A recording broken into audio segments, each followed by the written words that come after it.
want to welcome everyone here today, and I know we also want to welcome Speaker Johnson, who is also in attendance today. Without objection, the chair may declare a recess at any time. I now recognize myself for the purpose of making an opening statement, but first, without objection, Representative Mills of Florida and Representative Miller of Ohio are waived onto the committee for the purpose of questioning the witness at today's hearing. Without objection to order. Good morning. Today's hearing is for the American people who are seeking answers about the attempted assassination of President Trump. A little over a week ago, Americans watched in horror as a shooter attempted to assassinate President Donald J. Trump at a campaign rally in Butler, Pennsylvania. The gunman nearly succeeded. The bullet that struck President Trump's head was less than an inch from taking his life. President Trump survived, but one rallygoer, Corey Comparator, tragically did not. Two others were seriously injured. It was a horrifying moment in American history. The horror was exceeded only by the bravery of the law enforcement agents who threw themselves in harm's way when shots were fired. The bravery of a crowd unwavering in its refusal to panic, and the bravery of a bloody President Trump refusing to run. While we give overwhelming thanks to the individual Secret Service agents who did their jobs under immense pressure, this tragedy was preventable. The Secret Service's protective mission is to protect U.S. and visiting world leaders and safeguard U.S. elections through protection of candidates and nominees. The Secret Service has a zero-fail mission, but it failed on July 13th and in the days leading up to the rally. The Secret Service has thousands of employees and a significant budget, but it has now become the face of incompetence. The committee has a long track record of providing oversight of the Secret Service. Our predecessors, both Jason Chaffetz and Elijah Cummings, among others, worked together to issue warnings and recommendations to address obvious shortcomings in the agency's makeup and operations. Unfortunately, those warnings and recommendations have gone unheeded. A former president and current candidate for president was shot in the head by a sniper within 500 feet of the podium. This is unacceptable, and we are concerned the Secret Service lacks the proper management to keep protectees safe from bad actors. Americans demand answers, but they have not been getting them from the Secret Service. We are instead learning about new facts about the events surrounding the attempted assassination every day from whistleblowers and leaks. Americans demand accountability, but no one is yet to be fired for this historic failure. Today's witness, Secret Service Director Kimberly Cheatle, is here under subpoena to answer questions about how the agency failed President Trump and the victims who attended the rally in Butler, Pennsylvania. It is my firm belief, Director Cheatle, that you should resign. However, in complete defiance, Director Cheatle has maintained she will not tender her resignation. Therefore, she will answer questions today from members of this committee seeking to provide clarity to the American people about how these events were allowed to transpire. We will ask these questions because the Secret Service and its parent agency, the Department of Homeland Security, have been unwilling to provide answers to the American people. DHS has sought to push this hearing to a different time. Secret Service has suggested the hearing occur without media presence, and both agencies have provided only shallow explanations to Congress about what happened on July 13th. Indeed, DHS and Secret Service's lack of communication with the Oversight Committee required me to issue a subpoena compelling Director Cheatle to attend today, and still DHS requested more time to prepare. It shouldn't take this much time or preparation, Director Cheatle, to tell the truth and to be transparent with the American people. I am thankful to the ranking member, Mr. Raskin, for joining me in insisting that Director Cheatle appear today. God knows the ranking member and I disagree on many things, but that does not matter today. The safety of Secret Service protectees is not based on their political affiliation, And the bottom line is that under Director Cheatle's leadership, we question whether anyone is safe. Not President Biden, not the First Lady, not the White House, and certainly not the presidential candidates. The July 13th assassination attempt is one of the darkest days in American political history. It represents the ugliest parts of what American politics has become: hatred of each other and a dangerous turn to extremism. Before we are Republicans or Democrats, we are Americans.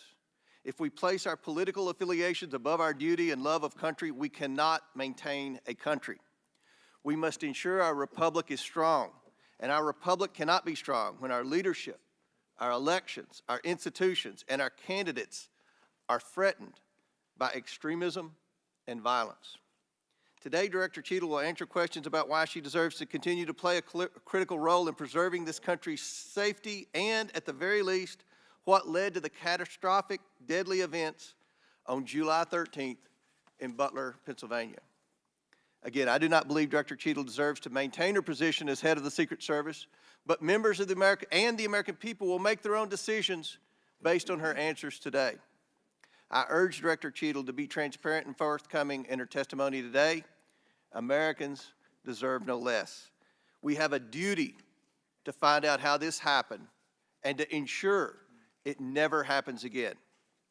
I now yield to Ranking Member Raskin for his opening statement. Thank you kindly, Chairman Comer. Elijah Cummings, whose beautiful visage looks down upon us, taught us that the way to find common ground in a crisis is to look for the higher ground.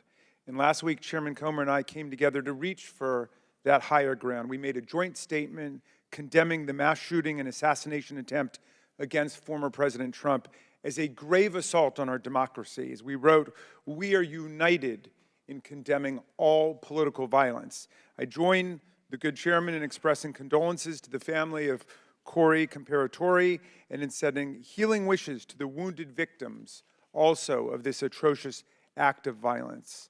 Some are calling it a miracle that former President Trump escaped this AR-15 attack, unlike so many thousands of our fellow citizens who have been killed or seriously wounded in other AR-15 shootings.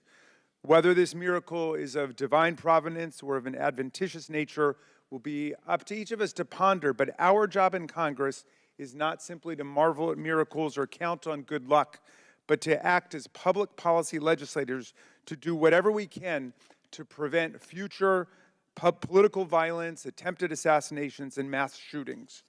The chairman and I are thus determined to get to the bottom of the stunning security failures that enabled this 20-year-old lone gunman who borrowed his father's AR-15 to perpetrate a mass shooting and assassination attempt at an event protected by the Secret Service as well as state and local police. We'll ask hard questions of Director Cheatle today in order to identify and understand the shocking security failures that occurred and to help transform the operations of the Secret Service to prevent anything like this from happening again. But we can't let ourselves off the hook either, dear colleagues. What happened in Butler, Pennsylvania was a double failure: the failure by the Secret Service to properly protect former President Trump and the failure of Congress to properly protect our people from criminal gun violence. We must therefore also ask hard questions about whether our laws are making it too easy for potential assassins to obtain firearms generally and the AR-15 specifically. Mr. Comparatori, former President Trump, and the other rally attendees wounded in Butler are now members of a club no one wants to belong to, the thousands of people who have fallen victim to mass shootings. Last year, we had 655 mass shootings in America, defined as 4 or more people being shot or killed in a single event, not including the shooter. 712 people died and nearly 2,700 people were wounded in these attacks in 2023. Mass shootings are commonplace. They happen at political rallies and constituent meetings, in our elementary schools, middle schools, and high schools, in churches, synagogues, and mosques, in movie theaters and parades, in nightclubs and grocery stores, in concerts, and on street corners. Here are the worst mass shootings in the last 11 or 12 years. The list is a grim reminder of the horrific damage and death wrought by assault weapons and the AR-15 in particular that have taken the lives of our children, parents, colleagues, and neighbors. This is a very partial list. Mass shootings have become so frequent that we don't even hear about them anymore. Since the mass shooting in Butler, there have already been at least 10 additional mass shootings in America, 2 of which took place the same day that former President Trump was targeted. One of the mass shootings on that violent Saturday, July 13th, happened at 11 p.m. at a nightclub in Birmingham, Alabama, where 4 people were shot dead and 10 others wounded. This means, amazingly, that the Butler attack was not even the deadliest mass shooting to happen in America on that day.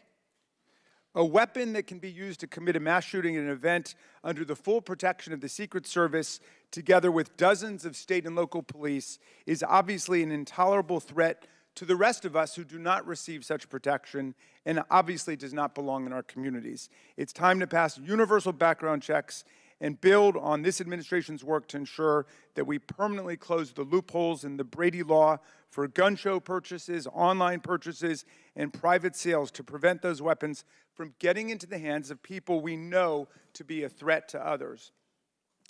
What happened in Butler shows why even closing these loopholes, however, will not keep assault weapons out of the hands of potential assassins and mass murderers. Under federal law, and in the vast majority of states, even young people not old enough to buy a beer legally can legally purchase and own the AR-15 and carry it in public.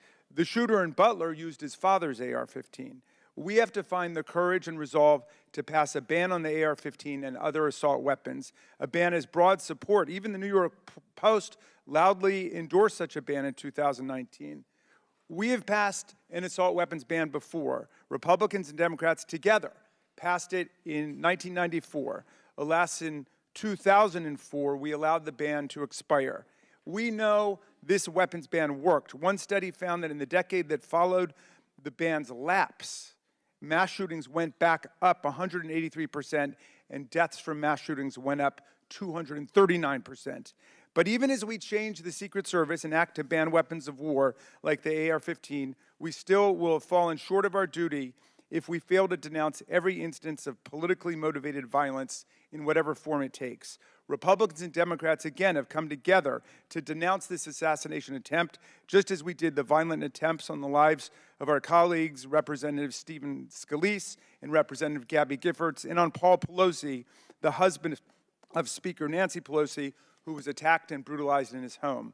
And in the immediate aftermath of the January 6th mass violence waged against Congress and the Vice President and the constitutional transfer of power, Democrats and Republicans alike, including Senator McConnell, Chairman Comer, and other colleagues, all denounced this violent assault on our democracy that wounded approximately 140 officers from the U.S. Capitol Police and the Metropolitan Police Department. And I commend them for acting to denounce that attack, just as Democrats moved swiftly to denounce the attack on Congressman Scalise.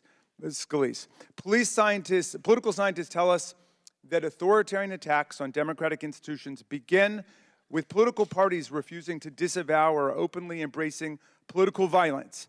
We have to reject that on a strong bipartisan basis, as Chairman Comer and I have done, even as we ensure our Secret Service is up to its vital task of protecting presidents and candidates, and as we work to ensure that America, the streets of our country, are free from the violence of weapons of war. Thank you, Mr. Chairman, and I yield back to you. Thank you. Gentleman yields back. Today we are joined by Kimberly Cheatle, who was sworn into office on September 17, 2022 as the Director of the United States Secret Service. Prior to her appointment, Director Cheatle was Senior Director of Global Security at PepsiCo. Before her role at Pepsi, she served 27 years in the Secret Service. Pursuant to Committee Rule 9G, the witness will please stand and raise her right hand. Do you solemnly swear or affirm that the testimony that you are about to give is the truth, the whole truth, and nothing but the truth, so help you God? Let the record show that the witness answered in the affirmative. Thank you. We certainly appreciate you being here today and look forward to your testimony. We normally limit testimony to opening statement to 5 minutes, but take all the time that you need. Obviously, the rules that we will abide by, when you're finished with your statement, we will then turn to questions. Each member will have 5 minutes. And just a note to the members, I'm going to strictly adhere to the 5 minutes. Once 5 minutes is up, I will hit the gavel. If the director is in the process of answering a question, we'll certainly let her finish her answers, and then we will move on. We're going to have about 100% attendance here today, plus a few additional add-ons. So this will be a very lengthy hearing, and we want to make sure every member gets their 5 minutes uninterrupted to be able to ask these important questions in this very bipartisan hearing today. I now recognize Director Cheatle for your opening statement. Thank you. Good morning, Chairman Comer, Ranking Member Raskin, and distinguished members of the committee.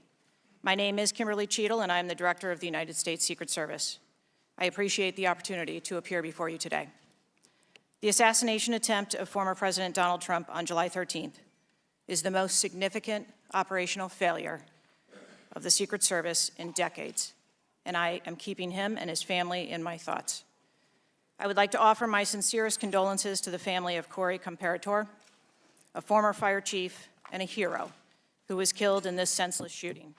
I would also like to acknowledge those who were injured in Butler, David Dutch and James Copenhagen, and I wish them a speedy recovery. I would be remiss if I did not also extend my condolences on the passing of your colleague, Congresswoman Sheila Jackson Lee. Ms. Jackson Lee was always engaged in the oversight of the Secret Service, and her passing is a great loss to this body. The Secret Service's solemn mission is to protect our nation's leaders. On July 13th, we failed. As a director of the United States Secret Service, I take full responsibility for any security lapse of our agency. We are fully cooperating with ongoing investigations. We must learn what happened, and I will move heaven and earth to ensure that an incident like July 13th does not happen again. Let me state unequivocally, nothing I have said should be interpreted to place blame for this failure on our federal, state, or local law enforcement partners who supported the Secret Service in Butler. We could not do our job without them. We rely on the relationships built over years of working together to secure events and conduct investigations. Our agents, officers, and support personnel understand that every day we are expected to sacrifice our lives to execute a no-fail mission. As witnessed on July 13th, our special agents shielded former President Trump with their own bodies on stage while shots were being fired. Selflessly willing to make the ultimate sacrifice without hesitation, I am proud beyond words of the actions taken by the former president's detail, the counter-sniper team who neutralized the gunman, and the tactical team who was prepared to act. I will be transparent as possible when I speak with you, understanding, though, at times that I may be limited in providing a thorough response in this open setting due to associated risks with sharing highly sensitive protective methodologies. I do not want to inadvertently provide you today with inaccurate information. Since January 1st, 2024, the Secret Service has successfully secured over 7,500 sites. Every protective advance comes with its own set of challenges and requires a customized mitigation strategy, including specific assets. Security plans are multi-layered, providing 360 degrees of protection. These layers include personnel, technical, and tactical assets, which are a force multiplier for our protective posture. During every advance, we attempt to strike a balance between enabling the protectee to be visible and our protective requirements to be secure. I know this because I have spent 29 years in this agency. I came up through the ranks. I've secured events for every president since President Clinton, supervised on Vice President Cheney's detail, led our training center, oversaw all of the investigations and protective visits in the state of Georgia, supervised on Vice President Biden's detail, and the agency's entire protective mission during the Trump administration. The comprehensive advance process involves collaborative planning between our Secret Service, the protectee's staff, local law enforcement partners, and the level of security provided for the former president increased well before the campaign and has been steadily increasing as threats evolve. The security plan included a full assessment of the Butler Farm showgrounds to identify security vulnerabilities and craft a security plan for the protectee, attendees, and the public. Immediately following the assassination attempt, I directed the activation of my crisis center. I assembled my executive team to begin surging more protective resources to the former president and to ensure the wellness of our people post-incident, all while securing an active crime scene. I immediately ordered a reevaluation of the Republican National Convention security plan, and I increased the security posture in the National Capital Region for all permanent protectees and sites. At the same time, I initiated a mission assurance investigation within our agency. I have instructed my team that all necessary resources will be dedicated to investigating these matters. We will not rest until we have explored every option, and we will leave no stone unturned. But I want to be clear, I am not waiting for these investigations to be completed prior to making changes. Over the past 2 weeks, we successfully led the planning and execution of the 75th NATO Summit and the Republican National Convention. Over the next few months, we will implement security plans for the Democratic National Convention, the United Nations General Assembly, and have already begun planning and coordinating the 2025 inauguration. It is now more important than ever for the men and women of the Secret Service to remain resilient and to focus on what is necessary to carry out our critical mission. Our agency needs to be adequately resourced in order to serve our current mission requirements and anticipate future requirements. The Secret Service currently protects 36 individuals on a daily basis, as well as world leaders who visit the United States, like Israeli Prime Minister Benjamin Netanyahu, who arrived in Washington, D.C. today. The coming years will bring an unprecedented heavy protection tempo. I have no doubt that the processes that I have implemented during my tenure as director, in addition to my nearly 30 years of experience in this agency, have positioned the Secret Service to be stronger. Our mission is not political. It is literally a matter of life and death, and the tragic events on July 13th remind us of that. I have full confidence in the men and women of the Secret Service. They are worthy of our support in executing our protective mission. I will now answer any questions that the committee may have. Thank you very much, Director Cheatle. We'll now begin our 5 minutes questions, and I will begin. Just for the record, the Secret Service has an annual budget of around $3.1 billion, and I believe around 8,000 employees. Is that correct? Yes, sir. Obviously, there were many security failures on the day of the attempted assassination and leading up to that day. Let's start with the building that the shooter used to shoot President Trump from. At any point Saturday, did the Secret Service have an agent on top of that roof? Sir, I'm sure, as you can imagine, that we are just 9 days out from this incident, and there's still an ongoing investigation. And so I want to make sure that any information that we are providing to you is factual. You can't, okay. Why did the Secret Service not, can you answer why the Secret Service didn't place a single agent on the roof? We are still looking into the advanced process and the decisions that were made. Okay. Wasn't that building within the perimeter that should be secured? Do we agree with that? The building was outside of the perimeter on the day of the visit. But again, that is one of the things that during the investigation we want to take a look at and determine whether or not other decisions should have been made.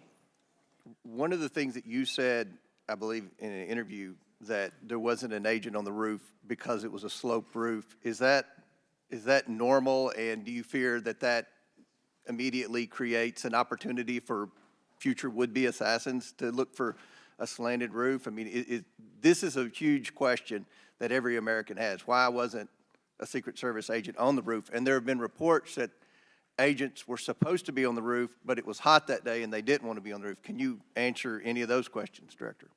So I appreciate you asking me that question, Chairman.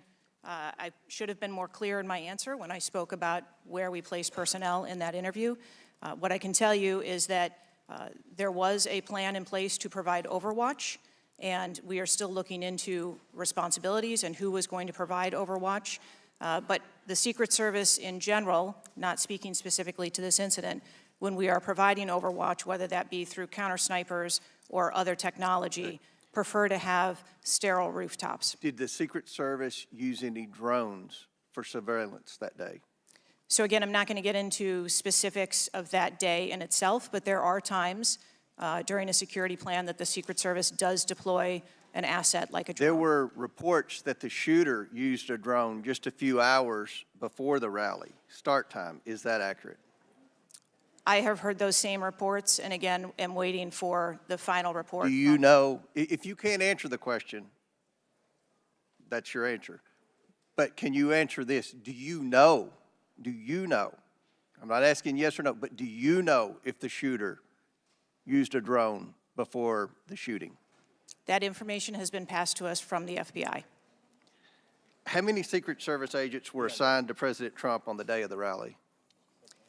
Again, I'm not going to get into the specifics of the numbers of personnel that we had there, but we feel that there was a sufficient number of agents assigned. There are reports that several agents assigned to the rally on July 13th were temporary agents not normally assigned to President Trump. Is that accurate?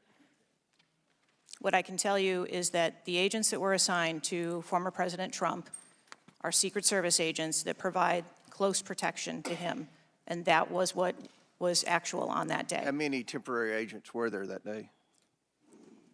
Quite frequently, sir, during campaign events, the Secret Service utilizes agents from HSI or the Department of Homeland Security. You don't know to how many, or you supplement can't answer? our plan. Have the investigators reconstructed the shooter's precise movements over the past days, weeks, and months?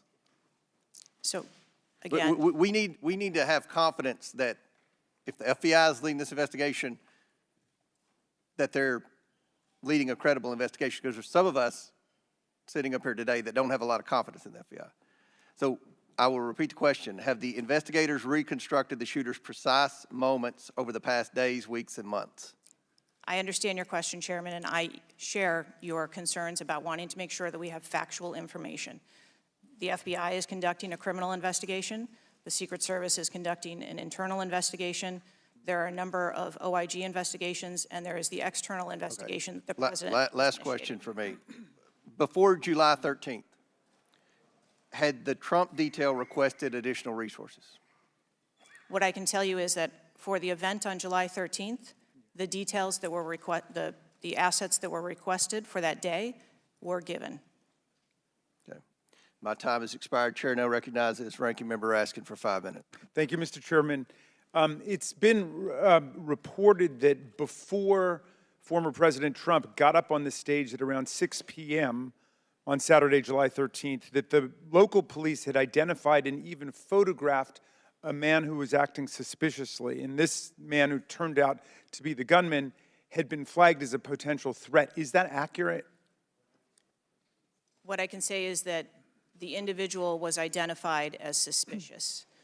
So he was known to be suspicious before former President Trump took the stage. That is the information I have received. Why was he allowed to take the stage with a suspicious person having been identified in the crowd? So I appreciate the question, and I'd like to make 2 points.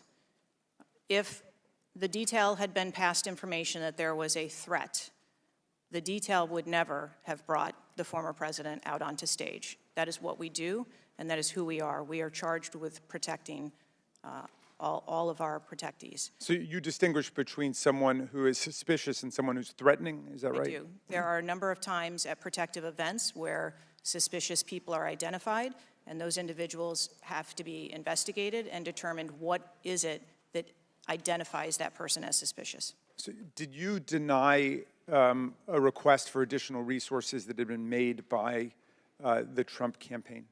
There were no assets denied for that event in Butler on the 13th. I see. So you're saying there were requests made for additional assistance for other specific events rather than for the campaign as a whole. Is that right? I'm sorry, I'm not understanding. Well, you seem to say that there were not additional resources requested for that event. And forgive me for being unfamiliar with this. Is it requested event by event, or is it requested just in general for the campaign? So if I can explain the advance process, when an event or a venue is identified by, in this case, campaign staff, then the campaign staff works together with Secret Service agents who go out and conduct an advance. Generally, that is a 5-day time period where those discussions are had about what the perimeter is going to look like, what the size of the event is, what the venue is, and then from there, there is a request made to mitigate potential risk and threat.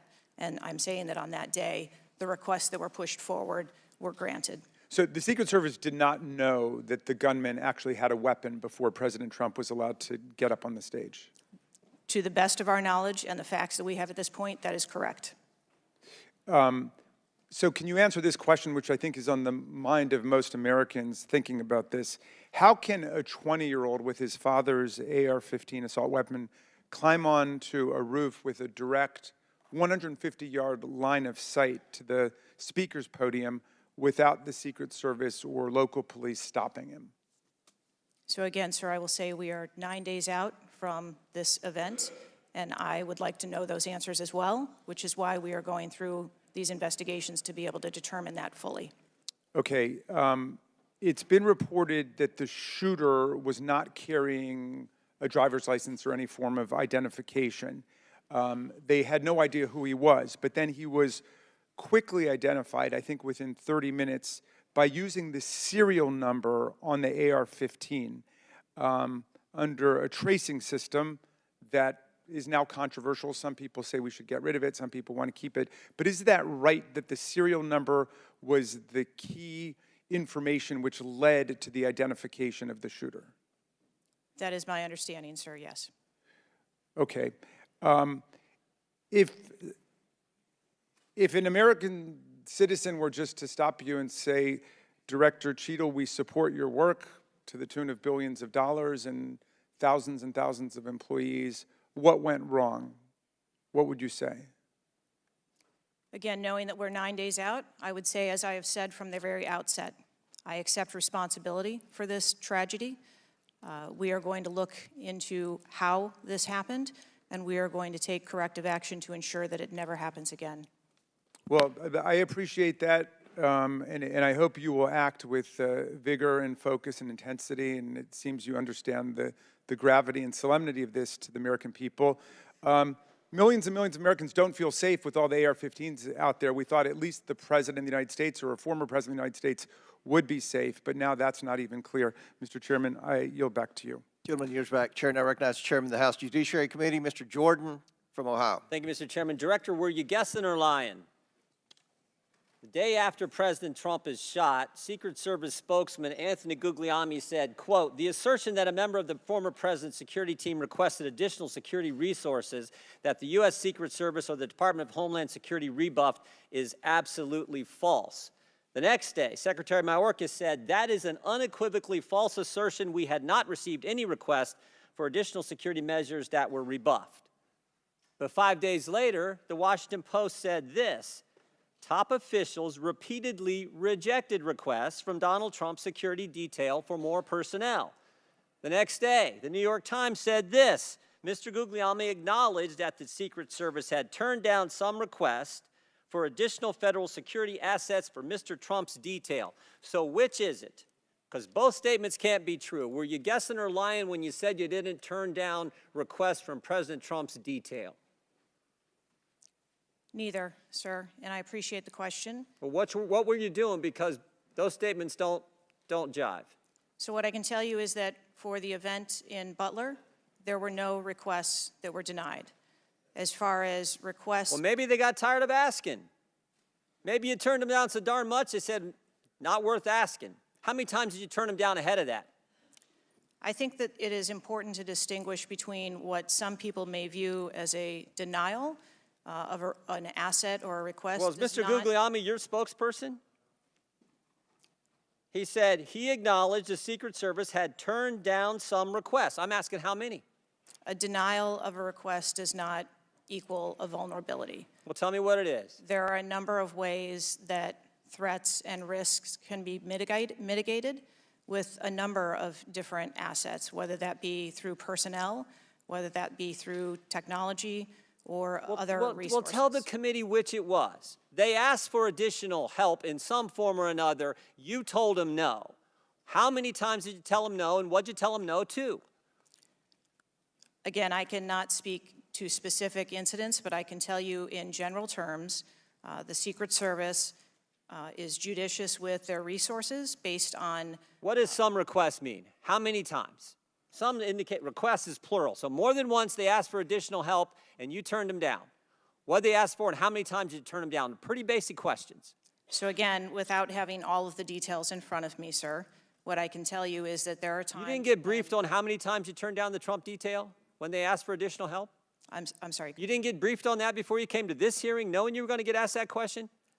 What I can tell you is that in generic terms, when details make a request, there are times that there are alternate ways to cover off on that threat or that risk. But that's not what he said. He said they were denied certain requests, some requests. This is your spokesperson, not me talking. This is the Secret Service talking. And what a change from absolutely false, unequivocally false to, oh, by the way, there were some times where we didn't give them what they wanted. That's a huge change in 5 days. And the fact that you can't answer how many times you did that, that's pretty darn frustrating, not just for me, but for the country. I hear your frustration. Let me ask you this. Were any of those requests denied to President Trump's detail after you knew about the Iranian threat? What I can tell you, again, I don't know the specifics, is that there are times when we can fill a request.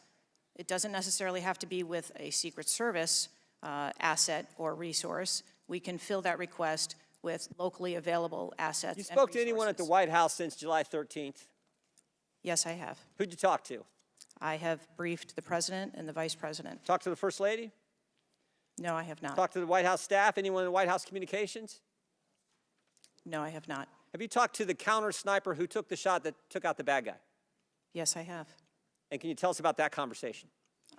I would not want to reveal conversations that I've had with my employees. But that's exactly the kind of information the American people want to know. American people who pay your salary. I understand. This is an ongoing investigation, and Who's all doing the investigating at Secret Service? I know the Inspector General, but is there also an internal investigation in addition to the Inspector General? We are conducting a mission assurance investigation internally, yes. You know what it looks like, Director? It looks like you won't answer some pretty basic questions. It looks like you got a 9% raise and you cut corners when it came to protecting one of the most important individuals, most well-known individuals on the planet. A former president, likely the guy who's going to be the next president. It looks like you guys were cutting corners. That's what it looks like to me. Is that true? I am here today because I want to answer questions, but I also want to be cautious. You might want to, but you haven't answered. I don't think you've answered one question from the chairman, the ranking member, or me. Well, we got a lot of other people asking. We'll see if your record improves, but right now you haven't answered, I don't think, any questions. I yield back. Gentleman yields back. Chair now recognizes Ms. Norton from Washington, D.C. Thank you, Mr. Chairman. In the summer of 1963, as a law student, I traveled to the South to work in the civil rights movement. When I arrived in Jackson, Mississippi, I was met by a civil rights activist who showed me around town and tried to convince me to work in Jackson that summer. I recall talking with him and his wife about the raw atmosphere in Jackson. Later that day, he took me to the bus station for my trip to my assignment.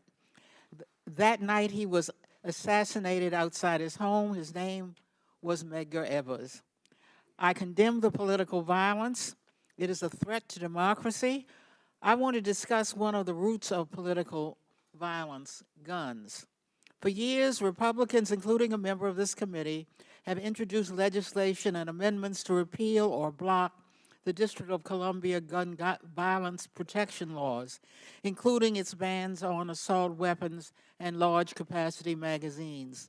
The shooter at the Trump rally used the mass shooter's gun of choice, an assault weapon, specifically an AR-15 style rifle, and presumably a large capacity magazine, which is defined in D.C. as a magazine that can hold more than 10 bullets. Under current D.C. law, D.C. does not recognize concealed carry permits issued by other jurisdictions, but it does issue concealed carry permits to both residents and non-residents. However, D.C. imposes a number of requirements on concealed carry applicants, including suitability, such as not having exhibited a propensity for violence or instability. Moreover, D.C. residents restricts where the guns can be carried, such as a political demonstration near the White House and Naval Observatory or near people under Secret Service protection provided the permit holder has been given notice. This week, the House is expected to consider the fiscal year 2025 Financial Services and General Government Appropriations Bill. This Republican-drafted bill would allow an individual with a permit to carry a concealed handgun issued by a state or territory to carry a concealed handgun in D.C., regardless of that jurisdiction's permit requirements. A Republican has filed an amendment to that provision to allow such an individual to carry a magazine of any size with that handgun. In short, the pending bill and amendment would allow any person with a carry permit issued by another jurisdiction to carry a concealed handgun with a magazine of any size in any location in the District of Columbia. The Secret Service is responsible for protecting a large number of people and facilities in D.C. Director Cheatle, would Secret Service protectees in D.C. be safer or less safe if people who have exhibited a propensity for violence or instability could carry a concealed handguns in D.C.? I think being a Secret Service agent and an officer or a law enforcement officer in any state is difficult. They are required to make decisions and snap judgments in the blink of an eye.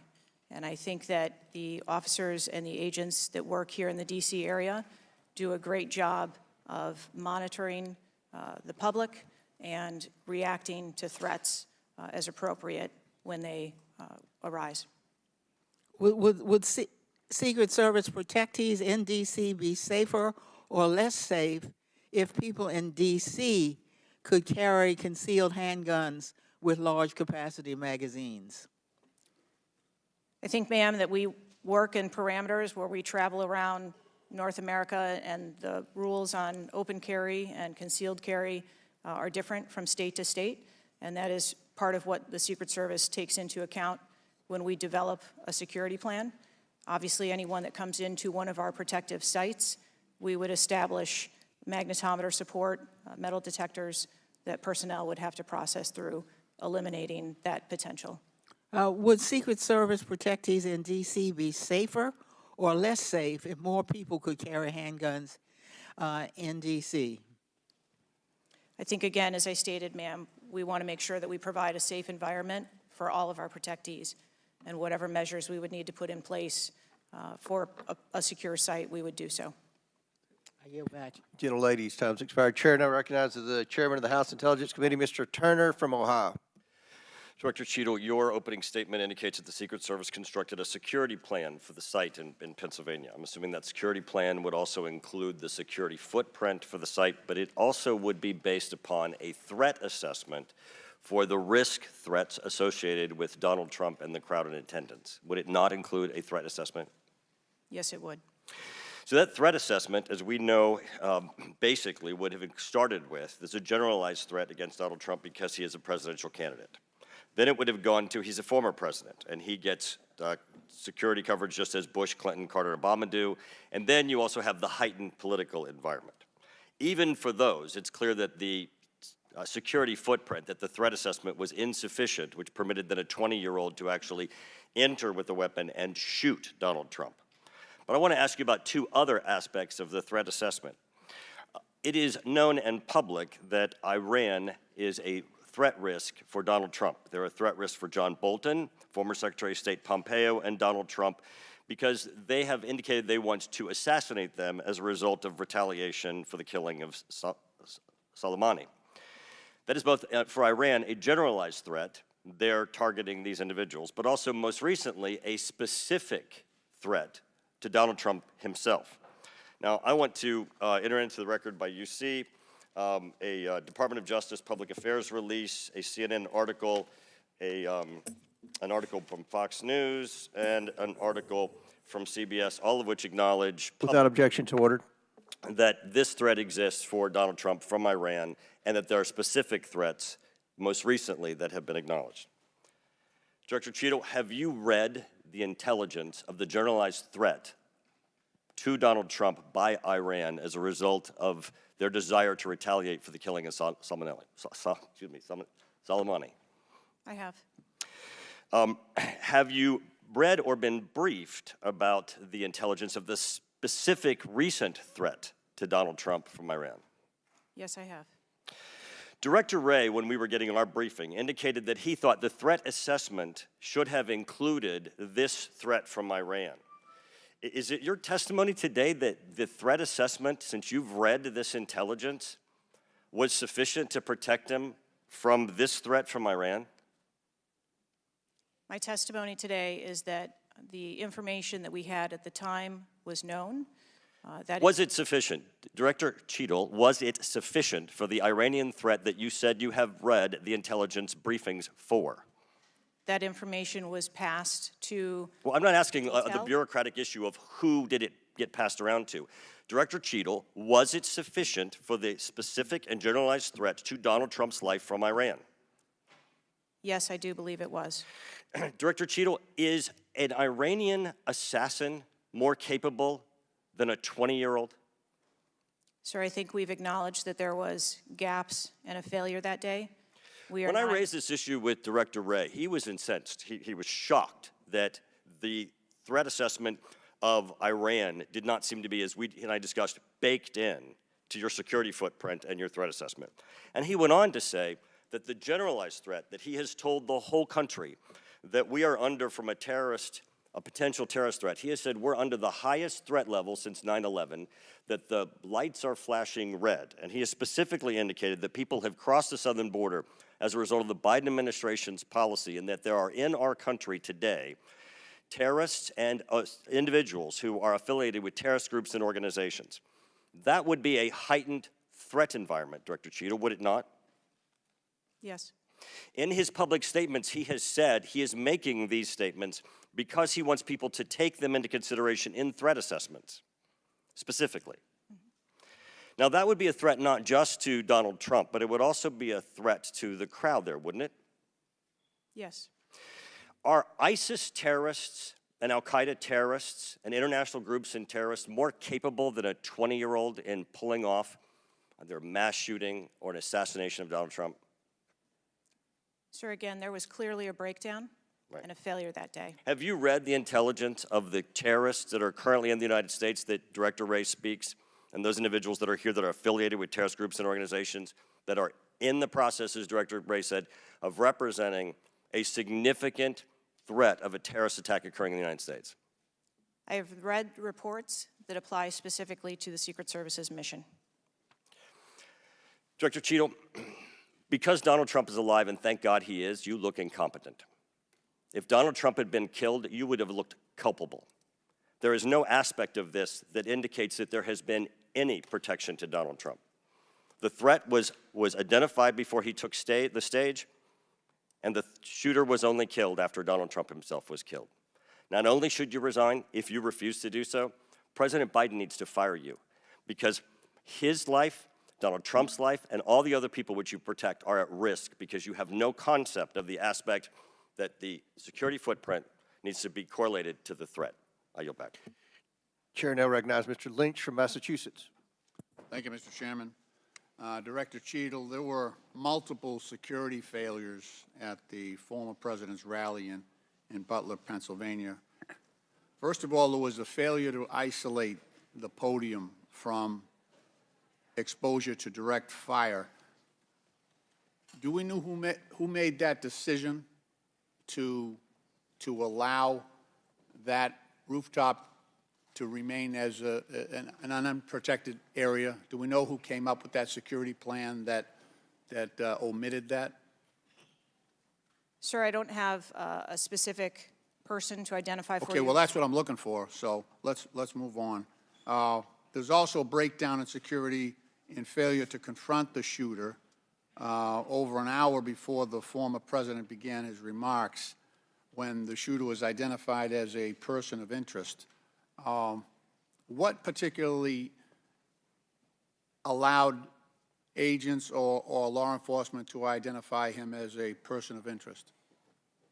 So I appreciate the question, and again, I will say that we are 9 days out, and there are a multitude of interviews that are still taking place. Okay, so did he have a rangefinder? There were some reports that the individual had a rangefinder. That would certainly raise my suspicion.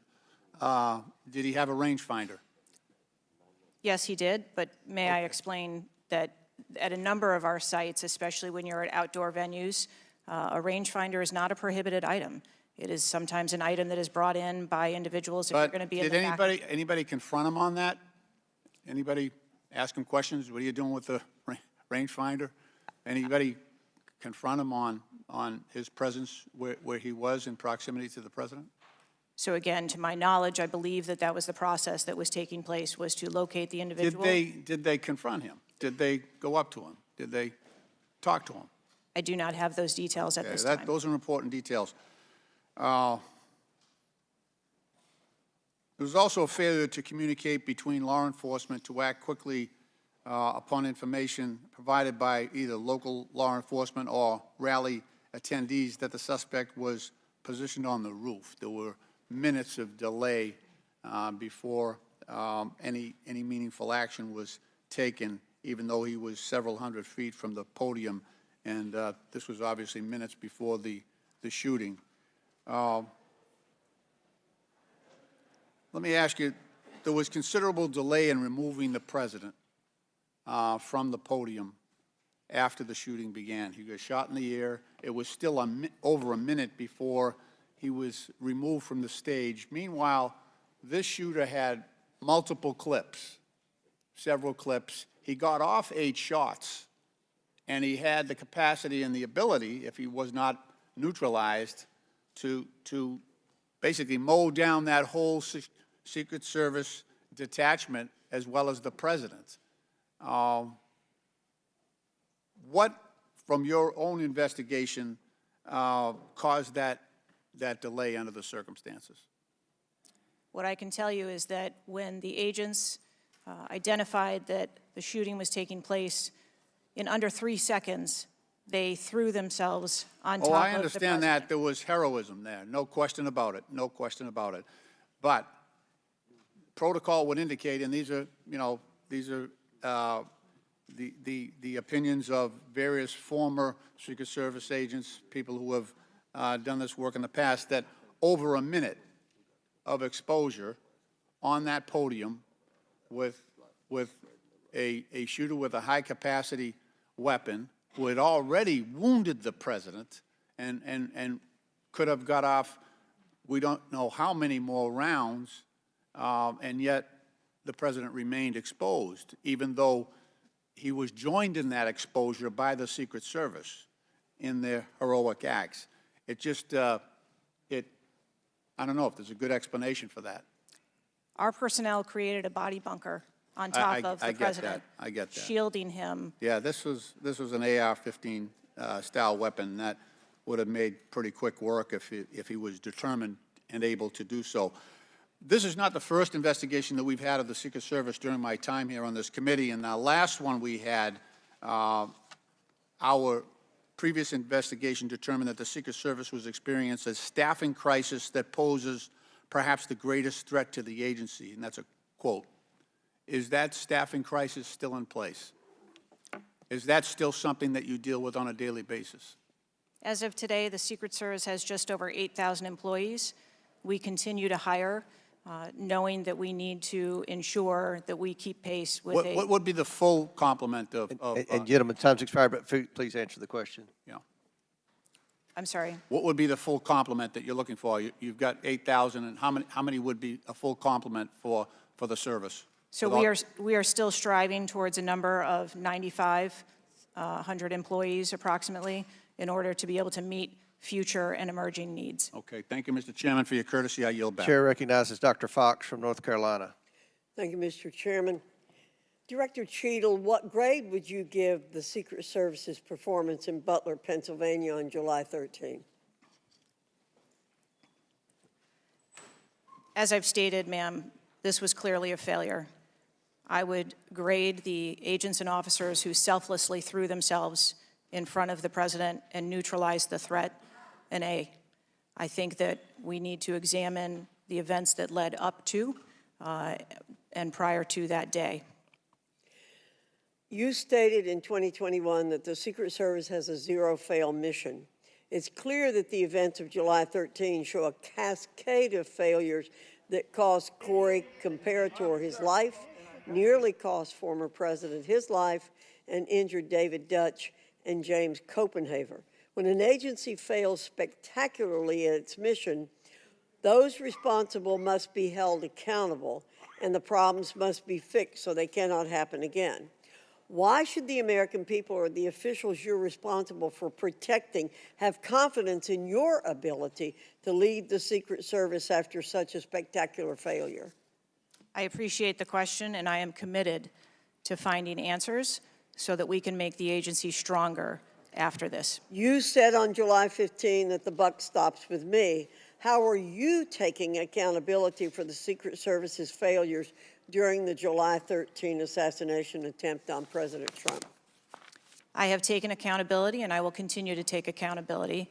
I am responsible for leading the agency, and I am responsible for finding the answers to how this event occurred and making sure that it doesn't happen again. So I would like to explore how you got the job as director of the United States Secret Service. Is it typical for the director of the Secret Service to be recommended for the role at the behest of a president's family and senior staff, perhaps at the request of Jill Biden or Anthony Bernal? I got the job as a director of the Secret Service because I spent 27 years in an agency with a mission that I absolutely love. I started my career in Detroit. I worked my way up through investigations and protection. Was there competition for the position? You would have to ask those who were involved in the interview process. But you think you are the best person in the country to head the Secret Service? I think that I am the best person to lead the Secret Service at this time. The Secret Service receives billions in funding each year, as has been explained by my colleagues here. In fact, you've had an increase in real terms of 55%.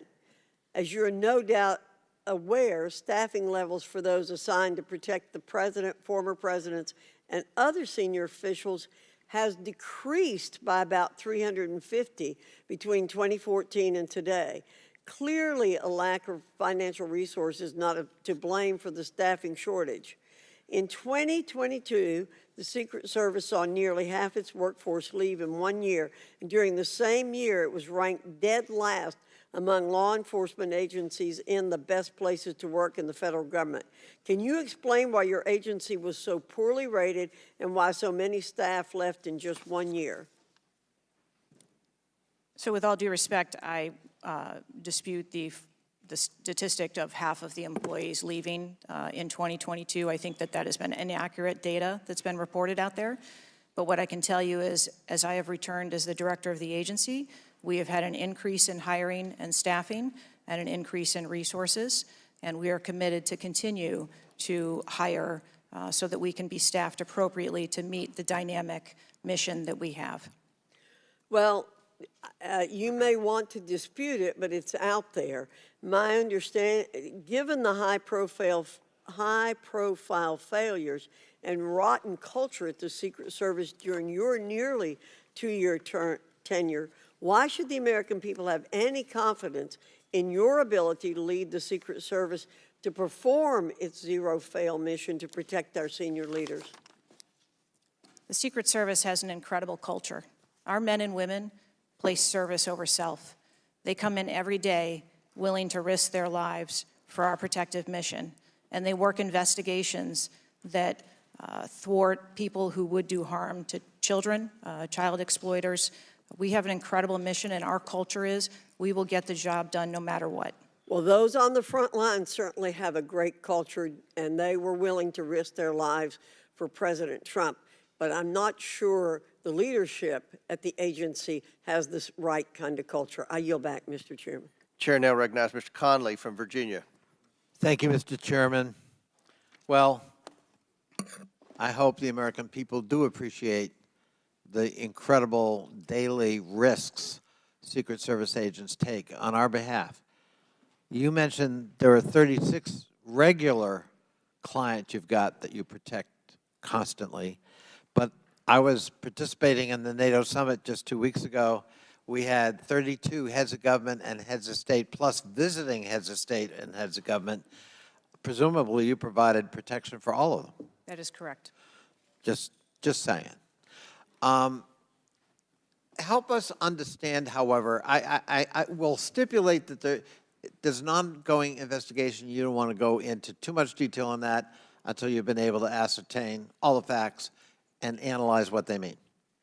You can understand, however, the anxiety we and the American public have about how could this happen and how can we ensure it can't recur. Now, there are some things my friends on one particular side of the aisle don't really want to talk about, like AR-15s and access to them by a 20-year-old, or anybody for that matter.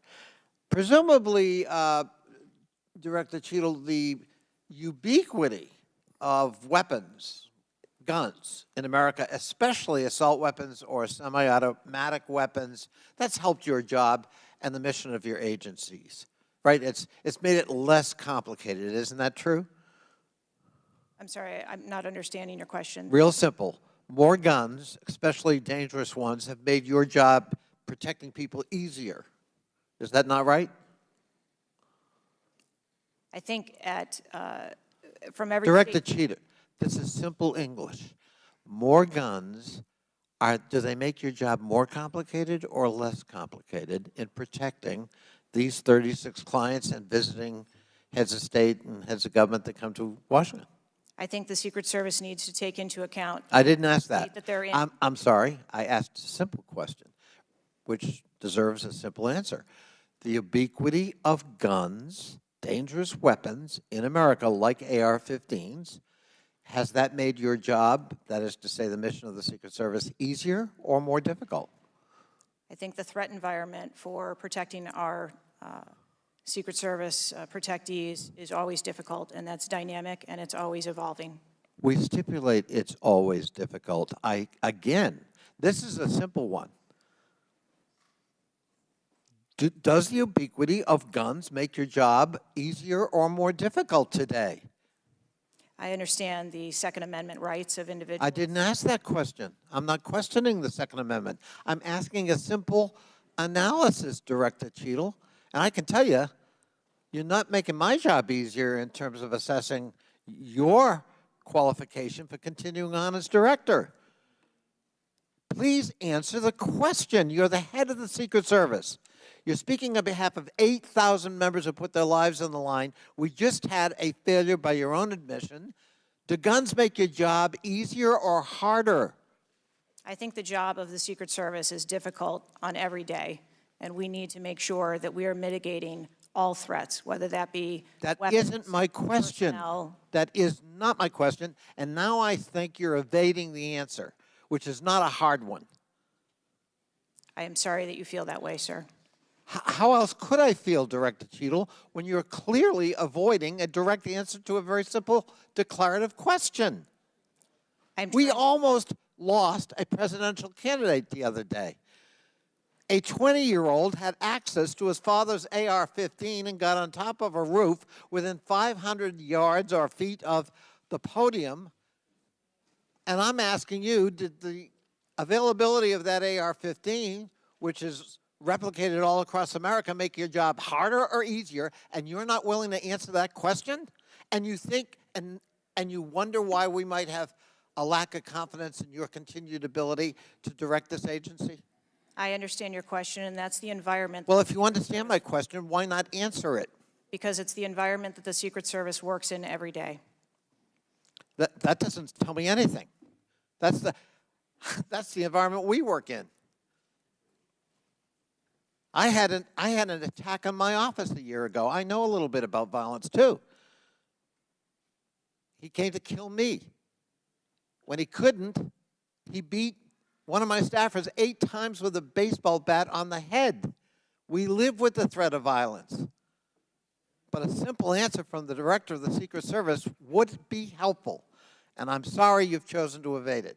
I yield back. Chair now recognizes Mr. Grofman from Wisconsin. Thank you. When this guy took the shots, he climbed a ladder to get on the roof, correct? I'm unable to answer details of exactly how the individual accessed the roof at this time. Do you know when the, if he did use the ladder, do you know when the ladder was placed there? Was the ladder there 2 days before, just the night before? Do you have any information at all as to when the ladder got there? I would like to be able to answer those questions. The FBI is still conducting an investigation. How did the rifle get to the roof? Again, sir, at this time, I'm unable to answer questions to provide clarity. Have they cleaned the roof since the assassination attempt? Have they cleaned the roof? Right. Has anything been done to the roof? Is it just like it was, you know, whatever, 10 days ago, or not? Has anything been done to the roof? I don't have an answer for that. Okay. Were President Trump's normal agents normally assigned to him there that day? Yes. There was no, these were the same agents that were always there? Yes, Correct? sir. The people that are assigned to his detail were working on that day. Okay, there's stuff on the internet that says they were not there that day, but these are the same agents who are routinely there? Yes, sir. Okay. Do we know which agents fired the shots that finally took down the potential assassin? Yes, sir, I do. Can you give us those names or the background of those agents? I would not offer their name up in this setting, but it was one of our technical officers, our counter snipers. Okay, so can we privately get those names, the committee? I am certain that we can make names available privately. Okay. Do we know where all the shots landed? First of all, how many shots did that potential assassin, how many shots came out of the rifle? So again, I would hesitate to offer that information as the FBI is conducting an investigation. Have we got the bullets from all the shots? Again, that would be the responsibility of the FBI to collect that evidence. Okay. Do we have the correspondence from the shooter? Has that been recovered from his phone, whatever?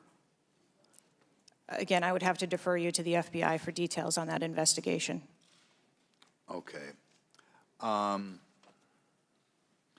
You've spent some time trying to change the makeup of the Secret Service. Okay, you feel there are, whatever, too high a percentage are men.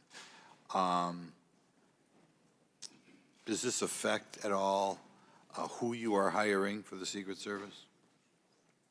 I've spent my time as the director trying to increase the number of people that we hire in the Secret Service so that we have the best and the brightest, and that's been my concentration as the director.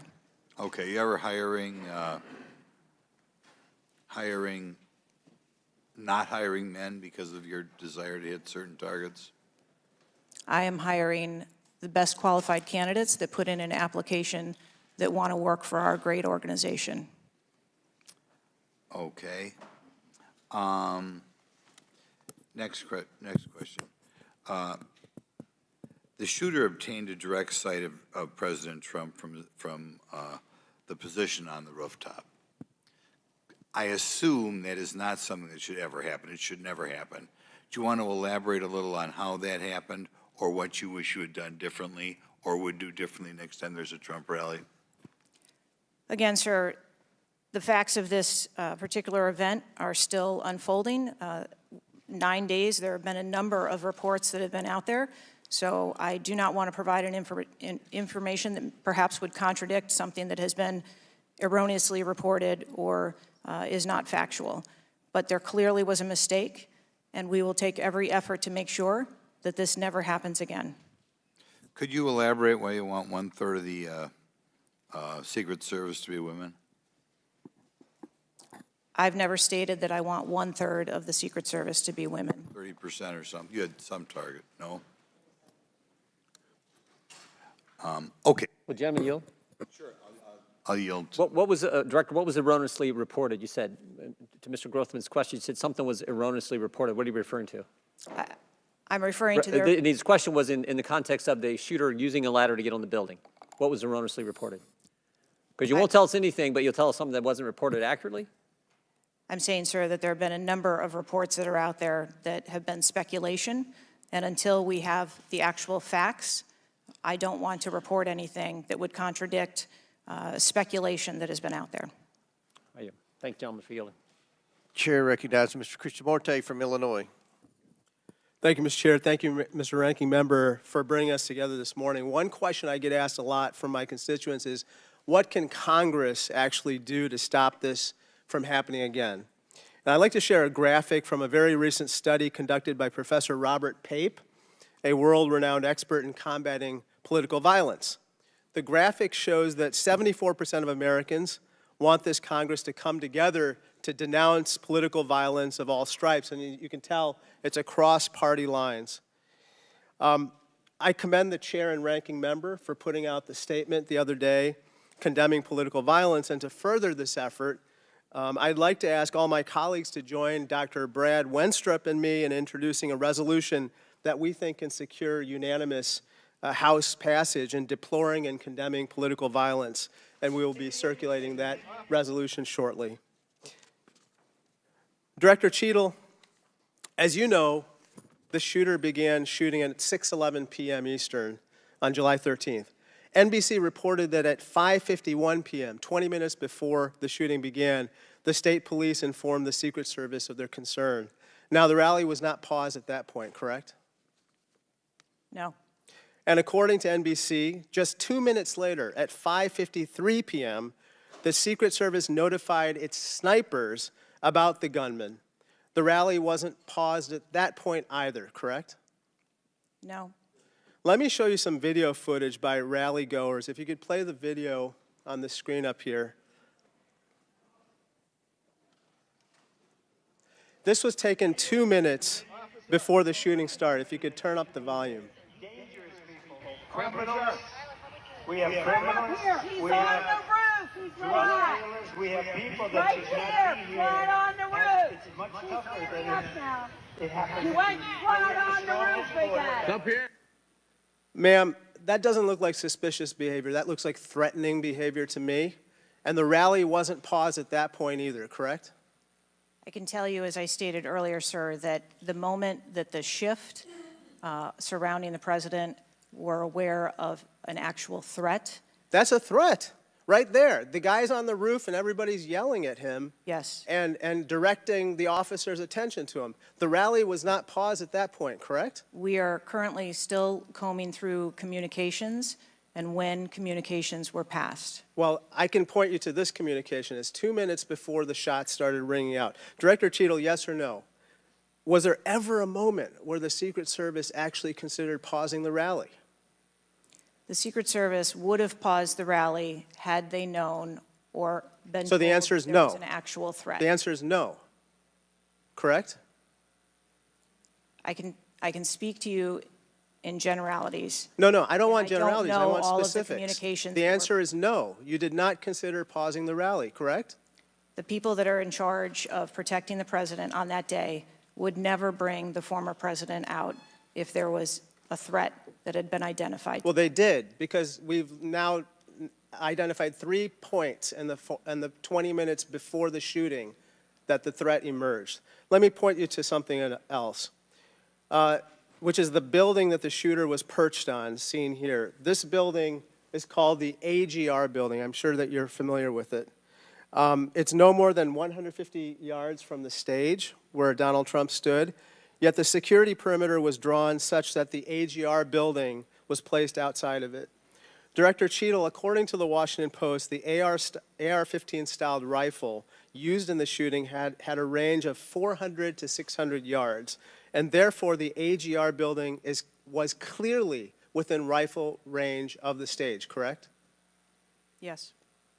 NBC News has reported that in the days before the rally, the Secret Service had identified the building as a vulnerability that required special attention, correct? That's reporting from NBC. Yes. So I am still looking into an active investigation.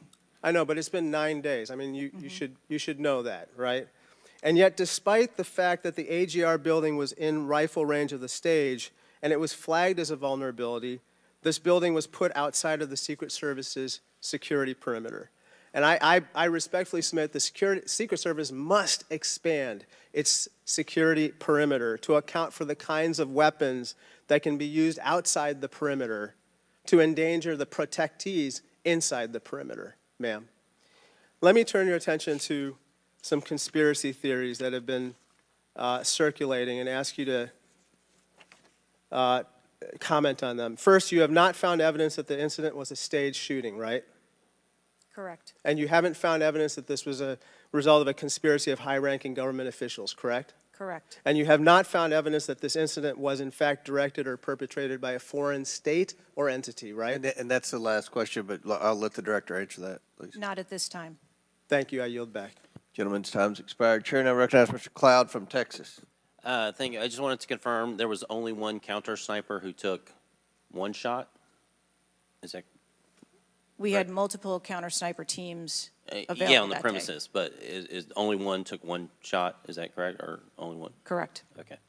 How many spent shell casings were found on the roof? Again, I would have to defer you to the FBI's criminal investigation. Okay. Word is that the car was rigged with explosives. Again, sir, I'd have to defer you to the the FBI? FBI's investigation. Okay. You're not curious about, you don't communicate with them? No. Okay. CNN reported that the Secret Service did not sweep the building the shooter was used to shoot President Trump and other attendees. Is that true or false? So we are conducting a mission insurance investigation and will depend on the information that we obtain from our investigations. Okay. The Secret Service knew there was a suspicious person anywhere from 8 minutes before President walked on stage to 30 to 60 minutes. We have different reports. Was President Trump or his team notified of the threat? I think there's a difference and a distinction between suspicious person and threat. Yeah. So we are going back and looking at communications to know when the information about a suspicious person was passed to Secret Service personnel. Okay, but was President Trump or his team notified? Again, we are going back and looking to make sure that we have the exact information of when those notifications were made and who those notifications were made to. Okay. I think it's troubling for a lot of us that the number one question everyone in America is wondering is why was the roof left open? And after 9 days, we should at least maybe have a little bit of that information. And when you come to this committee hearing and you don't have anything to say about that, it's very, very troubling. Did you review the security plan for this event? I personally do not review security plans for events that take place across the country. Any of them? We have a number of events that Who's take the place. top level official who reviews the security plans? There's a number of people that review security plans. Who's as they ultimately unfold. responsible for signing off on a security plan? It's a conjunction of personnel. There are people on the ground, there are supervisors on the detail, there are people at headquarters. So there's not one person who says, okay, this is good, it's copacetic, we're going for it? I think much in the way that we build our security plans, where they are multi-layered. No doubt there's teams working different aspects of it, but ultimately, isn't there an individual who signs off on the plan? Much like how we design our security plans, they're multi-layered, there are multiple layers. So there's of no people. accountability? There is accountability, sir. There's, this is whether it's the FBI or Fauci or anything, it's time after time after time, these multiple layers of accountability turn into layers of plausible deniability, and agency after agency after agency. That's got to be fixed, because you keep coming here and expecting, yes, you're saying I'm responsible, but and you're accountable for it, but then there's nothing. What do you mean by that? I mean, you're saying you're going to keep your job, right? I assure you, sir, that if we determine through the course of our investigation that someone or people need to be held accountable, we will do so. What level of, if President Biden, God forbid, had been shot and killed, would you think that was worthy of resignation? I would do the same thing that I'm doing here, where I would want to make sure that we are conducting an investigation, that there is continuity in that investigation, and that we could find the answers You do not to think what the happened. assassination of somebody under your detail is worthy of resignation? I think that this event was tragic and deserves answers. The thing that you've said so far is that you want to make sure that this never happens again. The thing is, everyone in America knows that's not the job description that you're tasked with. The job description you're tasked with is to make sure it never happens, period.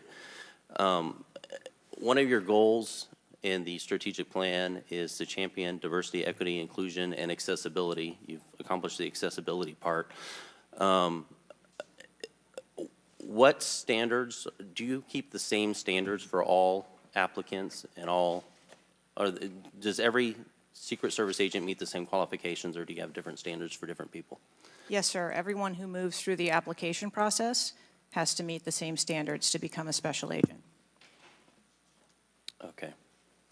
The trouble I think we're having with right now, so far you gave a lame excuse for sloped roof. You said that local law enforcement's job was to cover up the building before backtracking on that. We were told that President Trump's team did not ask for security before you backtracked on that. You haven't provided the audio recording that this committee, the chairman, requested that was due Thursday. You didn't give us an advanced copy of your opening statement, but yet there was reporting on it somewhere else. There seems to be more information from YouTube videos than you're able to provide for us, and it begs the question to anyone, you're in charge of the investigation of your own failure. So how is anybody in America supposed to be able to trust the results of that investigation as being anything transparent and genuine? That's the last question, but please feel free to answer the question, Director. Sir, I've been a Secret Service agent for nearly 30 years. I have led with integrity, and I follow our core values of duty, justice, honor, loyalty, and courage. And I am doing that in this case, and I assure this committee that I will provide answers when we have a full and complete report, in addition to cooperating with all of the other investigations that are ongoing. Chair now recognizes Mr. Khanna from California. Thank you, Mr. Chair. I want to thank the chair and the ranking member for convening this hearing on a bipartisan basis. I join them in condemning the horrific assassination attempt on the former president. I am relieved for the sake of the country that he wasn't seriously hurt and that he survived, and my thoughts with him and his family during such a traumatic event. I also want to express condolences to Corey Comprator's family and recognize his heroism in saving his daughter's lives, and to the victims of that awful event. Now, Director Cheatle, would you agree that this is the most serious security lapse since President Reagan was shot in 1981 of the Secret Service? Yes, sir, I would. And, do you know what Stuart Knight did when he was in charge at the time of the Secret Service? Do you know what he did afterwards? He remained on duty. He resigned. He resigned. And Stuart Knight was not a Democratic appointee or a Republican appointee. Look, I'm not questioning your judgment. I just don't think this is partisan. If you have an assassination attempt on a president, a former president, or a candidate, you need to resign.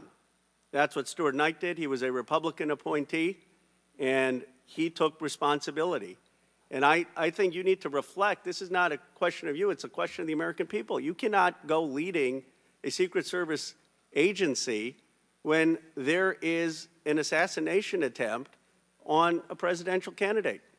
I would say that about anyone who is running. And so I guess my question to you is, what's the difference between your position and what Stuart Knight did? What I will tell you, sir, is that I am dedicated to finding the answers to what happened. And like every Secret Service agent, we don't shirk from our responsibilities. I will remain on and be responsible to the agency, to this committee, to the former president, and to the American public. But is there a reason you wouldn't just do what Stuart Knight did after the Reagan assassination attempt? I believe that I provided an answer. There's nothing more that you have to say? I mean, do you really believe at this moment, given how divided the country is and the questions asked, that your service in this role is the best for the nation? I mean, I'm not saying you can't do public service again, you can't do something else again. Do you really genuinely in your heart believe that you being in this role is what's right for America at this moment? I mean, do you think there are people who are Trump supporters who have confidence in you? The one thing that we've got to have agencies in this country that are transcend politics, that have the confidence of independents, Democrats, Republicans, progressives, conservatives. Do you really believe that the majority of this country has confidence in you right now? I believe that the country deserves answers, and I am committed to finding those answers and providing those answers. Well, look, I believe, Director Cheatle, that you should resign. I think there are colleagues on both sides of the aisle who believe that, and I hope you'll consider it. I yield back.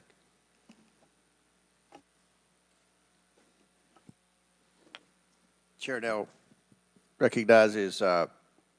Palmer from Alabama for 5 minutes. Director Cheatle, did local law enforcement ESU teams have compromise authority to engage a perceived threat? Yes. Why do you think they didn't use it? I believe that they follow the same use of force that our agency. You don't, when you have compromise authority, you don't have to get permission if you perceive a threat. And there were not just the ESU units, but there were local law enforcement that had line of sight on the shooter before the shots were taken. So one of my questions is there was supposed to be a briefing with the Secret Service sniper units, your counter assault team members, with the contract team, with the local ESU teams. That didn't take place. Why was that? So I have been told that there has been a briefing. There was a briefing that took place. I've been told that there wasn't one. And again, we are still looking into the facts of the investigation. So let me ask you this. When were you informed that there was a credible threat against President Trump, former President Trump? When did you learn of that? Sir, the former president has a number of threats. I didn't ask you that. There was a credible threat from Iran. When were you informed of that? Answer the question. We have been monitoring the threats. You for knew the former president. You knew before the rally, okay? All right. The site security plan is generally drafted by the site supervisor and the site agent, probably out of the Pittsburgh district office. Did they take into account the credible threat against President Trump? Our personnel take into account the threats that are Then out why there. would they leave a building? And I will correct the distance that's been quoted. It was about 140 yards with clear line of sight to the president. Why was that building not occupied on the roof? I mean, you could have put Barney Fife on the roof and kept somebody from getting up there. So why wasn't that done? The plan that was developed that day encompassed a number of security mitigations. The issue is the site supervisor, the site agent, and the special agent in charge, who I think signed off on the plan, did not include that in the inner perimeter, and they didn't have a plan to secure the building. As I understand it, the Butler County ESU unit was situated on the second floor of a building next to that, but they didn't have a clear line of sight of the roof. The angle was too severe. The photograph that was taken of the young man, of the shooter, when he had the rangefinder, was taken at 5:15. It wasn't until 5:38 that photograph was transmitted to the Secret Service sniper units. I don't understand the lack of interoperability here in the communication process. I don't understand why people didn't perceive that as a credible threat. The video that Mr. Christopher Morphy had shown there was clearly a credible threat. So how is it that all of these mistakes could be made? How many explosive devices were found on or near the site? Again, I would have to defer you to the FBI. Madam, I believe they were in his car, and I think there might have been one near a main gas line.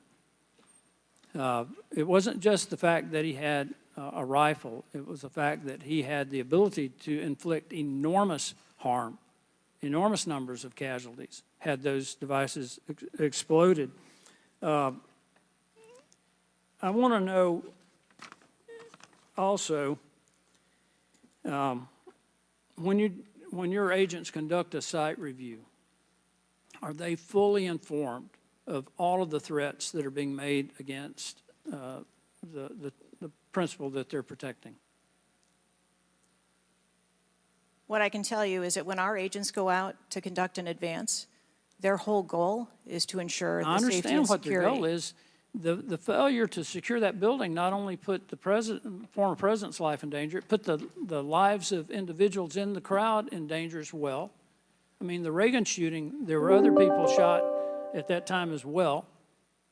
And the Secret Service members' lives were in danger. So I don't understand how you can continue to stay in the position you're in when this was a failure of historic magnitude. 43 years without anything like this happening. And you failed, in this case, in a spectacular way. Mr. Chairman, I yield back. Gentleman yields back. Chair recognizes Mr. Mfume from Maryland.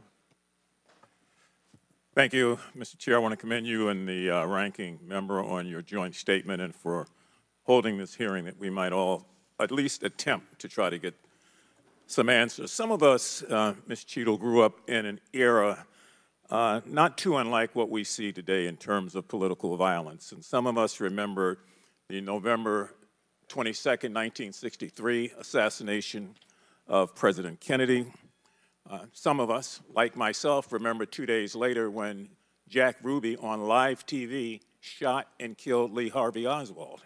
We've seen over and over and over since that time these kind of attempts, whether it was the assassination of Martin Luther King or Bobby Kennedy, or the attempted attack on George Wallace in Laurel, Maryland, the shooting in 1981 of Ronald Reagan, our friend and colleague Steve Scalise shooting here in D.C., and the unfortunate attack on Paul Pelosi, and now this matter regarding former President Trump. Let me try, if I might, to take another walk at this. People just assume that whoever is in charge takes full responsibility when there's never been, at least on this magnitude and scale, this sort of failure.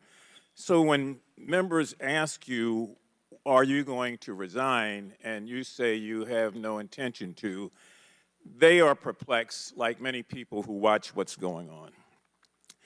And there's some things I just don't understand. Why was the building, the ARG building, placed outside of the perimeter when clearly it was close enough for someone to launch an attack?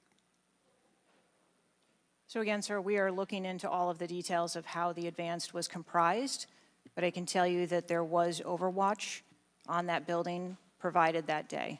By a drone? I'm not going to get into the specifics of technology or assets that were used in this forum. I think it's fair to say the overwatch failed because the shooter got up on the roof and stayed there for a while, and people had pointed him out. So do you think that your overwatch was a failure in that case? I think that we need to know the full details to understand how this occurred. And why was the rooftop left naked to begin with? Can you tell us that, considering it was within the line of sight and so very close? Again, I can't speak to the specifics of this particular event site, but what I can tell you is that when the Secret Service develops an advance plan, they take into account a number of factors when they're building their advance. If there are buildings or areas of concern, and overwatch is one of those mitigations that they want to put in place, then they will cover off areas of responsibility. I understand that, but the shooter came to the attention of your agency 52 minutes before the former president got to the stage. Did anybody get assigned to watch or cover that individual who had already been seen with a advanced finder on him and other suspicious matters? Was anybody assigned to track him? So what I'd like to clarify is that a suspicious individual I got that part. was It's brought not a threat. to the attention I know. of our personnel. And again, having a rangefinder at an outdoor event. Well, let me ask you this. When the suspicious person was brought to the attention of the Secret Service, was anybody in the detail ordered to follow and stay with that suspicious person just because they might become a threat? So we have a number of teams that are on the ground. And again, we are trying to verify the timelines of when those notifications were made to our personnel so that they could assume the responsibility of trying to track that individual. Ms. Cheatle, there has been a lot of discussion, some of which raised itself earlier in this hearing, about poor staff morale within your agency.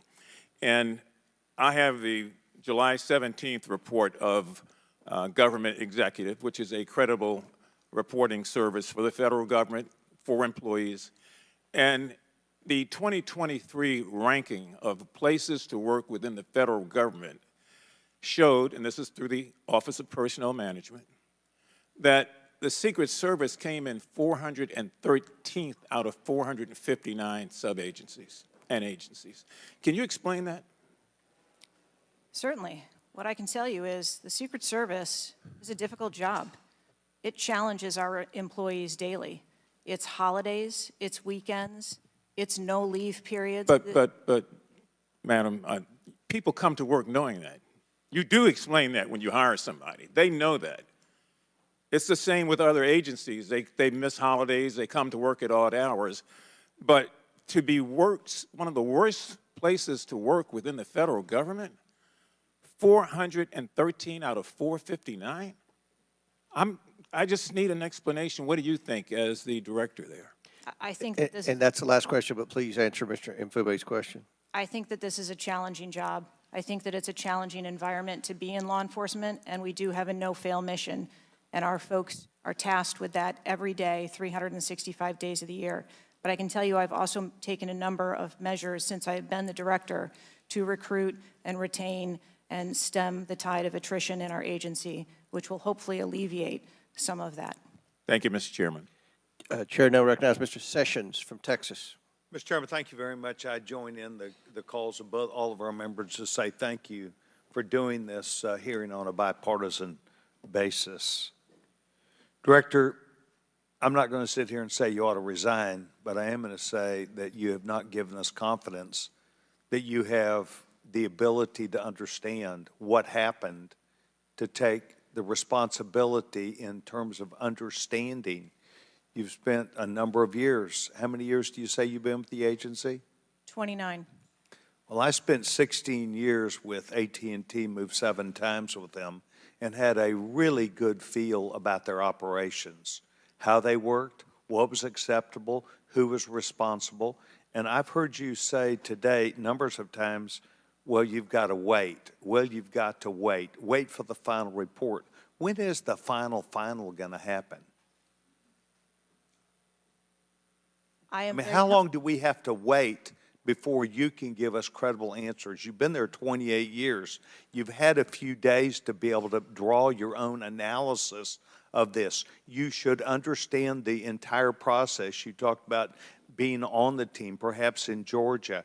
You have talked about your experience in this. You've talked about the professional nature of the agency. That I don't doubt. But the director, just like it was when I ran my operations at AT&T, was responsible for making sure they worked. And in business, it either works or it doesn't work. There's no in between. It either works or it does not work. And your job as the, in essence, administrator, the director, is to make sure it looks right and works. And I've not heard you say one thing about my analysis is, I have asked these questions. It's always, I've got to sit back and wait for someone else to decide that. So I'm going to ask you a question that maybe you can answer. Have any employees been disciplined for their role in Butler, PA incident? No, sir, not at this time. I am asking those questions. So no employee has been disciplined and no employee has been placed in any position that would place their job in jeopardy nor their standing in the agency. We are still in the process of That's interviewing not what people. I asked.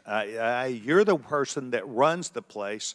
You're the person that knows right from wrong, good from bad. You've had a number of days, and now you come before this committee knowing you're going to be before us, and you've got to slough it off to someone else.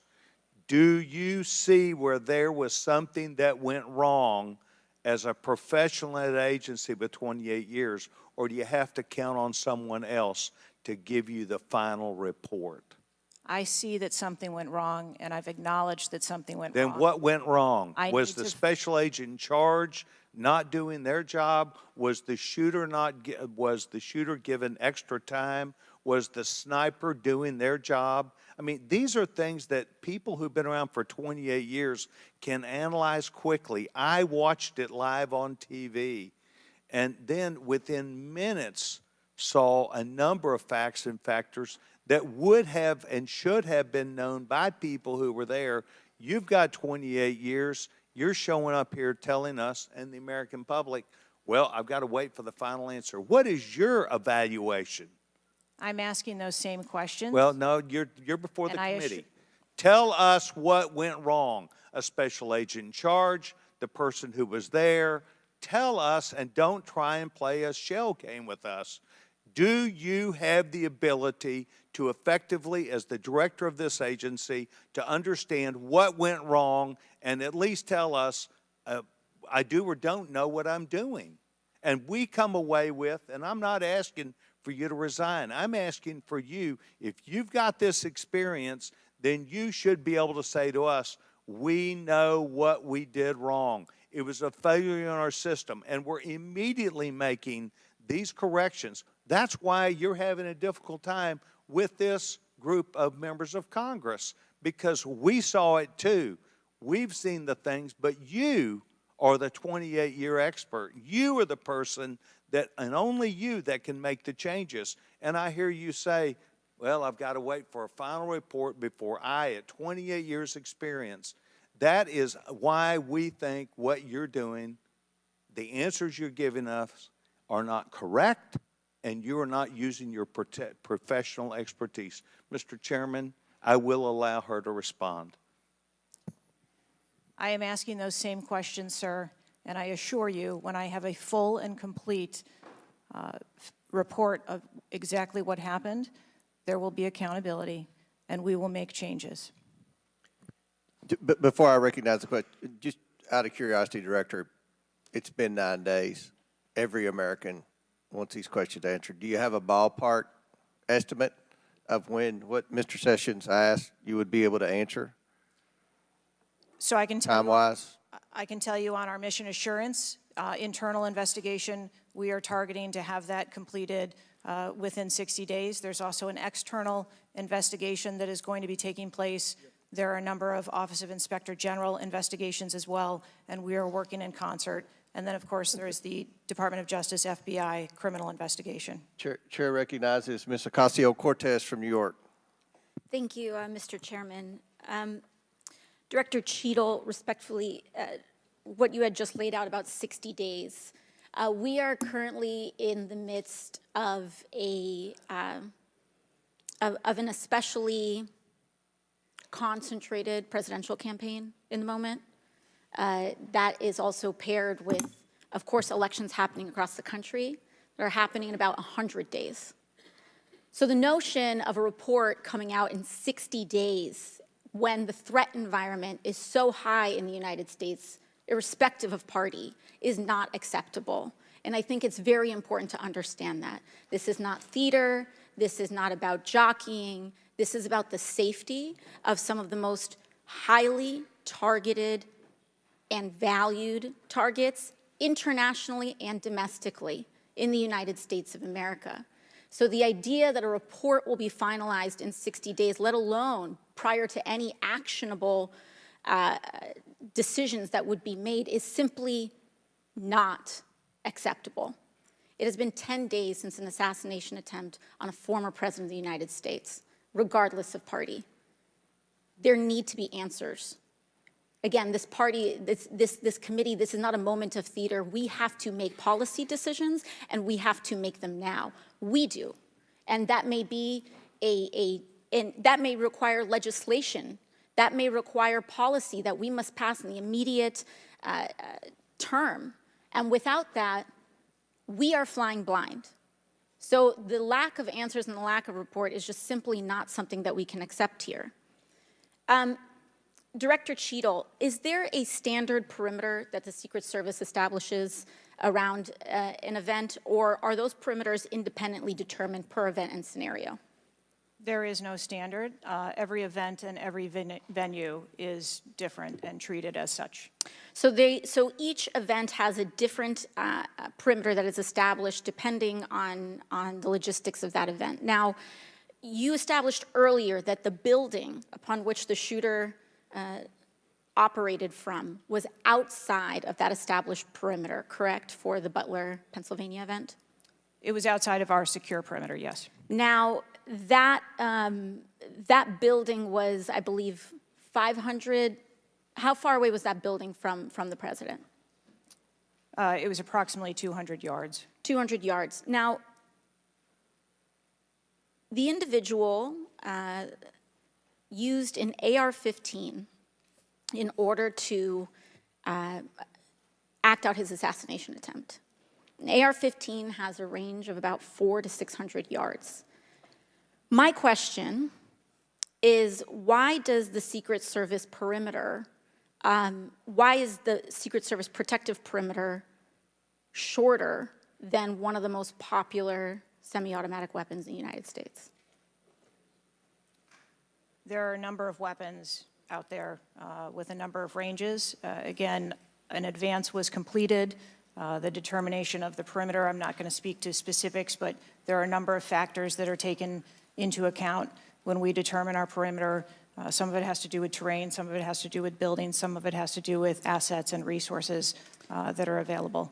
And so what I'm hearing is that a perimeter was not established outdoors in an outdoor venue that would prevent an AR-15, which is one of the most common weapons used in mass shootings, from being able to be within the range of Secret Service protection. A perimeter was established, and even though there were buildings that were outside of that perimeter, it wasn't just that building, there were a number of buildings in the area, and there was overwatch that was created to help mitigate some of those buildings. Respectfully, Dr. Cheatle, as well, as a person who has experienced an enormous amount of threat incidents, including incidents that have never been reported publicly, there is a common pattern that happens here, whether it's Secret Service, FBI, Capitol Police, local departments. After a critical security failure, we often hear there will be an independent investigation. That independent investigation gets set up. Usually the expectation is between 2 to 3 months after the incident, and then nothing really occurs from there. The report is usually not satisfactory to the questions that are usually being raised here, and most importantly, corrective action is rarely taken. If I were to state anything that I think is profoundly important, is that we need to have answers to the public. Ideally, I would encourage you and the agency to be more forthright with the members that still have yet to have their questioning, because the public deserves to have full confidence, and the stakes are too high. The violence that could break out in this political moment, regardless of party, in the event of someone getting hurt, constitutes a national security threat to the entire country. Thank you, and I yield back. Could I go back to something you Yes, said? please, feel free, Director. Ma'am, if I could just speak to something you said at the outset when you started your questioning. I want to assure you and everyone on this committee that I'm not waiting for a report to take action.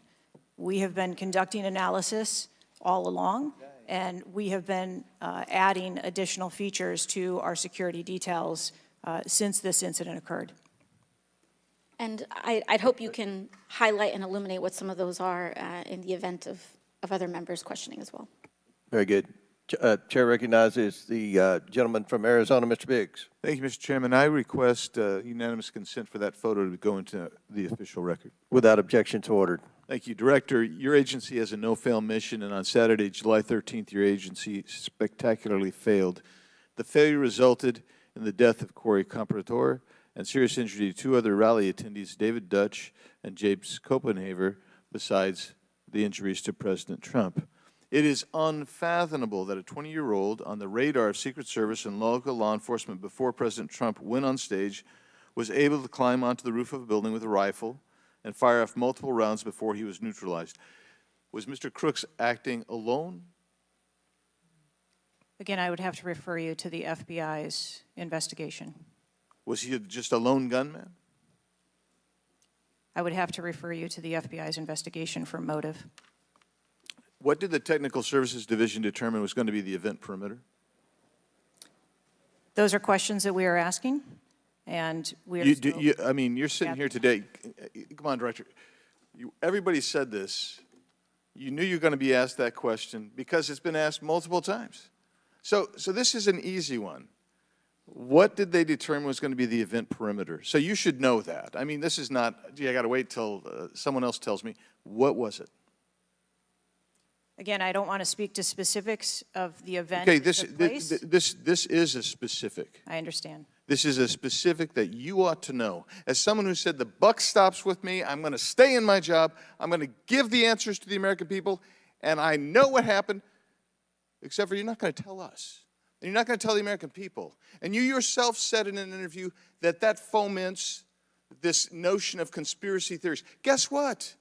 When you sit here and repeatedly tell people, hey, I have to wait, as it frustrated everybody on this committee, guess what? It undermines your credibility and whether you're really going to get to it. So I'm going to ask you again, what did the Technical Service Division determine was going to be the event perimeter? We are still gathering reports. We are interviewing individuals. You know what it is, though. No, you're just not going to tell us, right? When I have those details, I will most certainly share those. Was the gun already on the roof, or did the shooter carry the gun up with him? I do not have that information at this time. Well, when was the last sweep of that roof done prior to the rally? I do not have that information at this time.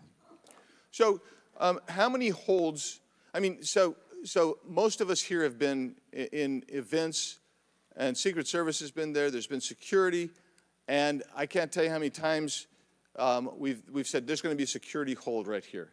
So we're going to wait, and we wait to 1 or 2 or 3 minutes. And yet we're hearing from you, apparently, that there were no holds in place. So ever instituted here with President Trump's going on stage. And you said, and this is, I think, connected with this, you said they hadn't adjudicated the shooter to be a threat. He was adjudicated to be a suspicious person, even though we've got some dynamic video that Mr. Krishnamurthy put on the video for us. So I guess my question for you is, and I think you answered this, I just want to see if you're consistent with what you said about an hour and a half ago. What do you do if a suspicious person is identified by the agency? So at a number of our events, it is not unusual. I know it's not unusual. What do you do? Those individuals that are identified as suspicious, we will send teams out to... Was a team sent out here then? There were teams that were sent to identify and interview that individual. They were sent to interview the individual who's scampered up in camo on top of a roof within 130 yards of his target. And did your team get there? When did your team get there to conduct that interview? I don't have the details on the timeline. It is my understanding. So if they did send a team and they're going to interview him, and you described that earlier as an investigation, why didn't they put a security hold on President Trump going on stage at that rally? At a number of our protective sites, there are suspicious individuals that are identified all the time. It doesn't necessarily mean that they constitute a threat. Of course not. But here you got a guy scampering up the side of a building on top of a roof. It's identified to you, and you said you sent a team there. And you can't answer that. And this gets to one of my finer points, Mr. Chairman, if I can make it. And that is, we can have these kind of interview sessions, 5 minutes, everybody gets a kiss at the pig, 5 minutes, and she gets to stonewall us, not deliver answers. So we say, okay, we're going to put together a congressional committee, a blue ribbon committee. Same crap will happen. I am calling, and I'll support that, but I will tell you this, I am calling on the Speaker to give us and put together a truly independent commission of qualified former Secret Service agents, presidential and VIP protective services people who can actually conduct this kind of investigation and give us real answers, because I don't think you're going to give us those answers. You should have come today ready to give us answers. I call upon you to resign today. And I also would say I've got a bunch of UC requests, if I can go ahead, Mr. Chairman. Proceed with the request. Thank you. I apologize. It might That's all right. Go ahead. It might take a moment. Very important. Anthony Guglielmi, the Secret Service spokesman, one from him. Without objection, so ordered. Article, U.S. Secret Service says it previously denied Trump requests for additional resources, New York Times reports. Without objection, so ordered. Secret Service says it denied earlier Trump requests for more federal resources. Without objection, so ordered. Secret Service acknowledges denying some past requests by Trump's campaign for tighter security. Without objection, so ordered. Preliminary findings by Senator Ron Johnson and his committee. Without objection, so ordered. Articles entitled, Notice Anything Different About Trump's Secret Service detailed. Next, former Biden official corrects herself after saying Dems must turn their fire on Donald Trump to beat him. Secret Service director says buck stops with her, but she will not resign. Disney Star Wars Mark Hamill cracks joke about Trump's ear bandage following assassination attempt. Biden, I haven't engaged in inciting rhetoric. Trump has. I'm just talking about threat to democracy. Piece called Who is Secret Service Chief Kimberly Cheatle? Charlemagne the God says Trump solely responsible for violent rhetoric that led to attempt on his life. Video actress Amanda Seales pushes conspiracy theory Donald Trump assassination trip was staged. Report Secret Service identified rooftop as a potential vulnerability days before the rally. Watch BlackRock removes ad showing former President Donald Trump's would-be assassin. Why does the Biden administration have 100% confidence Secret Service after assassination attempt? Secret Service director, we didn't put snipers on the roof because it was kind of sloped. Here's what Thomas Matthew Crooks did in the days leading up to Trump assassination attempt. Secret Service director under scrutiny for diversity initiatives after Trump assassination attempt. The official story on Trump's shooting makes no sense at all. Andrew McCabe says Trump assassination. Mr. Chairman, point of order. I'm happy to assent to all of them. I just so as to facilitate you don't want me our to read? proceedings. Is it too tedious? Well, we're not even really hearing them anyway. So if we could, it's up to you, Mr. Chairman. You would like me to slow? I'll slow it down. I was probably going too fast. Secret Service's explanations for security failures ahead of Trump assassination attempt are not adding up. U.S. reportedly received intel of Iranian plot to assassinate President Trump.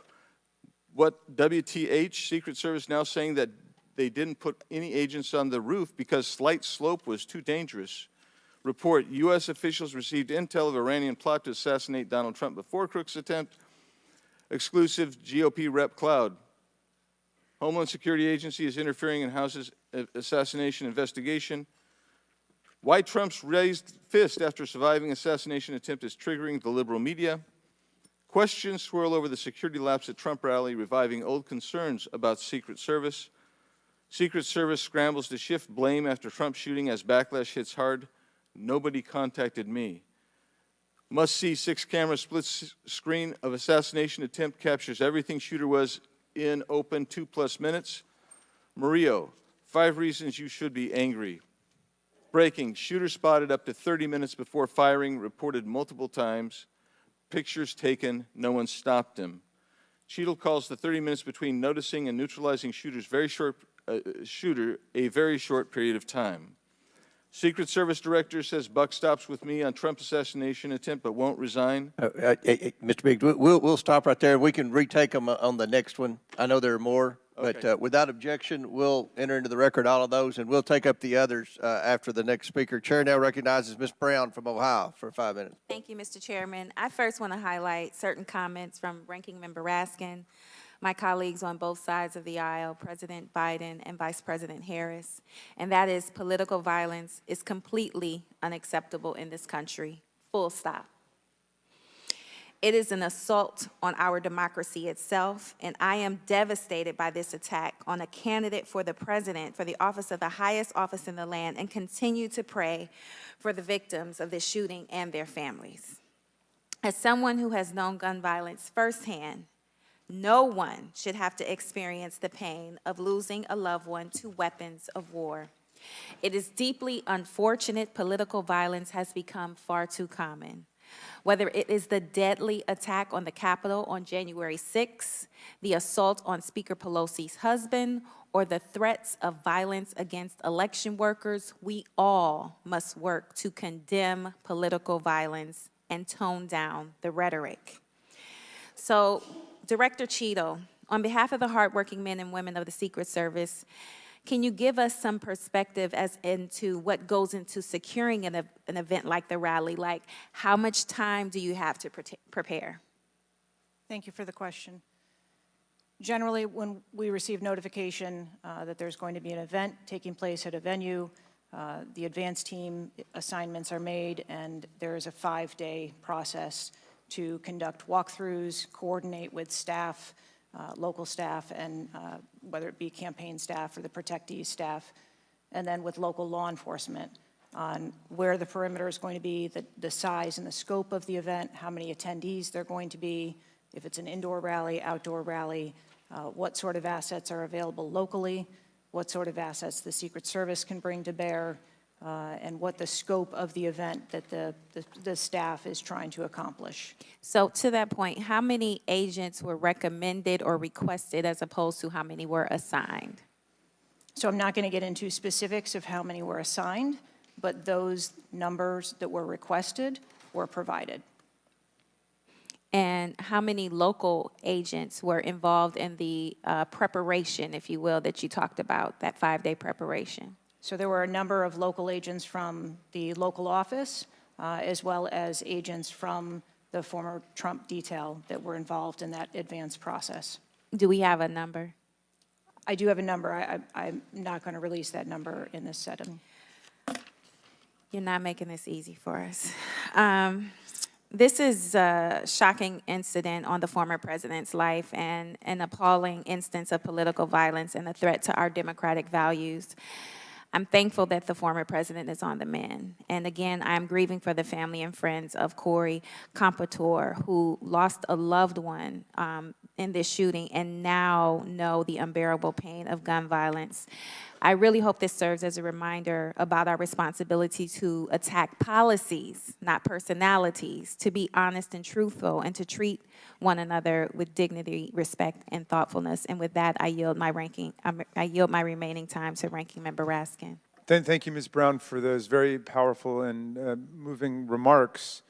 Director Cheatle, we don't want to lose a presidential candidate to an AR-15 attack. We cannot lose a presidential candidate to an AR-15 attack, and we can't lose any more citizens to AR-15 mass violence, mass shootings. And we certainly don't want an attempted AR-15 assassination or assassination attempt to set off political violence or riots in America. So this is deadly serious business. The vice-ranking member pointed out that a report in 60 days won't do it for us because we have a responsibility. Members of Congress have a responsibility to take action now if there's anything we can do to prevent this. So my question for you is, what is informing your operational decisions right now that you've invoked? Without a report, can you tell us what are the preliminary judgments, or if you don't want to foreshadow the report, fine. What are your personal, professional judgments informing the operational decisions you're making right now? Certainly, and I appreciate that question. I don't want to make any preliminary judgments on what happened on this particular day, but I can tell you that we have looked at, as we did immediately in the aftermath, what the security plan for the Republican National Convention was going to be, and we made adjustments to the interior of the perimeter there. We looked at the protectees that we have here in the Washington, D.C. area and our protective sites, and we did make some adjustments to their security posture. And as we continue to move through the next several weeks, even yesterday with the announcement of the president no longer running, we have made adjustments to the vice president's detail. We are already prepared for an eventual VP nominee, and we continue to make those assessments. I think it just shows how dynamic the environment is that this agency works in every day. So you've made the same kinds of common sense judgments and intuitive recommendations that members of the public and members of Congress are asking about right now? Yes. Okay, thank you. I yield back, Mr. Chairman. Thank And you, before I gentlemen. recognize Ms. Mace, I have to say, Director, we're pretty close to the halfway point during this. You answered more questions with an ABC reporter than you have with members of Congress. We have a lot more questions. The American people are demanding that we get answers to those questions, and that's what the purpose of this hearing is today. So I'm sure a lot of the questions that have already been asked are going to be asked again, and hopefully we can get some answers to those questions. I strongly implore you to answer those questions. You're here with a subpoena, and we expect you to answer the questions. Chair now recognizes Ms. Mace from South Carolina. Thank you, Mr. Chairman. Director Cheatle, the American people are watching, and they're wondering if there are any questions you can answer honestly today. So, Director Cheatle, I have a series of questions, very specific questions. I want very specific answers. Most of my questions are going to demand a yes or no answer. Do you understand? I do. Okay, my first question. Both sides of the aisle today have asked for your resignation. Would you like to use my 5 minutes to draft your resignation letter, yes or no? No, thank you. Was this a colossal failure? It was a failure. Yes or no? Was it a colossal failure is the question, yes or no? I have admitted this is a terrible This is a yes or no series of questions. Was this a colossal failure, yes or no? Yes. Was this tragedy preventable, yes or no? Yes. Has the Secret Service been transparent with this committee? Yes. Would you say the fact that we had to issue a subpoena to get you to show up today as being transparent, yes or no? I have always been yes eager to or no? come You didn't and want to talk answer to the the question. committee. We had to issue a subpoena to get you to show up today. That is not transparent, by the way. You stated earlier, Secret Service is not political. Is that correct? Yes. Okay. Would you say leaking your opening statement to Punchbowl News, Politico's Playbook, and Washington Post several hours before you sent it to this committee as being political, yes or no? I have no idea how my statement got out. Well, that's bullshit. So, Mr. Chairman, I would like to ask unanimous consent to enter into the record articles by Punchbowl News, Political Playbook, Washington Post, all done at 5:24 a.m., 6:12 a.m., 6:34 a.m., a solid 3 to 4 hours before this committee got your statement. Without objection, ordered. Okay. Is the Secret Service fully cooperating with our committee? Yes. Okay, you say you're fully cooperating with this committee. On July 15th, this committee sent you a list of demands of information that we wanted. Has the Secret Service provided this committee a complete list of all law enforcement personnel that were there that day? Have you done that? Have you provided a list to the Oversight Committee? Yes or no? I will have to get back to you on that. That is a no. Have you provided all audio and video recordings in your possession to this committee, as we asked on July 15th, yes or no?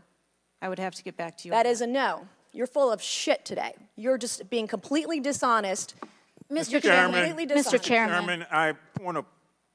Come on. We have to maintain decorum in this committee, no matter how have you provided upset we any get. and all memos to this committee that we've asked you on July 15th? Have you provided all memorandums within the Secret Service?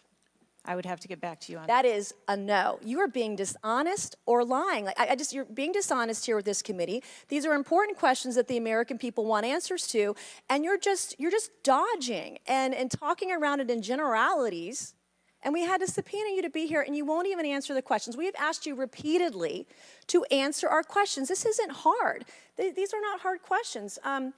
Have you provided us all communications from the Secret Service related to that day and that rally? Have you provided this committee? We've asked for this information on July 15th. Have you provided any of this information that this committee has asked of the Secret Service? Any of it?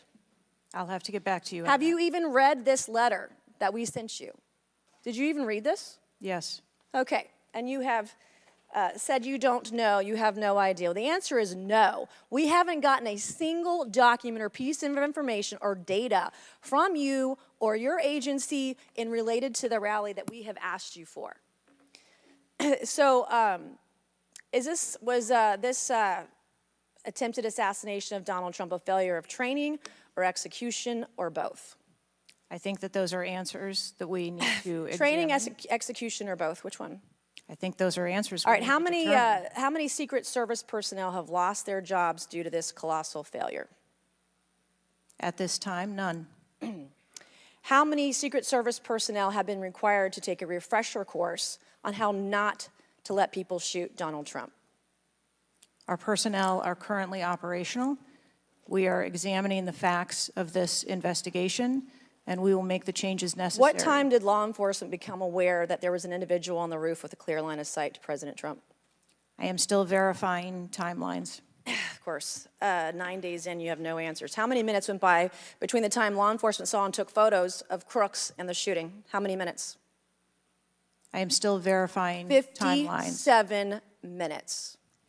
Thank you, Mr. Chairman, and I yield back. Gentlelady yields back. Before I recognize Mr. Stansberry, I believe I want to recognize Mr. Mfume for a unanimous consent. Yeah, thank you, Mr. Chairman. I beg your indulgence. I meant to do this earlier. I'd like to have unanimous consent that it be submitted for the record. The 2023 ranking of best and worst workplaces in the federal government, compiled by the Office of Personnel Management, which shows the United States Secret Service coming in, again, as I said earlier, 413th out of 459 sub-agencies, and this appears in the July 17th edition of Government Executive. Without objections ordered. Chair now recognizes Ms. Stansberry from New Mexico. Thank you, Mr. Chairman. You know, I want to start by just saying that part of why you have bipartisan agreement here on the dais about the severity and importance of this hearing is because this is not just a single shooting. This is about national security and the security of our democracy. It's not just one operational failure. This is about our public officials safe. And what does that signal to our country and to the world about American security and the ability of our officials to do their job safely? So I want to start by saying thank you to all of our brave men and women who are in the uniform, whether it's the Secret Service or local law enforcement, who put their lives on the line. I think obviously we honor their service, but this is really about operational failures and what it means for our country at large. And I also want to reaffirm that we must condemn unequivocally political violence of any kind, not just political violence, and that it cannot be tolerated in this democracy. And also to offer my prayers for the slain Fire Chief Corey Comprador, and also prayers for those who've been injured. Now, I think, you know, the tone of this hearing is, how is it that a 20-year-old young man with a gun that was legally purchased by his father could, on the day of a rally, go to a gun shop, legally purchase ammunition, show up to a secured site, and then not only attempt an assassination of a political figure, but kill and injure 2 others? How could this happen? I'm not asking yet. I think we've had a lot of testimony here today. I want to talk a little bit about the timeline.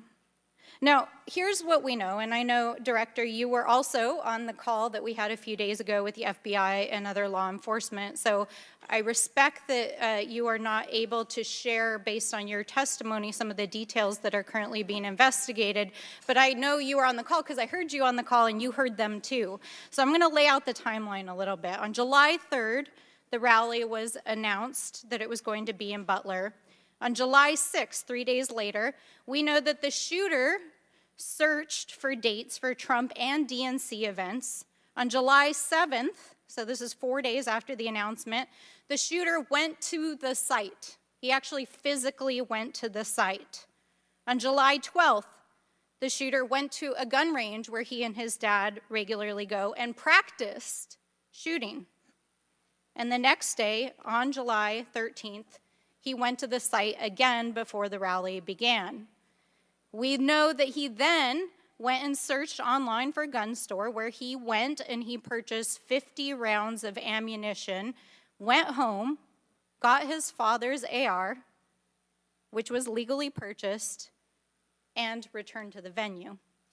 At 5 p.m. that evening, this is more than an hour before Donald Trump actually took the stage that evening, local law enforcement were made aware that there was a suspicious man. In fact, at 5:20, local law enforcement flagged that he had a rangefinder, and they radioed their concerns and sent around pictures of the individual.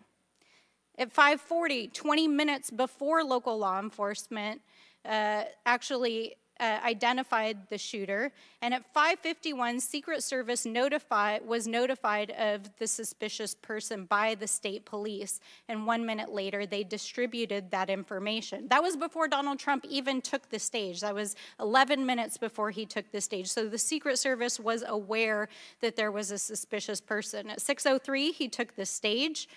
At 6:09, rally-goers, as was shown in the video, identified this gentleman climbing on the roof. At 6:11, 3 shots were heard, 3 rounds of shots, and of course, the president and the other victims were shot. This shooter was a 20-year-old young man, no criminal record, legally purchased gun and ammunition, who for days in the lead up to this shooting was searching mass shooters. He even had a picture of a mass shooter on his cell phone the day of the shooting.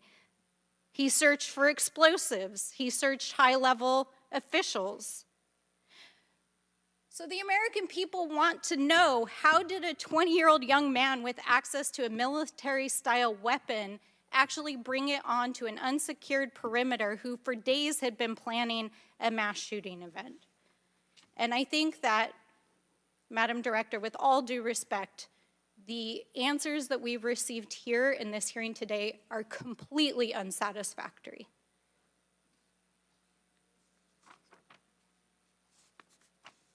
How could this happen?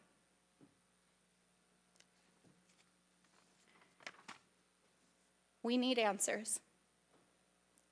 We need answers not just for the family members of the gentleman who was killed and those who were injured, but we need answers for our democracy.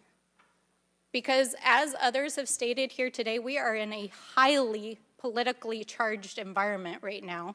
We are only weeks away from one of the most significant presidential elections in American history, and it is clear that our public officials' safety has not been secured.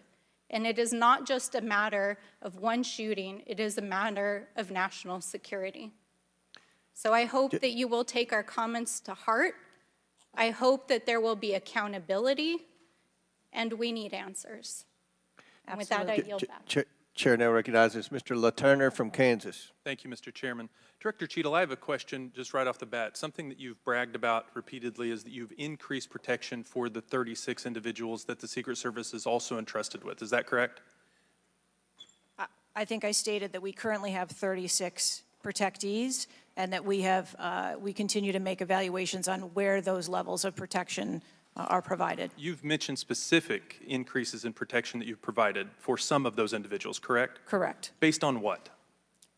Well, some of it has been as a result of the tragic incident that occurred on the 13th. We went back and reassessed where we were at in providing protection and wanted to make sure that we were not, overlooking anything considering this most recent incident. So the Secret Service needed to learn that allowing a rooftop 150 yards away from a protectee, not putting that in a perimeter, not having someone guarding that roof, that information is new to you, and it's caused you to increase protection to other folks that are under your care? I think it is prudent, after any incident that occurs, to go back and take a look at your current practices and see if there is anything that needs to be done differently. It's inconsistent because what you said earlier to Mr. Turner was that the protection that you were offering to President Trump was in line with the current threats, him being a former president, him being a nominee of a major political party, the threats from Iran, the protection that you're providing him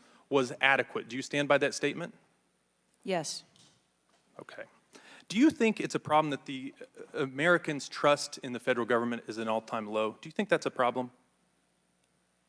I think that it's unfortunate. I don't know why you're quibbling with my word. Is it a problem or is it not? I think the American public deserves to have trust in their federal government. Okay. I don't know why you're being difficult. I'm just, it's a simple question. Are you concerned about the increasing prevalence of conspiracy theories going on out there right now? Yes. I am too. You've been incredibly inconsistent with your answers before this committee today and what you were willing to reveal. You've acknowledged that the shooter was identified with a rangefinder, that President Trump's detail was sufficient for the threats he faced from Iran, that certain details were erroneously reported, in your words, but you haven't been willing to provide any information about the decision to place the building in question outside the perimeter, the explosives placed in the shooter's vehicle, the use of a drone by the shooter, or when exactly the Secret Service identified the shooter as a threat rather than merely suspicious. What is your standard today for what you are willing to answer and what you are not, because you've been inconsistent? I'm certain that you can understand that some of the information that's been provided to you thus far has come from the FBI's investigation and has come from information that we have released. I want to make sure that information that is being provided to this committee is consistent and is factual. But the question about the drone that the chairman asked at the beginning of the hearing, he said, do you know this information? And you acknowledged that, yes, you do know the information, you just don't want to tell us. I guess my question is that if you wanted to wait till the end of the investigation to draw conclusions, which you've acknowledged you're not, you're drawing conclusions right now and making changes. But if that was your standard, that you want to wait till the end of the investigation to draw conclusions, okay, at least you would be consistent in that. But what we're wanting to know today, and what would dispel some of the conspiracy theories out there, what would increase trust with the American people, is for you to let facts out, for you to tell us what you know. And I want to understand from you, why is that a problem? Why is it inconsistent with a quality investigation to release to the American people today at least the information that you know for sure? Because you certainly know for sure more information than you're willing to give us today. I have released that there was a failure and that there are gaps that we need to make sure that they don't happen again. That's not acceptable. That's not enough. That doesn't quell any conspiracy theories out there. In your 27 years of experience, would you have been concerned about an elevated location within 150 yards of a protectee that did not have a Secret Service presence? Just based on your experience. What I can tell you is that every site and every venue No. I'm asking for your experience. Looking at this situation, would that have been of concern to you? Or would you have agreed that it's fine, it doesn't need to be covered? What I have explained today You're is not that going to answer. there was... Is it true that at 5:45 p.m., approximately 18 minutes before President Trump took the stage, the Beaver County Emergency Services Unit noticed the shooter on the roof and photographed him? Is that a fact or not? That is the information that I have from the FBI's report, yes. You haven't been willing to share whether or when this was communicated to the Secret Service, so I'd like to get into the difference between suspicious activity and threatening activity. Is it suspicious or threatening if an individual is seen around the perimeter with a rangefinder? Is that just suspicious? That could be termed as suspicious. If that same individual with the rangefinder is found on a rooftop, is that still just suspicious, or is that considered threatening? That could be termed still as suspicious. All right, my time is over. Mr. Chairman, I yield back. Thank you. Chair now recognizes Mr. Frost from Florida. Thank you so much, Mr. Chair. And obviously, I want to start by stressing that political violence is always unacceptable and acknowledging that this is still an ongoing investigation. But oversight hearings like this are essential components of an investigation, and I want to thank the chair for pulling this together. Madam Director, I appreciate you for being here. The events of July 13th raised serious questions about the efficacy and thoroughness of the security protocols in place. The gravity of the fact that an unsophisticated gunman was able to secure his perch and take a shot at a former president, despite multiple layers of security and intelligence, are not lost on me. Before I came to Congress, I used to work advance for a major political candidate and have interacted with many different law enforcement agencies on large political events like the one that just happened. How many times was the Secret Service alerted about a suspicious person at the July 13th campaign event prior to the first shot being shot? I don't have an exact number to share with you today, but from what I've been able to discern, somewhere between 2 and 5 times there was some sort of communication about a suspicious individual. To the Secret Service specifically? Mm-hmm. According to reports, the shooter was photographed twice by security officers prior to the shooting. A police officer saw the shooter on the ground and reported him with a photograph as a suspicious person. Multiple local law enforcement officers identified the shooter, radioed that he was acting suspiciously near the event's magnetometers. A local law enforcement tactical team saw the shooter on a roof and notified other security services and also photographed him. One police officer who photographed the shooter saw him scoping out the roof and carrying a rangefinder. My question is, and you've answered this, but why, or you haven't answered this, why wasn't the event paused right then? Again, I'm not clear on the timeline of when the Secret Service shift and the counter sniper were notified. But earlier, Madam Director, earlier you said that the Secret Service would have paused the rally if they identified a threat. Correct. So why wasn't it paused? Because I have to assume that they did not know that there was a threat when they brought the president out on the stage. I feel like this is a breakdown in communication between local law enforcement, you all, and other actors at the rally. And again, as someone who's worked on these, I understand that there's multiple people with multiple decision, with the ability to make different decisions on the ground.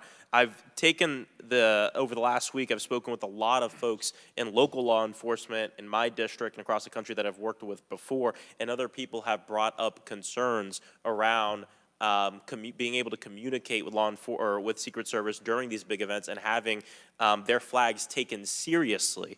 I do believe that if Secret Service believed that there was a legitimate threat, that they would have paused the rally. My concern is before that something was flagged and it wasn't taken as seriously as it should have been taken. So I think this shows an issue with communication, and I want to know, Madam Director, what you intend to do to fix that, not in 60 days, but now. We're in the middle of a presidential election, obviously a former president who had an assassination attempt, another rally goer who was killed due to this gun violence. We now have a presumptive nominee of the Democratic Party who's also historic, first black woman to be running for president. And so I am worried about everybody's life. What do you all intend to do to fix this communication breakdown and making sure that you actually take what local law enforcement, local folks are saying more seriously? We take what local law enforcement relays to us seriously. Let me just be clear on that. As far as the communication. But not this time. We always trust our law enforcement partners and have a great relationship with them. We are looking at whether or not there was a communication breakdown. If that was the case, we will take steps to ensure that we correct that because, to your point, we cannot have a communication breakdown. Madam Director, does you mentioned that the perimeter of the event did not include the rooftop where the shooter was. Does your responsibility and the Secret Service's responsibility to protect a principal stop at the perimeter of an event? Our responsibility is to ensure the safety and security of the event itself and the protectee who is attending that event and the personnel who are protecting. So you would say the fact that the rooftop was outside the perimeter is not an excuse for what happened, saying that it was outside the perimeter of the event? I am not offering that as an excuse. Okay. Thank you. I yield back. Gentleman yields back. Chair now recognizes Mr. Fallon from Texas. How did a 20-year-old loner with a week's notice pick the absolute best location to assassinate President Trump when the entire Secret Service missed it? Director Cheatle, in your leadership, your agency got outsmarted and outmaneuvered by a 20-year-old.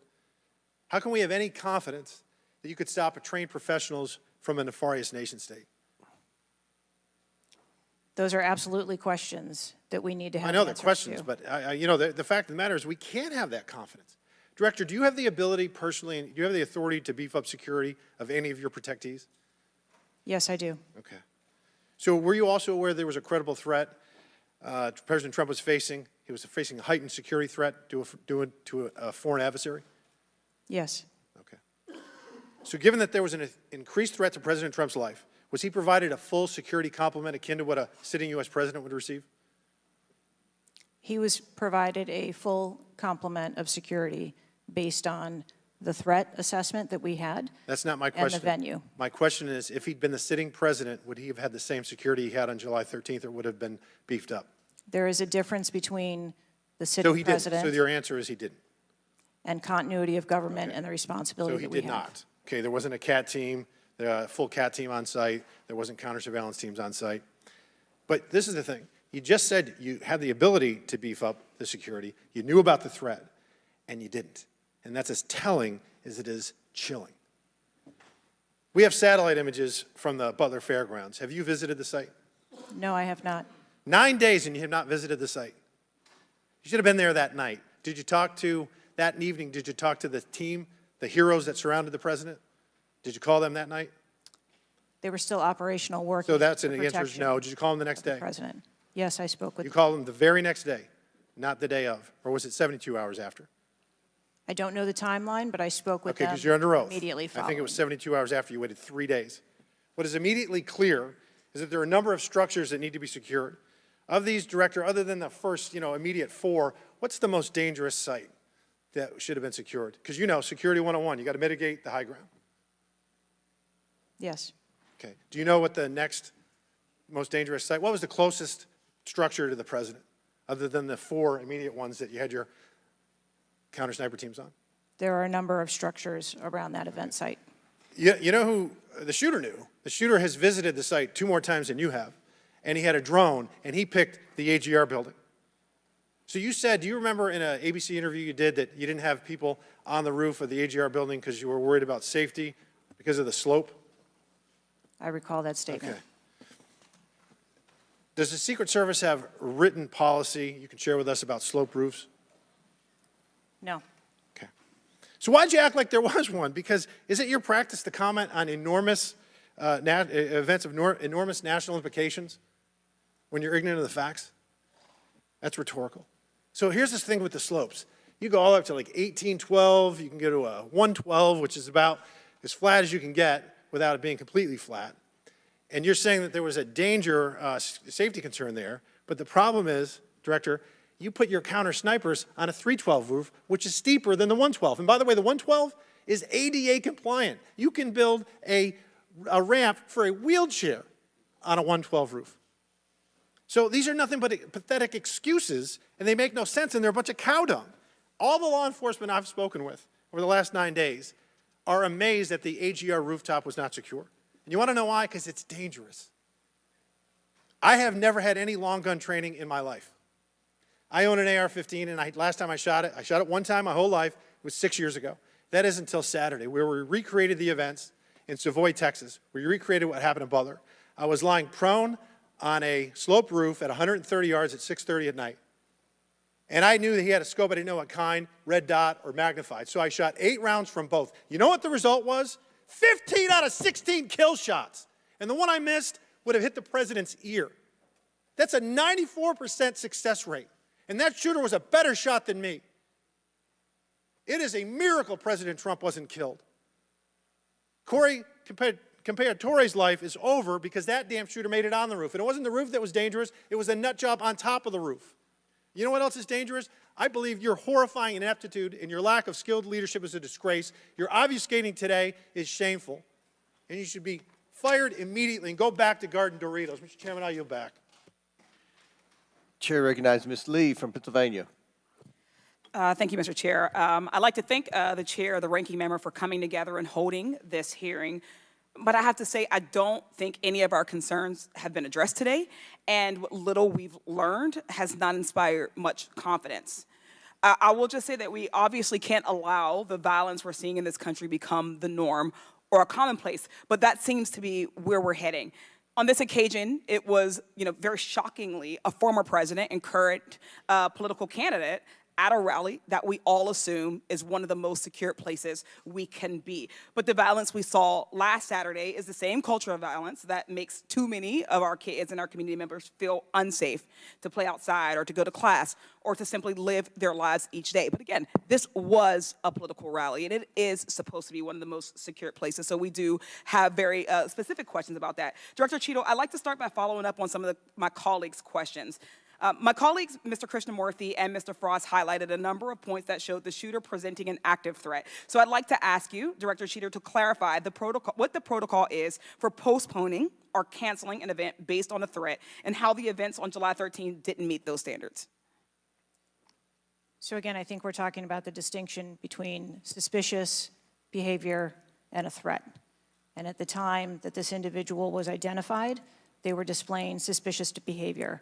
I'm still waiting for interviews from the FBI to determine what it was that identified that individual as suspicious and what those behaviors were. To that question, does suspicious behavior vary between different events? For instance, if we have an event with a president, would there not be a heightened standard for suspicious behavior? I think that there are a number of ways that someone could be identified as suspicious, and it doesn't matter whether it's at a rally or an indoor event or who the protectee is. I think it's up to law enforcement or citizens to identify someone as suspicious. Okay, thank you. According to the Associated Press, at least 6 different agencies, including 2 sheriff's office, local police, state police, as well as fire and emergency rescue officials were involved in securing the rally in Butler. When there are so many teams that are collaborating, who takes the lead and how is that determined? The Secret Service is responsible for the security of the site and the coordination. And that was the case on July 13th? Correct. Okay. Changing gears, in 2024's appropriations budget, the Secret Service was given a little over $3 billion, which was about $78 million above what was requested. For 2025's budget, you've requested yet another increase. How much of these funds goes towards training and improving protection procedures? I would have to get back to you on the training aspect of it, but about 30% of our budget is for protection and facilities and training. But clearly the problem can't be a lack of funding. So what exactly do you see as the core problem that led to this failure, that led to your agency being outgunned by a 20-year-old using his father's gun and acting on his own without a particularly sophisticated plan or technology? I think that we are waiting to determine exactly what those failures or failure was so that we can make sure that the Secret Service is stronger after this. So we've heard a lot today that you can't answer because it's an ongoing investigation, that you're still figuring out the details, and that you won't answer basic questions. You've said 60 days for the investigation, but I simply don't think that's acceptable. Do you really plan to keep avoiding questions and the American people's questions, ours and the American people's questions, for the next 60 days? I'm not avoiding questions. I want to make sure that I am providing factual and accurate information. Certainly, but is there no in-between, right, between what is obviously a fact and what you can surmise from the details that you already have? I assure you, when I have a full and complete report of what took place on that day, I will certainly come back and make that available. Certainly. Studies indicate that the United States is experiencing increasing levels of political violence and tension. Does the Secret Service see increasing political violence as a threat to its work? And if so, how is the Secret Service adapting its strategies and protocols to account for increasing political violence? We are constantly evaluating the threats that we receive and monitoring that, and we make adjustments on a daily basis to our protectees based on what those threats are and what actions we need to take. Yes or no? Do you believe that stricter controls on the availability of assault weapons would make it easier for the Secret Service to fulfill its missions of protecting public officials? I think the Secret Service is tasked with providing a safe environment, which is why we put into place a number of mitigation factors. Certainly, but do assault weapons make it easier or harder for you to do your job? I think that any weapon makes it difficult for us to do our job. Okay, I yield back. Chair now recognizes Mr. Donalds from Florida. Thank you, Chairman. Director, real quick, at what time was Secret Service aware of the active threat against President Trump? Director, what time? So the Secret Service was aware that there was an individual who had been identified as suspicious, and that individual was attempting to be tracked down. At what time? I don't have a specific timeline other than to tell Director, you, it's been 9 days. I At understand what that. time? I want to make sure that I give you factual information, sir. Director, have you talked to the agents on the ground that day? Yes, I have. You've talked to all of them. Mhm. Your senior team has talked to every agent that was on the ground that day. Yes, we have. Have they all corroborated the same time they identified the shooter or they were made aware of the shooter, either by attendees in the crowd or a local police department? There are a number of reports of when those times were made. Was it those 5 minutes notifications. before the first shot rang out? No, Generally speaking, was it 10 minutes before the first shot rang out? no. Was it 15 minutes before the first shot rang out? It was less than that time frame when it was identified as a threat. How many days before the shooting took place did Secret Service actually do their advance work to secure the facility that the rally was going to be held at? 5 days. In the 5 days prior, when the security advance team did their work, did they identify the rooftop as a potential threat? Again, I'm pulling those reports and that information. It's been 9 to days, conduct those Madam interviews. Director. Did they notice a rooftop 150 yards away that was a potential threat? Yes or no? I am certain that the rooftop was noticed. I am pulling the reports. What was the security parameters around securing that rooftop? What did they do? There was overwatch provided for that rooftop. Did Overwatch fail? I am waiting to hear what the results of the investigation were so that I can identify where the failure was. Who did you talk to that was on the ground that day that was responsible for Overwatch? What are their names? I'm not going to provide their names in this setting. Did you talk to the people that were providing Overwatch that day? I've talked to the people that conducted the advance on that day and that were working the shift and were the counter snipers on that day. So you talked to the counter sniper team, you talked to the people who were providing Overwatch that day, and you talked to the advance team, correct? Yes, sir. What did they tell you? We are putting together a comprehensive report so that I can identify exactly where the gaps and the failures. When the counter sniper team was on the roof and they identified that there was suspicious activity on the roof in question, what was the chain of command's orders around the person on said roof? Because I'm quite sure somebody saw under your organization, the Secret Service, I'm quite sure somebody saw the shooter on the roof. So what was the communication through the chain of command to deal with said person? What I can tell you is that when the individual was identified by the counter sniper, they took one shot and neutralized that individual. But that was after the shooter already took a shot, is that correct? That is correct. So what you're saying now is that the Secret Service did not see the shooter on the roof until after the shooter took a shot? I do not have all of those details at this time. If you don't have those details after 9 days, Director, then what you're telling me is that you guys didn't see it. Is that correct? I am telling you I don't have all the details of the sequence at this time. Director, it's been 9 days. Either you have the information or you do not. Is that correct? We are still in the process of conducting interviews and an investigation. Some of my colleagues have texted me over the last couple days, bipartisan, about whether you should lose your job. And I've been quiet on that question because I wanted to see what you were going to do today. In my opinion, you do need to be fired immediately. And it is because this is gross incompetence. And the fact that it's been 9 days, and these are simple questions to answer, I'm quite sure if I asked any one of my kids if they got in trouble and I told them to give me the details, I would get more answers from them than I'm getting from you right now. And that's what's frustrating on a bipartisan basis, on a nonpartisan basis. This is a joke. And Director, you're in charge, and that's why you need to go. Mr. Chairman, I yield back. Chair now recognizes Mr. Goldman from New York. Thank you, Mr. Chairman. Director, I want to follow up and just understand a little bit why there is so much information about this out in the public, including some from you and your communications team, and yet you're here pursuant to a subpoena under oath in front of Congress, and you're unable or unwilling to answer some of those same questions. Can you just explain why you are answering so many fewer questions here than you have to the media?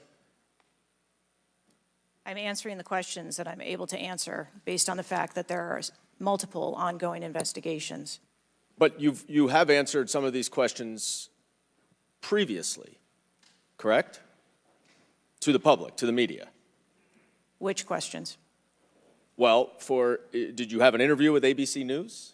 Yes, I did. Okay. And did you explain the interaction between local law enforcement and the Secret Service, and that local law enforcement was responsible for securing the perimeter of the building where the shooter was?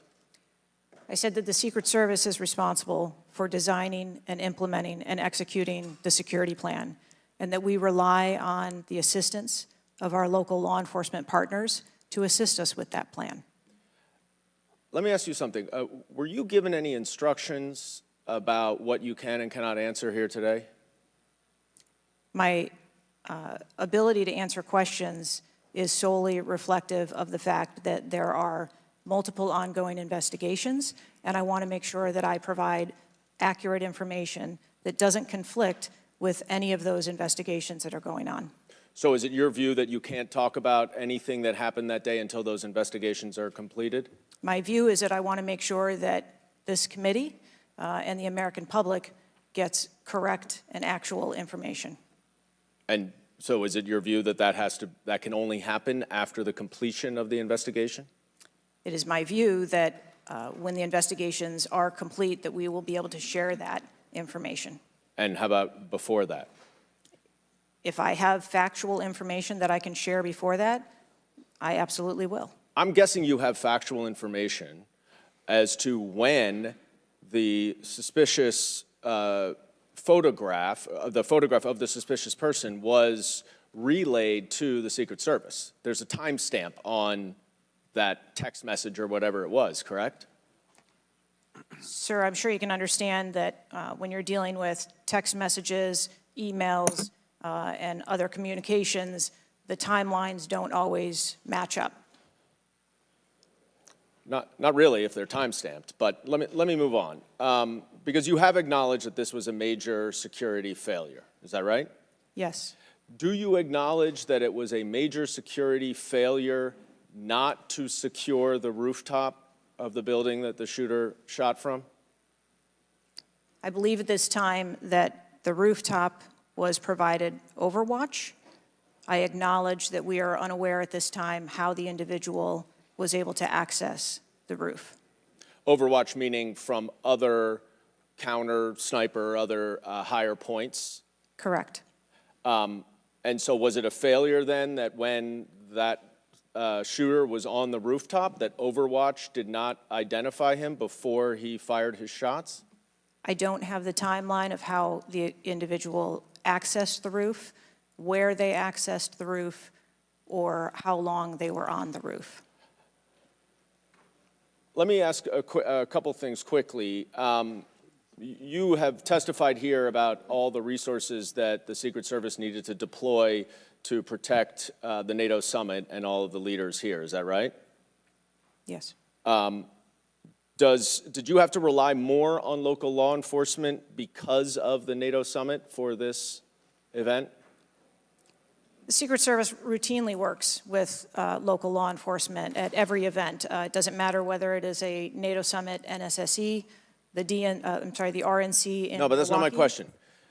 Obviously, there's a natural give and take as to, I'm sure, how many agents you deploy and how much you rely on local law enforcement. Did you have to rely more on local law enforcement because there were fewer Secret Service assets available because of the NATO summit? No. I hope we get answers before the completion. I don't like the fact that the media has received far more answers than Congress has. If this is a function of getting your ducks in a row, I assume you have access to a lot of these reports and a lot of this information, and you should have come prepared here today. And I would just want to flag, Mr. Chairman, before I yield back, that I want to just point out one thing that my colleague from Texas was talking about. When he said he recreated this shooting twice with an AR-15, and he had a 94% success rate, 15 out of 16 shots. I don't know why that doesn't convince him that we should get rid of AR-15s, but clearly we need to do something about the prevalence of AR-15s and weapons of war on our streets. And I yield back. Chair now recognize Mr. Perry from Pennsylvania. Thank you, Chairman. Director, I guess 60 days is the time of the investigation. Is that the information that you've put out, or where did that come from, 60 days? Or is that just information that the committee members are talking about? I stated that earlier today. I've asked Okay, my 60 team. days. So are you receiving regular updates? You're in charge of the Secret Service. This is about your organization, what happened 9 days ago. Are you receiving regular updates from the FBI on their investigation? Yes, I am. So you know some things are true, some things are probably not true. We want to talk to you about the things that we're hearing about and find out if they're true. Have you've been in contact with the FBI, then you're getting updates on a daily basis, right? Yes. Based on what you said. Okay, so, and are you confident that the person in question, Mr. Crooks, was the only person firing that day against the president or the crowd? Is he the only one? I'm not asking you yet if he acted alone, but is he the only one, or can you say that with certainty to the American people? That is the information I have at this time, yes. Okay, does it appear he acted alone? That's the information we have at this time. Okay, now let's talk about the fact that he was noticed as a person of interest, of concern, suspicion, as you say. Your PI team, how do they stay in, there's a sea of people. How does the PI team get to that individual that's in question in the sea of people? How's that individual tracked? Our protective intelligence teams that work at our sites are paired up with a local police counterpart, and so they work in conjunction together. So they just follow them around, or let me ask you this. Looking at the site, you have multiple perimeters, right? You have the secure perimeter, the inside perimeter, you have multiple perimeters. Was the AGR so-called building the highest location affecting the site of the rally? Was it the highest location? I believe the highest location at the site was where our counter snipers were. What about the water tower positioned. adjacent? What about how high is the water tower?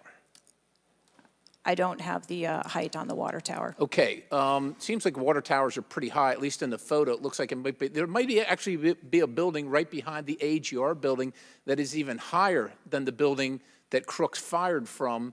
You're familiar with cover, concealment, and defilade, right? You're familiar with those terms? Yes. So how would your sniper team or your PI team track the individual and give vectors to Secret Service on the PI team to get to that individual to question him? And how would you cover the defilade, the cover and concealment of low areas that you can't see from where your sniper team immediately adjacent to the president were sighted? How would you do that if you're not up on the high ground? So when our counter sniper teams go out and conduct an advance, they have a methodology and provide a grid system that our response teams are able to vector in if they see something that is troubling. So when Mr. Jordan asked about the assets that were requested, let me just ask you about assets requested. Were aerial assets requested for this event from either the Secret Service or state police or anybody else, drone, manned, otherwise? Aerial assets, were they requested? I can't speak to what the local just asking police if they were may requested. have conversations with the local police, but I can tell you that the assets that were requested from the Secret Service for the site that day were all granted. But were aerial assets required? I didn't ask if you used them or what you used. Were they requested? Overwatch was requested and Aerial. that was provided. Is that aerial? Because Overwatch could mean on the water tower or not on the water tower. Can you be specific, ma'am? I'm running out of daylight here. I understand. If you're asking me about specifics, whether or not there was... Is it not clear what I'm asking you? Were aerial assets requested by the President, by Secret Service, by anybody? Were they requested? The Secret Service, we felt that we had a good plan in place. Okay, fair enough. How about K-9 assets with bomb sniffing or explosive sniffing capabilities? Requested. I didn't say they were present. Were they requested? Those requests were fulfilled. They were requested and fulfilled. So was the Crooks vehicle inside any of your perimeters? No, it was not. It was not. How did you, so it was not within so what, was there a device located on Mr. Crook's body to detonate the vehicle? That is the information that I have. So what would be the point of detonating the vehicle if it was not inside the perimeter? I have no idea what Mr. Crook's motivation was. Ma'am, the fact that you haven't, I'll close with this, Mr. Chairman, haven't even visited the site. I understand there are other things going on, but the culture of your organization, the culture that doesn't, do you know how tall the president is? How tall is the president? President Trump, how tall is he?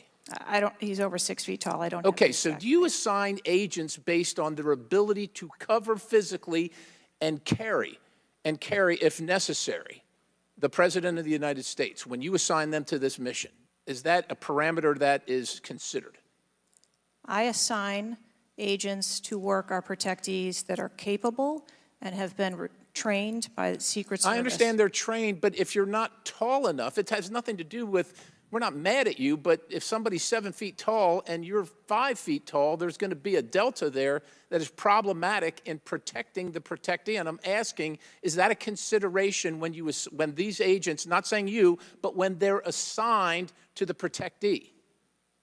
The agents that are assigned to our protectees are perfectly capable. Okay, ma'am. So of the culture is providing what I'm protection. concerned about, because the primary objective here seems to be something other than securing the site, securing the principal, and securing the people at the site. And that's the concern based on the answers that you've given today so far. Without a yield, Mr. Chairman. Chair now recognizes. Assigned to our protectees are perfectly capable. Okay, ma'am. So of the providing culture is what I'm protection. concerned about, because the primary objective here seems to be something other than securing the site, securing the principal, and securing the people at the site. And that's the concern based on the answers that you've given today so far. Without a yield, Mr. Chairman.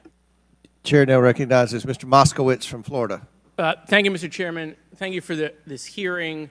I want to thank the subpoena that you sent. I want to thank Ranking Member Raskin and your work, the letter you sent to the committee. And I also support the creation of a commission to get to the bottom of what happened. Director, I just want to give you an honest assessment of how this is going for you today. Did you happen to catch the hearing many months ago in education where there were a bunch of university presidents and Elise Stefanik asked a very easy question and couldn't get an answer? Did you see that hearing? No, I don't think I did. Okay, well, let me tell you, it didn't go well, and the short end of that story was those university professors all resigned. They're gone. That's how this is going for you. This is where this is headed, okay? This is, I don't know who prepared you for this. I don't know how many times you've testified in front of Congress. But a president was almost assassinated live on television, not just for Americans, but for the world to see. And this being your first opportunity, I understand there's an ongoing investigation. I understand there's things that you can not talk about. But the idea that we're getting less than you did on television is something that Democrats, Independents, or Republicans are going to find unacceptable. My high school, Marjorie Stoneman Douglas, was on the list of mass shootings that Representative Raskin held up. That very day, the school resource officer, a police officer, did not run into the building. He hid in the stairwell while the shooter was in the building. He stayed outside, never helped, okay? He also directed other officers who showed up on the scene not to go into the building. When it was determined that the failures in response and training and that the sheriff fired nobody in his agency, Governor DeSantis then removed that sheriff. I supported the removal. So here's my question. You said there's going to be accountability. I understand you don't want to give us names. When you say that, are you telling the committee that once It's concluded. You're prepared to fire the people on the ground who made poor decisions that day. I'm prepared to take the actions No, necessary. no, that's nonsense, okay? Accountability, the failure was human. That doesn't mean they're bad people. It means they failed that day, and a former president was almost assassinated, okay? Are you prepared to fire the human failure on the ground? Yes or no? When you have the names of where those failures were, they're people. It's not like a piece of technology failed. It was people who failed that day. Are you prepared to fire them? I don't have an answer as to whether. Well, then how can there be accountability if you're not prepared to fire someone? And the reason why your name is going to be the person who's held accountable, the reason why members in this committee are calling for resignation, and I join in that, or for the president to fire you, is because you're saying there's going to be accountability, but you can't commit that people are going to get fired. Let me ask this question a different way. If Trump had been assassinated that day, if the gunman had succeeded, okay, would you have come and tendered your resignation? I would still be sitting here because I would want to ensure the integrity of the investigation. Totally that would move understand. forward. That's a fair answer, that you would have set up that process. But would you have had the honor to come in front of the committee and say, former president was assassinated on my watch, there should be new leadership? I think that I have admitted that there was. No, that's what I'm asking. Would you have failure tendered your resignation if he had been killed? that occurred on my watch, and I am accountable for that. Okay, but would you have tendered your resignation if he had been killed? I think that I've admitted that I've taken accountability and will take responsibility. Okay. Well, let me ask I want to follow up on Representative Connolly's question, in which he asked about guns, and you were not willing to commit that that makes your job harder. This is not about the Second Amendment. If there were over 400 million guns on the streets, if all of those guns were machine guns, would that make your job harder to protect people? Again, I think weapons that are out there. If all of make our those job- guns were rocket-propelled grenades, would that make your job harder? Yes, sir. Yes. Okay, thank you. Perfect. This is not a trick question. Thank you. Okay. I won't ask the other 15 things I was going to do. I was going to do drone strikes, but it's okay. So that's all we were asking. It creates a challenging environment. It has nothing to do with the Second Amendment or people's rights, but it does make your job harder. So credit to Representative Connolly for asking that question. One last thing, Mr. Chairman, and I'll conclude. You know, there was a question asked, is an Iranian assassin more capable than a 20-year-old? And I have been tough on Iran. I probably have more resolutions on Iran than almost anyone in Congress. But I can tell you it isn't Iranians walking into schools and grocery stores and movie theaters and churches. It is 20-year-olds, right? And some of them are mentally unstable. And they have access to guns. And they're domestic terrorists. Someone talked about Christopher Wray. Christopher Wray has talked about domestic terrorism. And so, yes, we collectively come together on foreign threats, and I am not at all debasing the fact that there are foreign threats here and abroad, but there are domestic threats, and we have to get to the bottom of how we stop domestic terrorism, because it was a 20-year-old who walked into my high school and killed 17 people. He was plenty capable, and he was an Iranian. Thank you. Chair now recognizes Mr. Timmons from South Carolina. Thank you, Mr. Chairman. Director Cheatle, we've asked you a lot of questions and haven't really got a lot of straight answers. I have intentionally created a line of questioning that I think that you can answer. So the first question is, do you agree that the allocation of Secret Service resources should correspond with the risk profile of any given event? A higher degree of risk at one event should get more resources. Is that fair? That is fair. Okay.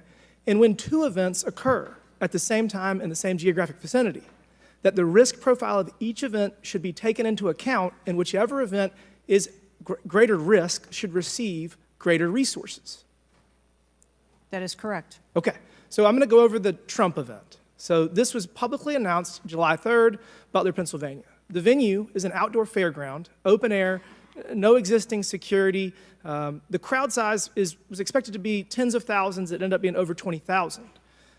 There were general and specific threats from foreign adversaries. As the chairman of intelligence remarked, Iran has said they want revenge, as well as when President Trump was in office, he made a lot of people mad, terrorists to be included all over the world. And, President Trump is the former president and the future president. So I would say that that is a fairly high-risk event. Would you agree? Yes. Okay, let's conversely, the First Lady had an event at a casino in Pittsburgh, just a few dozen miles away. It was a dinner for the Italian Sons and Daughters of America. It was publicly announced on July 10th. What's interesting is that the casino is actually extremely secure. They already have magnetometers existing prior to this event even being announced. It was in a ballroom. And the size of the crowd, a mere 400. There were no specific threats. There may have been general threats. And the asset is the First Lady.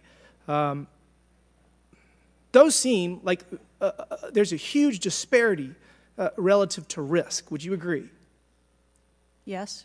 Okay, thank you.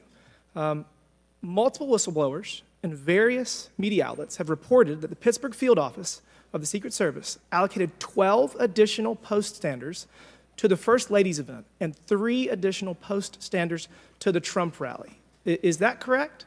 There were no assets that were diverted from the First No. Lady's This is a very simple question. I'm not asking if anyone was diverted. Did the First Lady's event that was relatively secure, especially compared to Trump's rally, get 12 assets? And did the First Lady's event get 12 assets and Trump's get 3 from the Pittsburgh field office? That's a yes or no question. If you don't know, don't answer it. I mean, if you don't know, don't answer it. The number of personnel that were allocated to both of those events were comparable to the risk at both of those events. Wow. Really? So you think that the Pittsburgh casino, 400-person in a ballroom with ingress, egress through probably a very well-guarded parking garage was 4 times more dangerous than a 20,000-person rally in an open field with the former president and future president? You think that that's 4 times more dangerous, the casino event? I didn't say that at all. Well, they got 4 times the resources from the Pittsburgh field office, who was likely in charge of the final walkthrough for both events. I mean, we've continually highlighted the failures of the Secret Service at the Trump rally.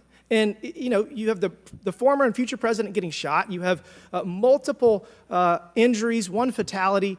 And I would have to think that if we had 9 more post standards, 9 more individuals that have the training and the integration into the Secret Service defense of Trump at that rally, that I have a feeling that Crooks would have had somebody come say hello to him before he fired a bunch of shots. Do you think that's possibly true? There were significantly more assets and resources available at the former president's event than there were at the First Lady's Who made the event. decision to deploy 12 post standers to the casino where the First Lady was having a 400-person dinner, and only 3 people from the Pittsburgh field office to the 20,000-person plus Trump rally? Who made that decision? There were additional Secret Service resources available at the former President Trump's event. Who made the decision to deploy 12 to the First Lady's event and 3 to the Trump event? The allocation of resources is decided based on the availability of personnel and their location and where they are, but there were sufficient resources What did you just that say? were given to Did you just say there were sufficient resources? President Trump event got that shot. day. Someone got killed. There were not sufficient resources, clearly. There was and it a gap. doesn't take 27 years of experience to know that. And whoever made that decision, it probably wasn't you, needs to be fired. And then you need to resign because this is absolutely unacceptable and you've lost the trust of the American people. With that, Mr. Chairman, I yield back. Gentleman yields back. Chair now recognizes Ms. Tlaib from Michigan. Thank you so much, Mr. Chair. Thank you, Director, for being here. When we hear the headline, a 20-year-old young man with access to an assault weapon commits an act of mass violence, I mean, we've heard this before, over and over again. But the unfortunate thing is that my residents don't get a committee hearing. We have not had one committee hearing about the over 260 mass shootings that we've had, killing hundreds of people, injuring hundreds, changing their lives forever. And don't get me wrong, to many of my colleagues, I mean, I watched, and even the pool of blood, the screams, it was horrific. But it made me think about the images I saw after mass shootings at schools, grocery stores. I mean, I think of Buffalo, New York at a supermarket where a racist gunman killed 10 shoppers with an AR. In El Paso, AK-47 style assault rifle killed 22. In Florida, in Parkland, Florida, 17 students and teachers murdered, again with an AR. In Pittsburgh, at a place of faith, Tree of Life Synagogue, 11 murdered. And don't get me about Newton, Connecticut, which still breaks my heart. 26 murdered, including 20 elementary school children. This year in Michigan, we've had, Mr. Chair, 2 mass shootings. 21 shot in Detroit. One of the most horrific shootings we've seen. 2 killed at a splash pad in Rochester Hills, Michigan. 8 shot there. Again, an assault weapon used. But the difference here is the former president gets a hearing in his attempt to assassinate, but our residents don't get a hearing about mass shootings, about gun violence in our country. You know, Mr. Chair, I ask this wholeheartedly. You know, they don't have Secret Service to protect them. They don't. I don't have these mass agencies protecting our kids in the schools or the supermarket, movie theaters, or going to a block party in Detroit. I don't have that. We don't have that. But I can't believe we're just going to focus on that and not the fact that we're hearing yet again in the headlines a 20-year-old young man having access to an assault weapon, a weapon of war many of my veterans say they have to be trained to use. But he can get it, wasn't safely stored by the parent, grabbing that gun, and innocent lives were lost. Director, I know you got asked about this, and I think it's important, though, you know, for us to hear this. But how difficult is your job when there's such easy access to assault weapons in the streets? I think the job of a Secret Service agent and officer is incredibly difficult. I think the environment we deal with every day and the dynamics of the threat environment is incredibly difficult. These are brave men and women who put their lives on the line, and a day like we had on July 13th is a day that no one in my agency ever wants to have as their responsibility. It is an incredibly difficult job. Yeah, I immediately thought of the children in the audience. I mean, when you think about going to a rally with your family, again, their lives are forever changed. The incident are never isolated. I really believe these incidents are never isolated. And I know Detroit Free Press had reported that the 20-year-old Pennsylvania shooter looked up the 2021 Oxford High School shooting in Michigan. Can you comment on what information this shooter was looking up regarding the tragedy of Oxford High School, where it took 4 of our high school youth there? I'm sorry, I'm not able to. The FBI has those details. So you can't even tell us, I mean, was he looking at the type of weapon? How many? Yeah, unfortunately, I don't have those details. Do you have, I mean, did they share that with you, though? I don't have the full content of what his searches were. I think that they are still in the process of examining all of his devices. Okay. Again, you know, the impact, I want to be really serious about this. The impact on our families is more than just this political rally, Mr. Chair. We have to talk about this, even if we're in disagreement. Let's talk about it, because I've seen statistics that show that we could be saving lives now if we ban these weapons of war from being able to buy it at the local store down the street. I mean, we just can't continue to allow this to happen. And unfortunately, my residents are not former presidents of the United States. They don't get a hearing. They don't get Secret Service, any of that. And even among those that are expressing the failed in the system, they just deserve better. They truly do. Thank you, and I yield. Chair now recognizes Mr. Burchett from Tennessee. Thank you, Mr. Chairman. Ms. Cheatle, the shooter was set up on the roof of the AGR International building, as we know. Was the roof identified as a potential vulnerability days before the rally? To my knowledge, yes, it was. Were agents or officers inside the building? If so, what floor were they on? We had local police officers inside the building. The roof looks like it's a tin roof. How did no one inside that building hear someone moving on top of a metal roof? I don't have the details of all of the interviews that have been conducted yet. When will you have those? I have been asking, and I want to have that information as soon as you do as Okay, well. why did Secret Service fail to block the line of sight from that roof? I think that the Secret Service put together a plan where they were counting that roof in as part of their overwatch, and that was the plan that they had put in place that day. If you weren't going to put a security personnel on the roof, why not at least use drone technology or aerial surveillance to monitor the rally? There are a number of times that we do use drone technology. I'm not speaking specifically to this event and what was utilized or not. There are times when drone technology is available and helpful at events, and there are times when it is not appropriate. Do y'all use Signal? Do you personally use Signal to communicate with any official from the White House? Signal on your phone. Oh, on occasion, I'm sure that there are people that use Signal, yes. Okay. Do you use it to speak with the White House? Use Signal? No, I do not. Okay. When was Thomas Crooks first identified as a person of interest? Let me help you. At 5:10, he was spotted with a rangefinder at 5:51. And when did Secret Service notice him? Again, I don't have those specific timelines, but it was a relatively short period of time. Let me help you. 5:52. Ms. Cheatle, why was President Trump allowed on stage 10 minutes after the Secret Service spotted a suspicious individual? That seems to me to be the worst thing of all. Of all the breakdown in all this communication, all the BS you've been feeding us here today or not feeding us, that seems to be the question. So as I've stated before, there are a number of events where suspicious people may be identified. That doesn't necessarily... Ma'am, I submit to you, you got a guy who's going to be the next president of the United States. He's on stage. I've been to these events. We've all been to these events. A car backfires, and there's a 15-minute dadgum wait. That's not acceptable. Did the Secret Service tell President Trump they'd spotted a suspicious individual before he was shot? I am unclear as to what the communication was with the former president at that time. I'll take that as a no. Did y'all deny President Trump's request for more security, yes or no? And when was the most recent request for additional security?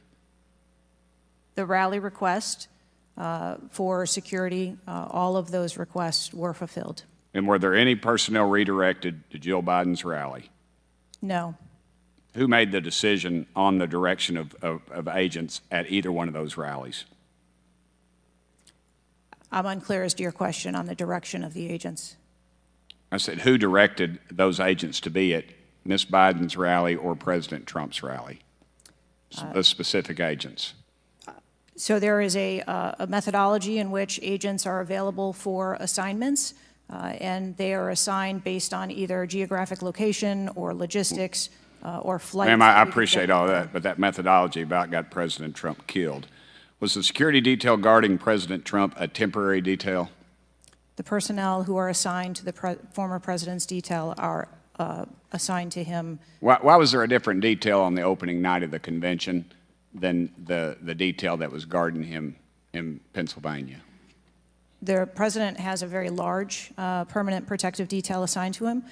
They work shift work, and so it could be that people you saw at the rally were not working the same shift the day that he was. I can assure you, ma'am, somebody that's a lot shorter than the president was not at the convention, and the people that were cowering down behind the mass of agents that were on top of the president were not in the convention hall. At least I didn't see them. You can't seem to answer a single question about an ongoing investigation, ma'am, and you don't know when the information will be released publicly. Are you waiting for the administration to sign off? No, I am waiting for the results of the investigation, at which time. Okay. Let me ask you one more question. You found explosives in the shooter's possession. Is that correct? The FBI found explosives. Do we know who directed this young man how to make those explosives? I believe that the FBI is still looking into that on their investigation. Ms. Cheatle, you said that the buck stops with me, and I agree. I don't think you should resign. I think you should have been fired. Ma'am, you are a DEI horror story. I've told my daughter multiple times, my wife and my daughter, we talk to her all the time about how she's going to succeed in life. She'll succeed in life by achieving. Ma'am, you have not achieved today. You've let the American public down. If it was up to me, you'd be gone. Thank you, Mr. Speaker, Mr. Chairman. Chair now recognizes Mr. Crockett from Texas. Thank you so much, Mr. Chair. And let me just pick up where my colleague from Tennessee left off. Director Cheatle, was the incident on July 13th due to DEI, or rather systemic failures in communication and potentially safety protocols? The incident on the 13th has nothing to do with DEI.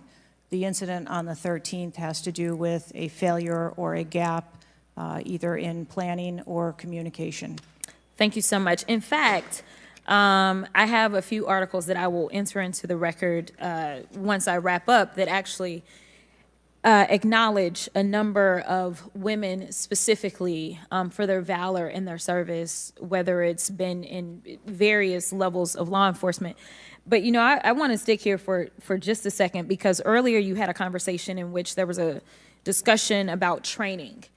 And I want to talk about training, and I want to talk about the fact that there's been a little bit of dancing around as it relates to this being a suspicious person and this being a situation that was perceived to be a threat.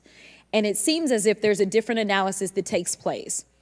One of my questions has to do with if you have any bias training that your officers undergo. And the reason that I ask that, because as a civil rights lawyer, I have learned so many times in having to deal with law enforcement that there usually is not a perception of a threat when it is a young, white male, even if they are carrying a long gun. Yet a lot of times, at least in this country, when it comes to law enforcement, there is a perceived threat just by somebody having a little bit more melanin in their skin. So I'm curious to know, because a lot of times, one of the things that we have consistently pushed for on my side of things, and when I say my side, is once we are looking at a tragedy in which law enforcement made an error, is the bias training and whether or not our officers are getting it. So I'm curious to know, in some of the training that you talk about that is part of your budget, has bias training been part of that? Yes, it is. Okay, thank you. I know that today is a rough day, and on that day in Pennsylvania, it was a rough day. And the reality is that I understand it, and you may or may not know the answer to this question. In the space in which this event took place, it was an open carry space. Is that correct? That is correct. Okay. So I hail from the state of Texas, and interestingly enough, I was serving in the state house right after there was a mass shooting in El Paso. We had an opportunity to do right by our citizens in Texas, but we did not. Instead, they passed permitless carry. And what my colleagues kept trying to get you to answer, because we want to come up with solutions, we don't want to keep pointing the finger. And right now, you've got a bunch of fingers that are pointed at you. But our job is to solve problems for the American people. And to be perfectly honest, the numbers are clear. I think almost every major law enforcement agency come forward and say that they were against permitless carry because they said that their jobs would be made more difficult. Unfortunately, my colleagues on the other side of the aisle in the state of Texas decided that they would ignore those warnings, and they passed the law instead. And right after they passed that law, we ended up with Uvalde. And we heard the stories of those officers that were scared to go in and save those babies because of the firearm in which in that case, 18-year-old had in his hands. They also were given an opportunity to say, hey, raise the age and make it to where at least you have to be 21 before you can possess this type of weapon. And they chose not to. And we have the facts. It shows, and I'll enter this into the record as well if there is no objection, deaths from firearms keep climbing in Texas decades after lawmakers began weakening gun regulations. That is from the Texas Tribune. Without objection, so ordered. Thank you so much. The last thing that I'm just going to make a point of saying is that we all care about this issue because we know that there has been a spike in violence, political violence in this country. Are you aware of the fact that the numbers are higher right now? Yes. Okay. In addition to that, and I'm going to point a little blame at ourselves, because right now you got all the fingers pointed at you. But the reality is that we have a number of congressional members that are consistently engaging in violent rhetoric, and it needs to be toned down. The reality is that people are listening and they're paying attention, but unfortunately, another thing that is happening because we're not getting answers from you today is the conspiracy theories. They have already began. Have you heard of any of the conspiracies? Yes. Okay.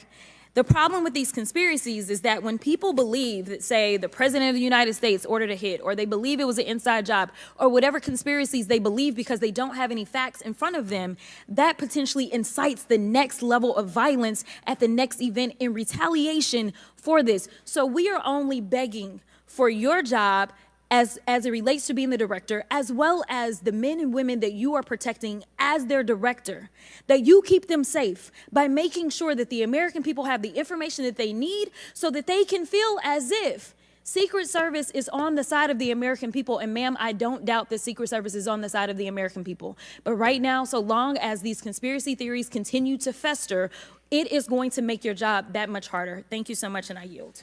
Chair now recognizes Ms. Marjorie Taylor Greene from Georgia. Thank you, Mr. Chairman. Ms. Cheatle, I'd like to remind you that you're under oath. The site team has a senior supervisor, an advanced team, a protective intelligence team, a counter sniper element, and detail. Who was the agent in charge? How long has she been the agent in charge? And what is her Secret Service background? So I'm not going to provide a name. Why not? You're here to answer our In this questions. forum, I'm not going to provide names of. You stated in your testimony, you said, I am here today to answer your questions. That is correct. Answer the question.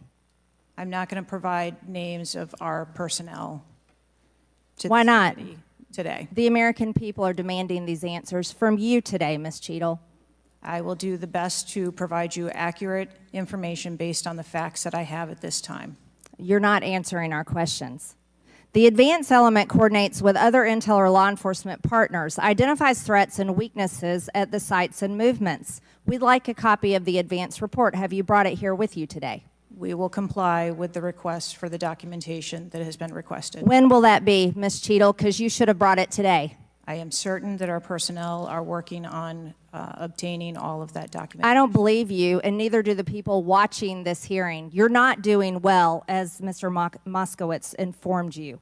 You've been sitting here for over 3 hours, and I have you know the entire country is demanding you resign and demanding that you be fired if you do not resign. Things are not going well for you. You need to answer the questions. Was there a protective intelligence team, and what technical resources were utilized for that event, specifically drone or helicopter assets? There were a number of technical assets that were deployed for that event, and there was a protective intelligence team that was assigned to that event. Why was Crooks able to fly a drone over the entire area the day of the rally and the day of his assassination attempt? To my knowledge, he did not fly the drone over the entire area. How did he fly a drone over the area, period? Any part of the area? Again, I would have to go back and check the timeline of when that took place and when the event. Why didn't you bring the timeline with you today to answer our questions? I don't have all of the answers on the timelines based on the criminal investigation. Were you not prepared today to answer our questions? I am prepared to answer the questions based on the information and wanted to be able to provide. Do you have a timeline do you have a timeline at all from any of the day? I have a timeline that does not have specifics. That's shocking. That is absolutely unacceptable. That means you are a failure at your job. Let's talk about things that are prohibited in Trump rallies. And I've been to a lot of Trump rallies. Backpacks and bags, bicycles, firearms, any type of weapon, or any other item determined to be a potential safety hazard, like a rangefinder would be one. At 5:10, Crooks is first observed by one of the snipers, AGR Sniper 1, at the building. 5:10, President Trump was shot in the face at 6:11 p.m. 5:28, AGR Sniper 1 takes a picture of a bicycle and 2 bags. Those belong to Crooks. 5:32, AGR Sniper 1 spots Crooks looking at his phone and using a rangefinder. 5:55, Butler ESU Command confirms receipt of photos and states they have been relayed on. 6:05 p.m., AGR Sniper 1 later communicates that Crooks is seen moving northeast in direction of Sheets and that Crooks has a backpack. 2 minutes before the shooting, while President Trump has been allowed to take the stage, people see Crooks laying on his stomach in a sniper position on the roof, and they're yelling he has a gun, and they are trying to alert law enforcement and Secret Service. Why was Crooks not shot by the snipers? Why was he allowed to be there? As soon as the individual was identified as a threat, they were... No. What do you consider to be a threat? A man with a gun laying in a sniper position, a man that had a backpack, a man that had a bicycle, a man that had a rangefinder. At what point is he determined a threat? An individual with a backpack is not a threat. An individual with a rangefinder is not a threat. What about a man laying on a building that has direct line of sight of President Trump with a gun that people are screaming and pointing out? Is that a threat, Ms. Cheatle? Once that individual was identified, they were neutralized. No, they were neutralized. Crooks was neutralized after he shot President Trump in the face, Ms. Cheatle.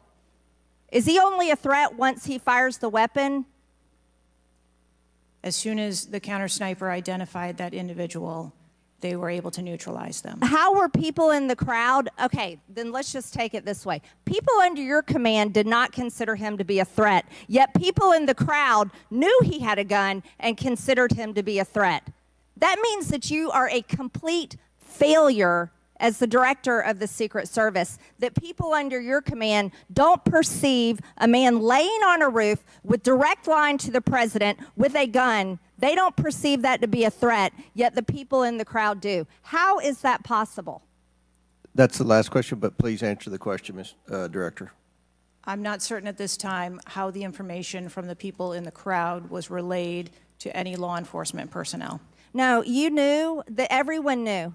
The people there knew that there was a danger. They knew there was a threat to President Trump, and it was allowed to happen. Was there a stand-down order, Ms. Cheatle? No. Was there a conspiracy to kill President Trump? Absolutely not. Then how did this happen? And why are you still sitting here not turning in your letter of resignation? Last question, but please answer, and then I'll recognize Ms. Presley. Please answer that question. Director. That is what we are investigating to determine. We're waiting for your letter. We are waiting for your letter of resignation, and you really need to consider doing that before you leave today. Chair now recognizes Ms. Presley from Massachusetts. Thank you. No one, absolutely no one should fear for their life at a political rally, in a classroom, in a faith house, or in their home. We must do something about political violence in all its forms and gun violence in all of its forms. Now, Director Cheatle, you have noted that numerous investigations are ongoing related to the Secret Service response, and that we can expect a report in the next 60 days. With the election nearly 100 days away, that is an unacceptable timeline, and it makes people less safe. It also allows my colleagues across the aisle, Republicans, additional time to spread dangerous misinformation, which also puts people in harm's way. Some Republicans have exploited this moment to continue to attack progress towards racial justice and gender equity in America. Disappointing, but not surprising. I hesitate to repeat their racist and sexist tropes, but in summary, Republicans have wrongfully and shamefully stated that hiring women and people of color hindered the response to the shooting. Now, this is part and parcel of Republican strategy to constantly attack necessary diversity, equity, and inclusion efforts, to undermine the contributions that women, people of color, the disability community, and others make to this country each and every day. And it is disgraceful. In the wake of gun violence and tragic loss of life, Republicans are ignoring solutions like gun safety reform and instead trotting out sexist tropes. Can't say I'm surprised. I ask unanimous consent to enter into the record reporting from CNN titled "Right-Wing Media Figures Blame Women in Secret Service and DEI for security failure in Trump shooting. Without objection, to order. This article quotes members of Congress and others that plainly accuse DEI and the hiring of women as a liability for the Secret Service. Women have been an integral part of the agency since 1971 and are held to the same standards as their male counterparts. To use them as a scapegoat during a time of crisis is shameful and it is dangerously divisive. In fact, based on recent publicly available demographic data of the agency, the largest demographic groups among special agents are white and male. But to right-wing extremists, the truth doesn't matter. The lies they tell to advance their anti-diversity agenda, which is a key theme throughout Project 2025, will only make the American public less safe and more divided.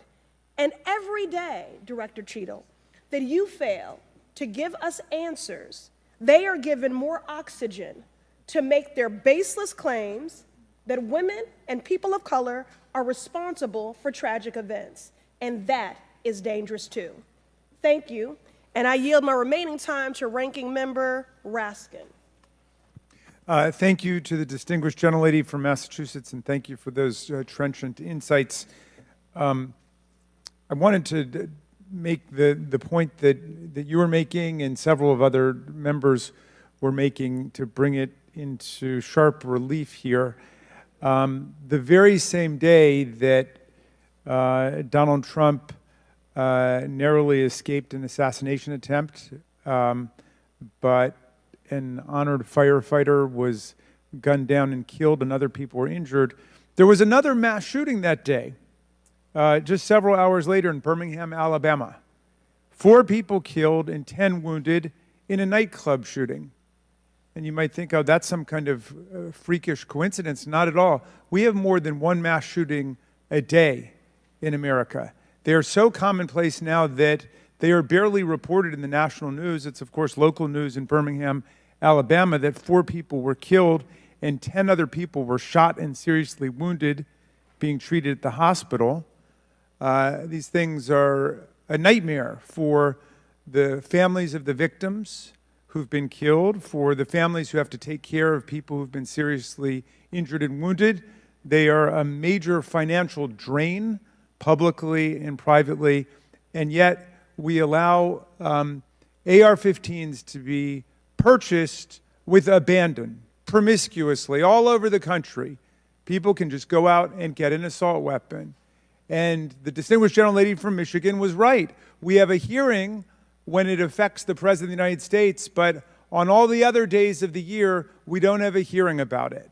And I think it is because of an honest disagreement we have about the Second Amendment. There are some people who think the Second Amendment means you've got the right to arm yourself with whatever weaponry you need to overthrow the government of the United States, and we reject that as a false interpretation of the Second Amendment and a false interpretation of the Constitution.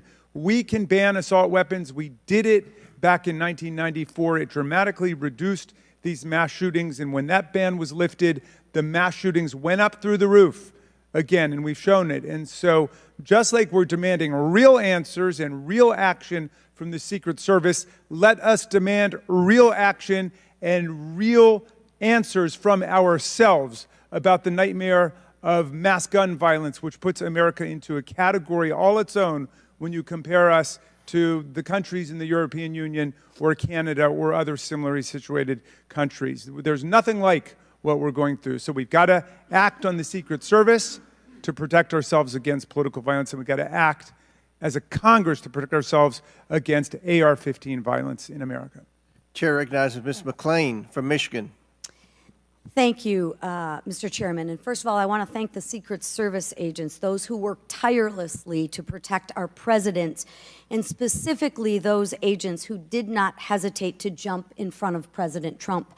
And my heart goes out to the family of the Competor family and the people at the rally who are still recovering.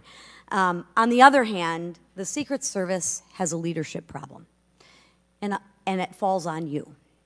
And although I appreciate your hollow words that the buck stops here, I was actually hoping for some answers. Director Cheatle, you must answer to the American people if you want to stay in charge. It's really, really simple. You want to keep your job, right? Absolutely. Okay. The best way to keep your job is to answer the questions, not play this shell game, not sing the Slim Shady song, wasn't me. I mean, come on. How long did you prepare for this hearing? I've been preparing for this hearing over the weekend and into last week. Okay, 5 days, 6 days? As soon as I was notified. And how long was that? About this hearing. Okay, 4 days? I began preparing. 4 days, 3 days? I'm not sure the date that I got the letter asking me to be here. What are you sure of? Are you sure the color of your hair? Are you sure the color of your suit? I'm just, like, tell the American people, what are you sure of? You don't even know when you started preparing for the hearing? I mean, the biggest hearing of your life, and you have no clue? You can't remember when you started preparing for this hearing? Can you understand why those words seem hollow to the American people who are supposed to entrust their faith in you? I assure you, the moment I received notification. But you can't remember. You got a little Alzheimer's, dementia going? I mean, what, you can't remember. I have several active investigations going on and an operational agency to run. Okay.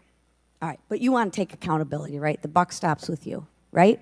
I am taking accountability. Super. Then let's start with trying to answer some questions. You keep referring to the FBI. When asked how many shell casings were on the roof, you referred to the FBI. When asked if there were explosives in the car, you referred to the FBI. When asked if Crooks was acting alone, you referred to the FBI. See a common theme here? I can go on and on. My question is, who at the FBI should I speak with? Wait for it. Wait for it. The FBI is responsible for the criminal investigation. Is there a name? I'm not certain. I'm not certain. All right, here we go. I'm not certain. I don't know. Let me ask a different question. Have you been in communication with the FBI? Yes, I have. With whom? I speak with the director and the deputy director. Okay. And what have they shared with you about this investigation? So I'll give you an opportunity to answer again. Did they share with you how many shell casings were on the roof?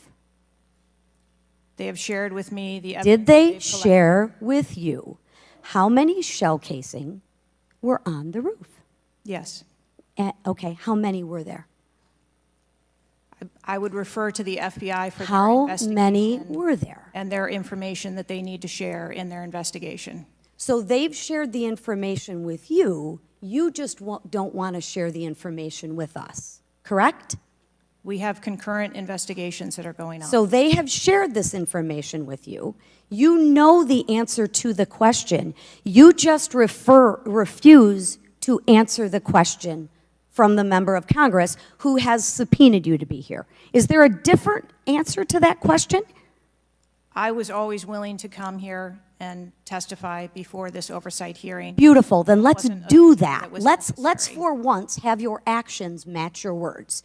So you've been in communication with the FBI. You know the answers, and you refuse to tell us the answers. So I will ask you again. You know how many shell casings were on that roof.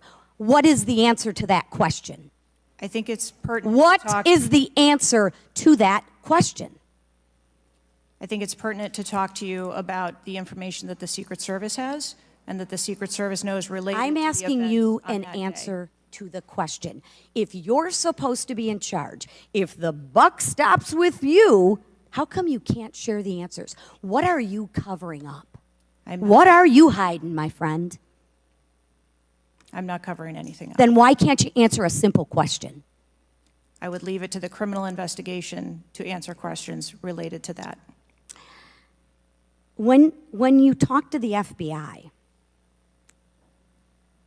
and you ask them how many explosives, well, let me ask you, did you ask them how many explosives were on the roof? Did they answer that question? Or in the car, excuse me. Did they answer that question for you? Yes. Yes. So you know the answer to that question that my colleagues have asked you. But again, you refuse to give us the answers. You're playing this wasn't me. Well, I submit to you, if you can't, and it's not a can't, it's a won't. It's not a can't. It's not a I don't know. It's a I choose not to answer the question. Well, let me tell you, Ms. Cheatle, if you're going to lead, you need to lead. If you want to be in charge, then answer the question or step aside and have someone with the courage and the guts to answer to the American people the questions that they deserve answers to. And with that, I yield back. Chair now recognizes Ms. Boebert from Colorado. Thank you, Mr. Chairman. I'm going to continue down that vein. You have been here sitting today, Director Cheatle, definitively able to dismiss erroneous information and speculation. However, you are refusing to answer questions that we now know that you have the information for. You are saying that you are wanting to answer questions that the Secret Service has information to. Well, ma'am, you are the Secret Service. You are the director. You have said that you are the best for the job. So, I'm going to ask you some questions now knowing that you do have answers from the FBI, whom you have been passing the buck to this entire day. And I'll start with something that, you know, maybe the FBI doesn't know because it has to do with you personally. You said you spoke with President Trump after the assassination attempt. And I want to know, did you apologize to him directly for nearly having President Trump killed? Yes, I did. I appreciate that. I appreciate that you recognize that this was your failure. Now, since the assassination attempt, you are under oath, reminding you, have you communicated with anyone at the White House on an encrypted messaging app like Signal? Yes or no? No, I have not. Are you willing to surrender your personal phone for analysis? If I am required to do so. Okay. I will look into making that request because I would like to see your personal phone to see if you're communicating over encrypted messaging apps. Have you ever turned down enhanced security requests from Donald Trump's detail, his special agent in charge, Sean Curran? Have you ever turned that down? No, I have not. Have there been, has your team, has the Secret Service? Maybe not you personally. I believe, as I mentioned earlier, there are times when requests are made for And you assets, have denied them. They have been denied. And a denial doesn't Has the Trump necessarily campaign mean, made requests for additional assets that have been denied? Denial doesn't mean vulnerability. Have there been additional requests for enhanced security at Mar-a-Lago?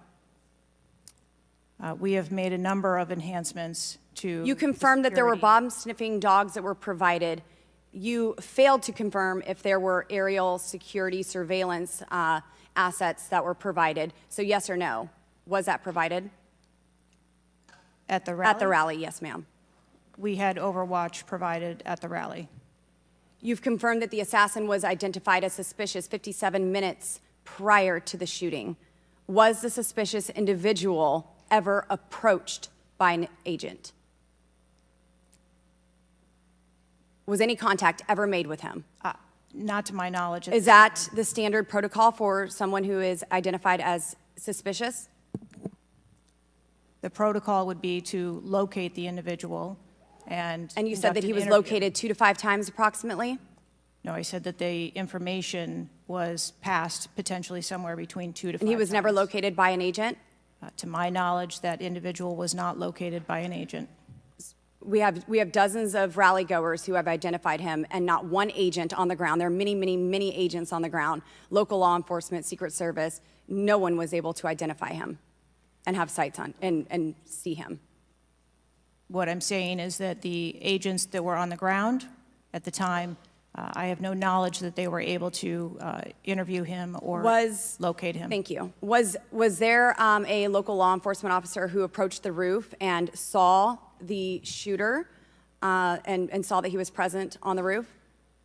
That is the information that has been shared with me. Have you spoke to that local law enforcement officer? No, I have not. Are you going to? It is part of a criminal investigation that the Are you going to- FBI is interviewing those individuals. Were agents stationed on the water tower? No. Why? That would not be something that would be included in a security plan. Has the man who is reported to have been present wearing a gray suit who allegedly requested a photo of the dead body of the assassin on top of the AGR roof been identified? I don't have that information. Is that something that you've heard of? No. Were ATF agents present at the rally? To attend or to work? To work. Not to my knowledge. How long did the counter sniper have crooks in his sights before the shooter opened fire on President Trump? I don't have that specific timeline. Will you be able to tell us if he communicated with other agents on what he was seeing through his sights? Once I have that information, absolutely. Because we need to know why he waited for multiple rounds to be fired at President Trump before the threat was neutralized. We need to know if he was given an order to hold fire.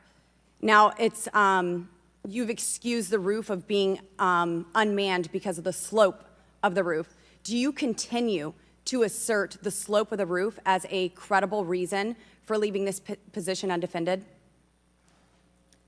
First, I'll go back and correct that there was no order to hold fire.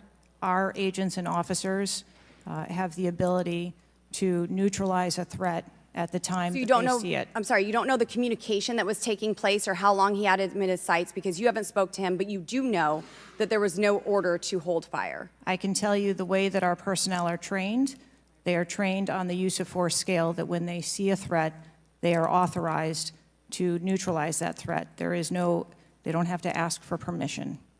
You excuse the roof being unmanned because of the slope. Do you stand by that assertion? The roof was not covered with an individual on it because there was overwatch provided. Apparently not. No, there was no overwatch provided. This is very evident. President Trump was shot. A man died. There was no oversight provided. I find this rather maddening, especially now knowing that you do have answers from the FBI, who you have been passing the buck to this entire hearing, not answering a congressional hearing, members of Congress, while you are under oath and under a subpoena. I find it maddening that the director, that our country has come centimeters away from oblivion under your watch. You have answers. You are refusing to give those to us, directing us to the FBI, and this entire thing is a waste of time. You are responsible for the loss of a life and the shooting that took place on President Trump.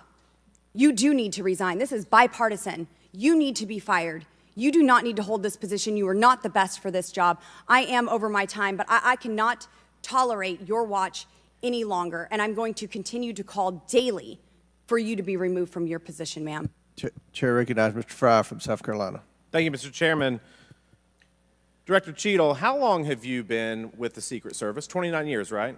That's correct. And how long have you been director of the Secret Service? Just under 2 years. During your tenure as director under the Secret Service, I know we're here today to talk about the assassination attempt on President Trump, but how many other security lapses have occurred with protectees under your watch? I don't have a specific number, but there have been some lapses. There have been other lapses. Was one of them Jake Sullivan? Yes, sir. What happened there? There was an individual who was able to access Mr. Sullivan's residence. His residence? A protectee, somebody was able to break into his house. And what happened? Did anyone get fired because of that? There were individuals who have been reassigned. Reassigned. What other steps have taken? What I'm seeing, what other incidents have occurred other than Jake Sullivan?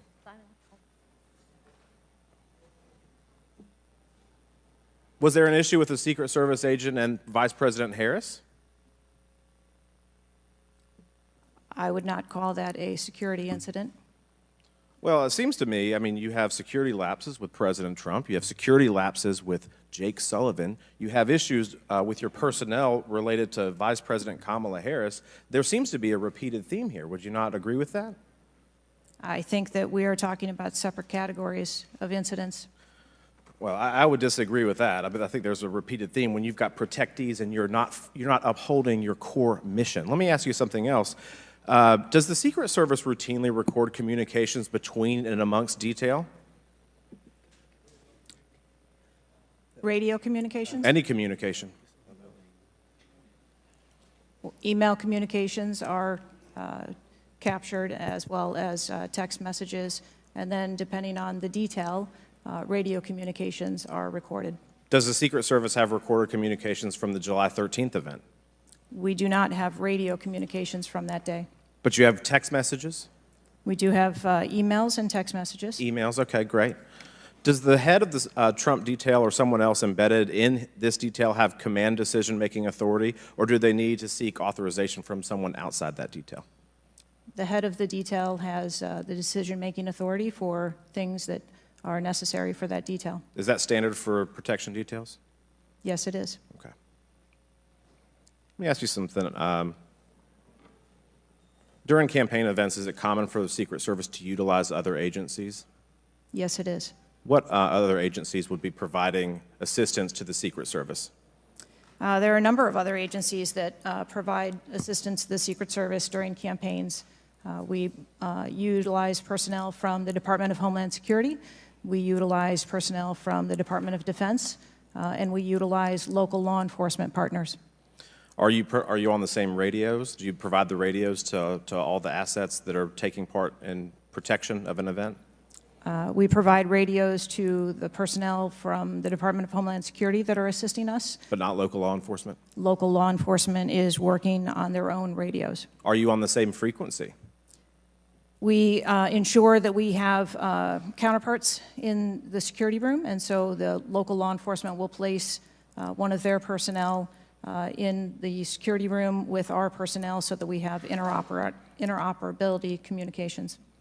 Let me ask you something just about the timeline, because I think this is really interesting that we can't nail that down. I mean, I think there are lay people out there with more knowledge about the timeline than you seem to come before a subpoena in front of Congress.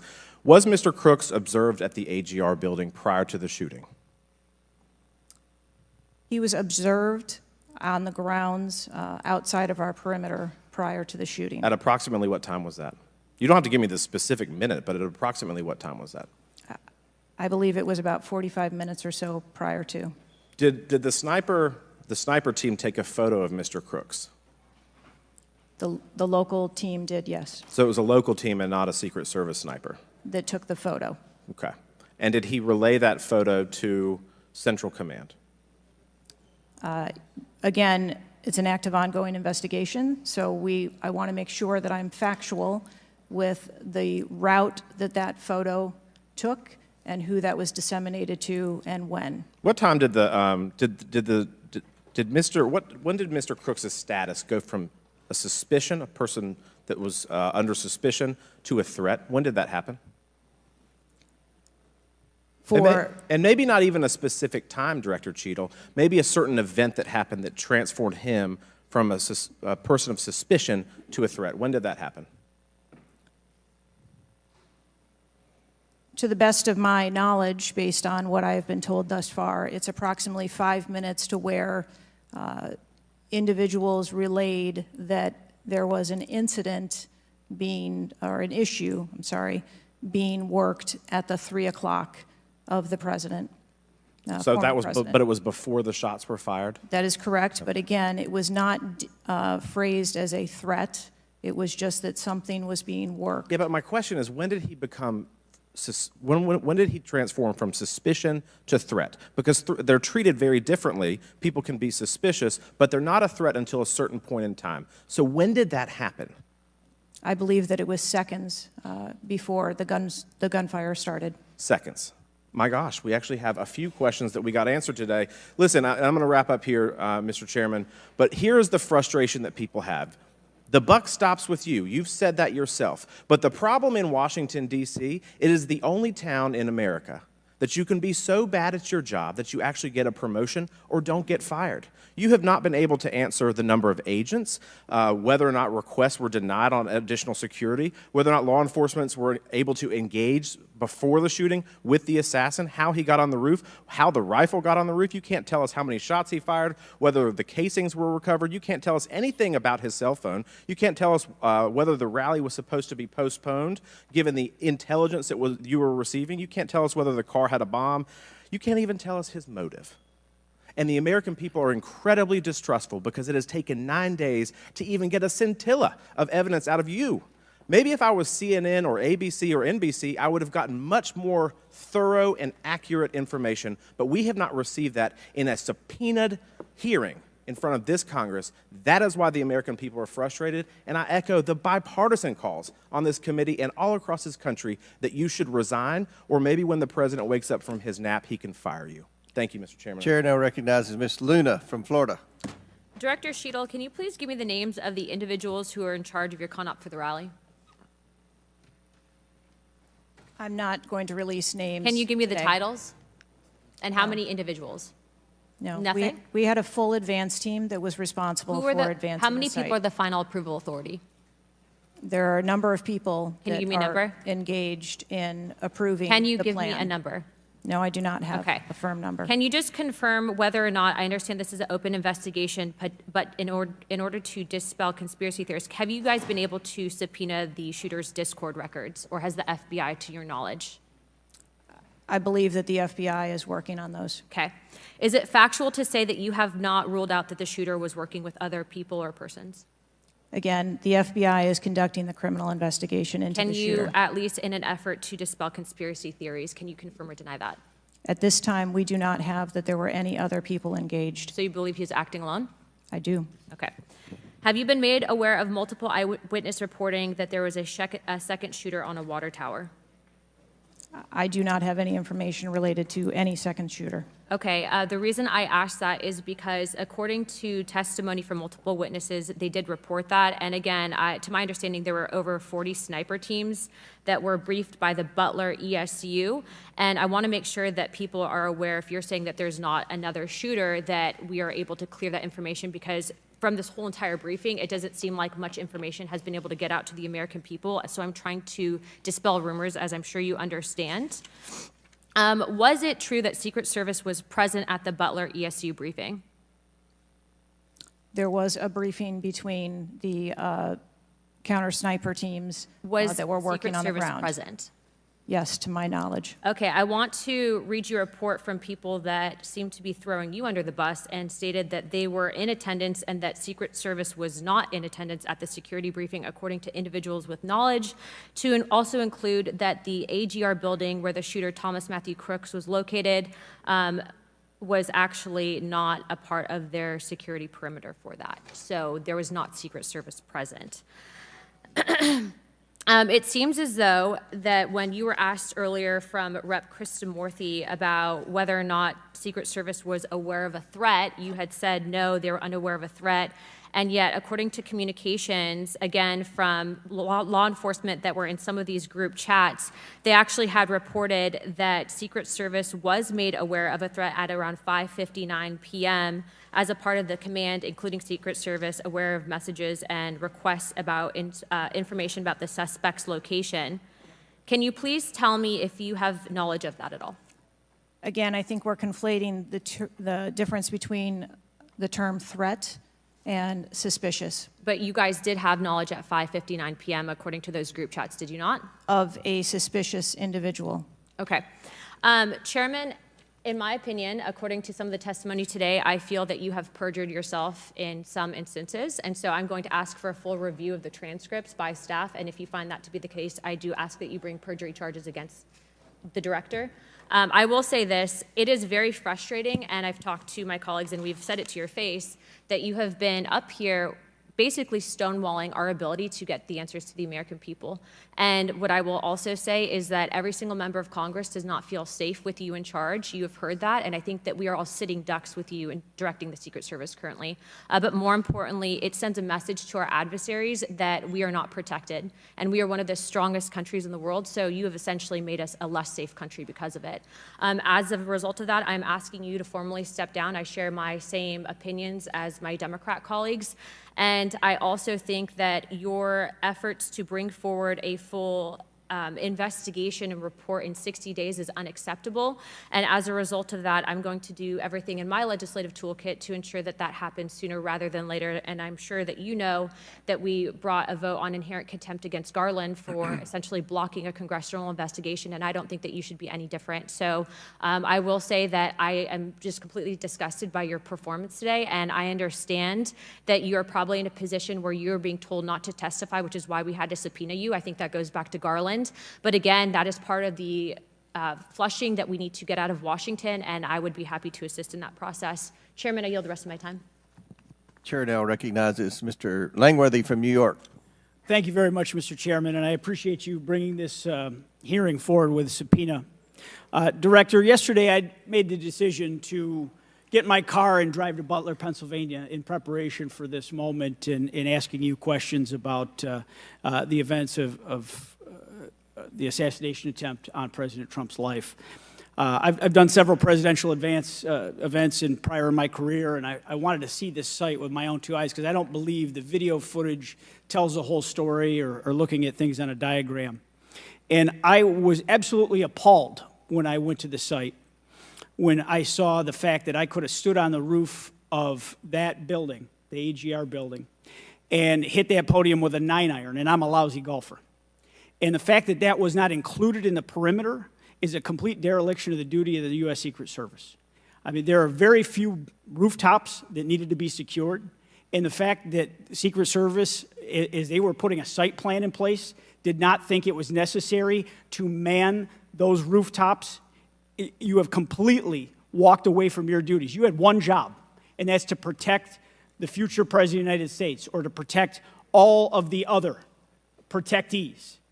And President Trump is only here today by God's grace because he had just something in him that made him turn his head just slightly, or we would be in a national period of mourning right now. And you have done nothing here today. I've rewritten these questions like 4 times during your hearing, and you haven't answered a damn one of them. You haven't given any information. You have hidden behind this FBI investigation, and I think you should be ashamed of yourself because you have brought more shame to your agency than I think that the assassination attempt has at this point. This is literally the worst performance I have ever seen in front of a congressional hearing. You have offered no reason for this committee, this body, or the American people to trust you or the Secret Service today. And you should resign. You have said that you've put new security measures in place after the assassination attempt. Can you tell us what those are?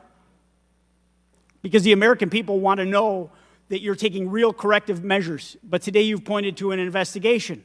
Investigation or not, you still have a job to do with a zero-fail mission. But so far, there's been absolutely no accountability, and you've admitted that here today. Not one person's been suspended. Not one person's been put on a desk. Meanwhile, we've got the most contentious of elections in our nation's history, and protectees are in danger because of incompetent leadership. Not the agents. The agents piled on President Trump to protect his life. Those are heroes. But the administrators running your agency, they're not right now. They're not doing their jobs, and you certainly aren't doing. The most appalling part of Saturday's events is the countless opportunities that Secret Service had to stop Crooks before he even got on the roof. At 3 o'clock, Crooks raised suspicion by entering the rally with a rangefinder. At 5:45, a cop with a Beaver County Emergency Services unit saw Crooks eyeballing the roof at the AGR International Building. And then at 5:55, Secret Service was warned of a suspicious person and identifies Crooks as a threat. This was all before shots were fired 15 minutes later. Director, yes or no, did local law enforcement alert the Secret Service about Crooks' presence at the rally? Yes, they did. The shooter came to attention of law enforcement almost an hour before President Trump went on stage. Law enforcement alerted the Secret Service of the shooter. Over and over, you've said there's a difference between a suspicious individual and a threatening individual. Can you explain what the shooter needed to exemplify to be called a threat? So I'm not clear as to what identified him as suspicious to the individuals who originally clarified him that way. For the Secret Service, for an individual to be determined to be a threat, that individual would have to be seen with a weapon or capable of doing some sort of harm to our protectees. I mean, Director, an individual walking into a rally with a rangefinder, scoping out an unprotected rooftop, and he reportedly flew a drone over hours before. It sounds like a lot more than suspicious, especially at a presidential rally. Your operational lapses, your resource management, and poor judgment nearly resulted in the assassination of President Trump. I mean, the dereliction of duty here is just appalling. The fact that you haven't visited Butler is just maddening to me. That you're not taking this job seriously. Many people here have called for your resignation. I've introduced a resolution here into this body that hopefully will get a vote this week calling on the president to fire you, ma'am. You have not done your job. You have put two black eyes on your agency, and you need to go. Mr. Chairman, I yield back. Gentleman yields back. Chair now recognizes Mr. Burleson from Missouri. Director Cheatle, I just want to kind of get an idea of what you can answer, because outside of what the FBI is responsible for, you have full responsibility for the Department of Secret Service. So the question is, what is the mission? Who defines the mission?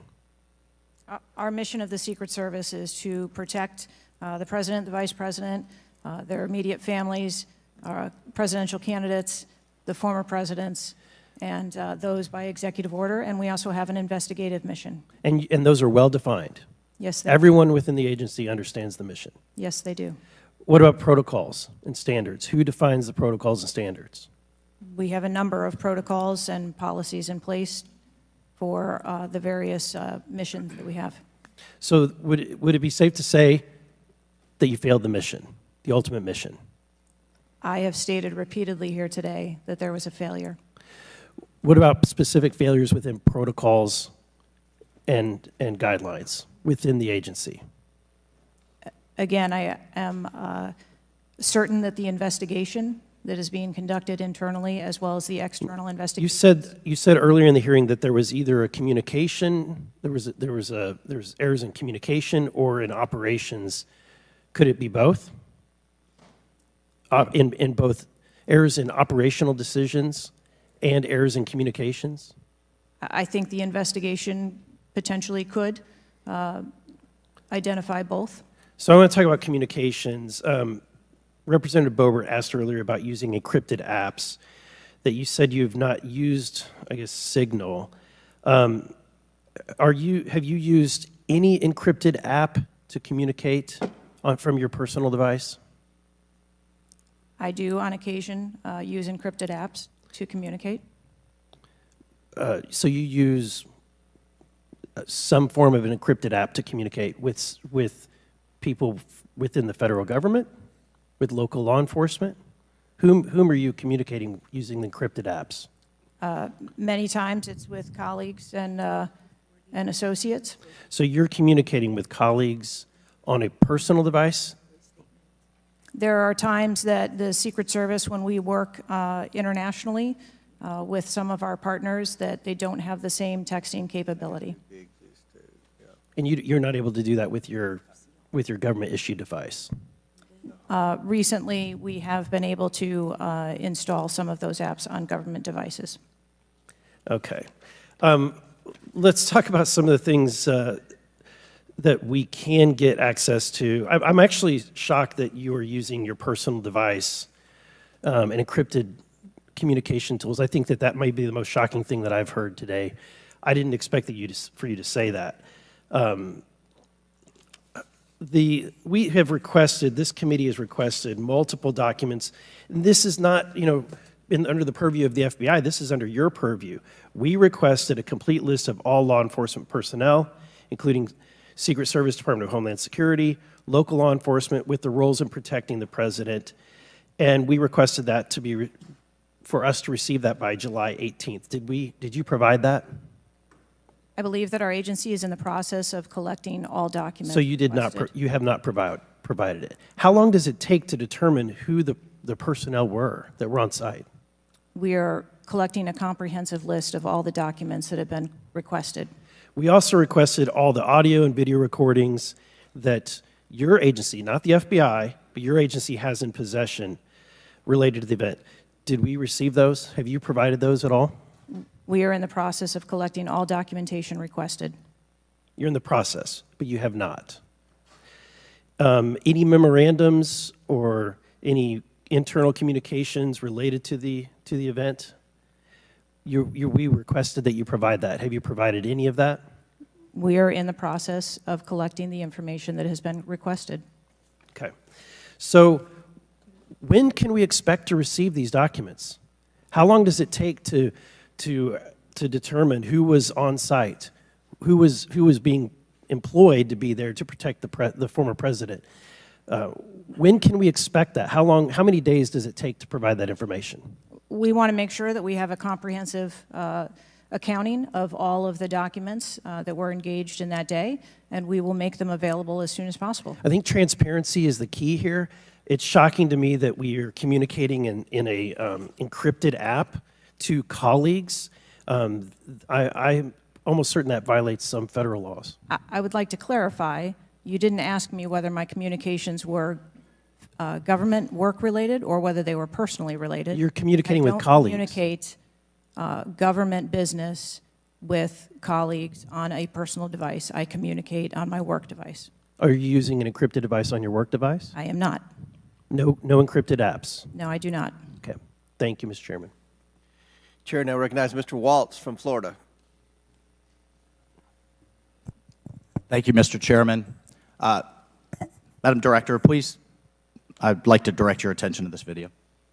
And I sincerely appreciate the clarity on this. Can we turn up the volume, staff? I just want to ask you, because this has popped up. Republican Congressman Mike Walz, he said on social media on Saturday, and I'm going to read this for you because it does talk about you, Secretary. I have very reliable sources telling me that there have been repeated requests for stronger Secret Service protection for President Trump denied by Secretary Mayorkas. Your department has already pushed back on that, calling that absolutely false, but he is putting this on you. Can you respond to that, please? Well, that is, yeah, that's a baseless and irresponsible statement, and is one that is unequivocally false. Director Cheatle, did you speak with your boss, Secretary Mayorkas? You fall under DHS. Did you speak with him on the 14th, the day after? Yes, I did. So you spoke with him before he made that statement? I spoke with him immediately following the incident. Did you inform him that all requests for additional resources for President Trump had been fulfilled? Or that it was false to say they had been denied?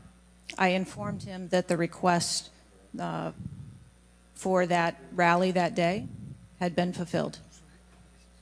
Okay, you continue to answer that very carefully, because I made a broader statement. The agents that came to me made a broader statement that his permanent protective detail for years now have been asking for more.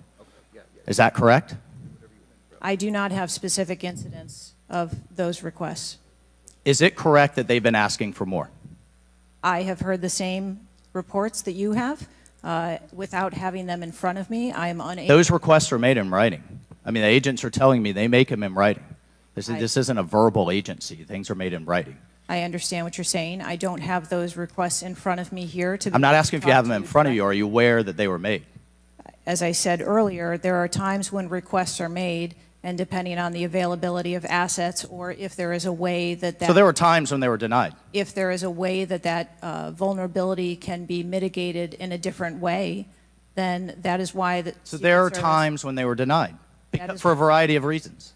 That is why the Secret Service has a multi-layered and multifaceted security plan, so that we can pivot if we need to. So in the wake, I mean, in the immediate 48 hours of an assassination attempt on a former president, could be the next leader of the free world, almost had his head blown off, your boss says that's irresponsible and false to say things are denied. And you had talked to him. So did he just make that on his own, make that up on his own, or did you tell him that? We were speaking about the requests made at the rally. Staff, can we show the next slide, please? Then we have your spokesman. Did you sign off on this statement?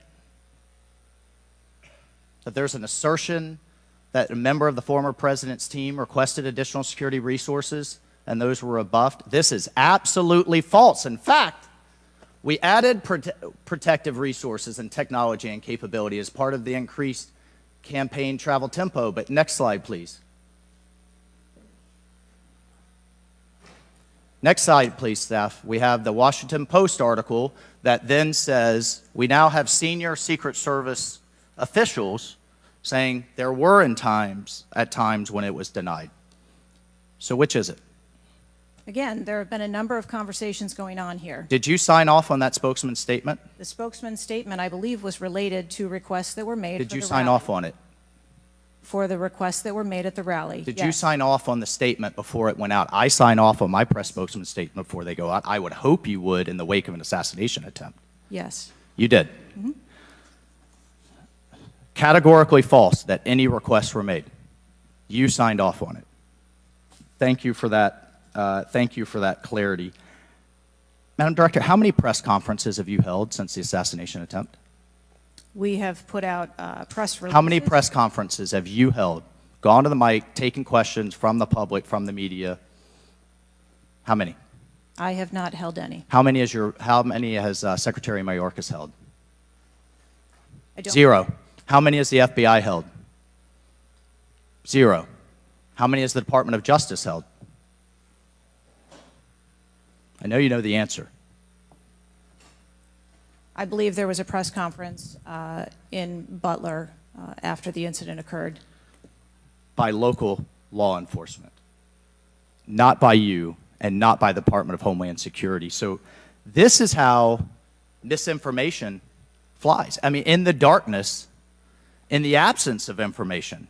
Now we have 9 days later before a congressional committee, we all represent almost 1 million people, and you still don't have answers. Are you aware that national news anchors are saying this was a hoax? On national television, they're saying, no, the president wasn't shot, it was flying glass. Are you aware of that? I have not heard those reports. Are you aware that, I mean, there are rumors rampant online that there were multiple shooters?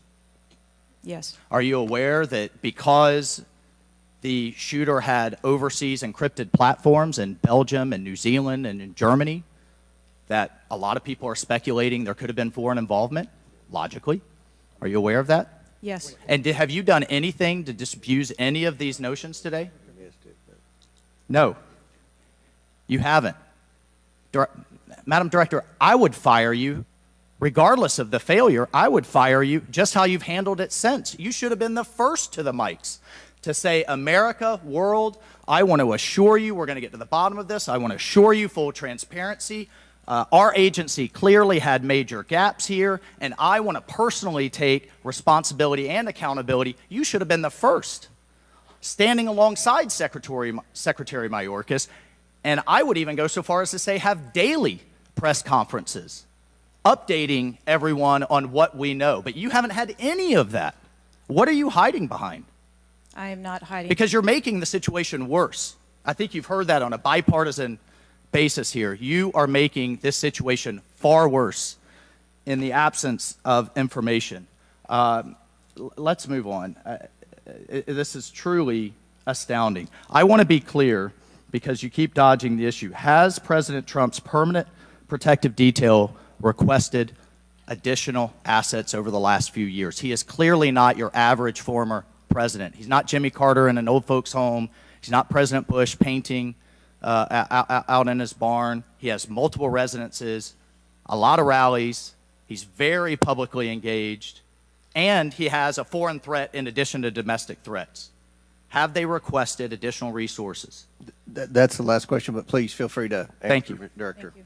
We have continued, as I stated earlier, to increase over the past year the assets that are at the former president's residence and supplied to his detail.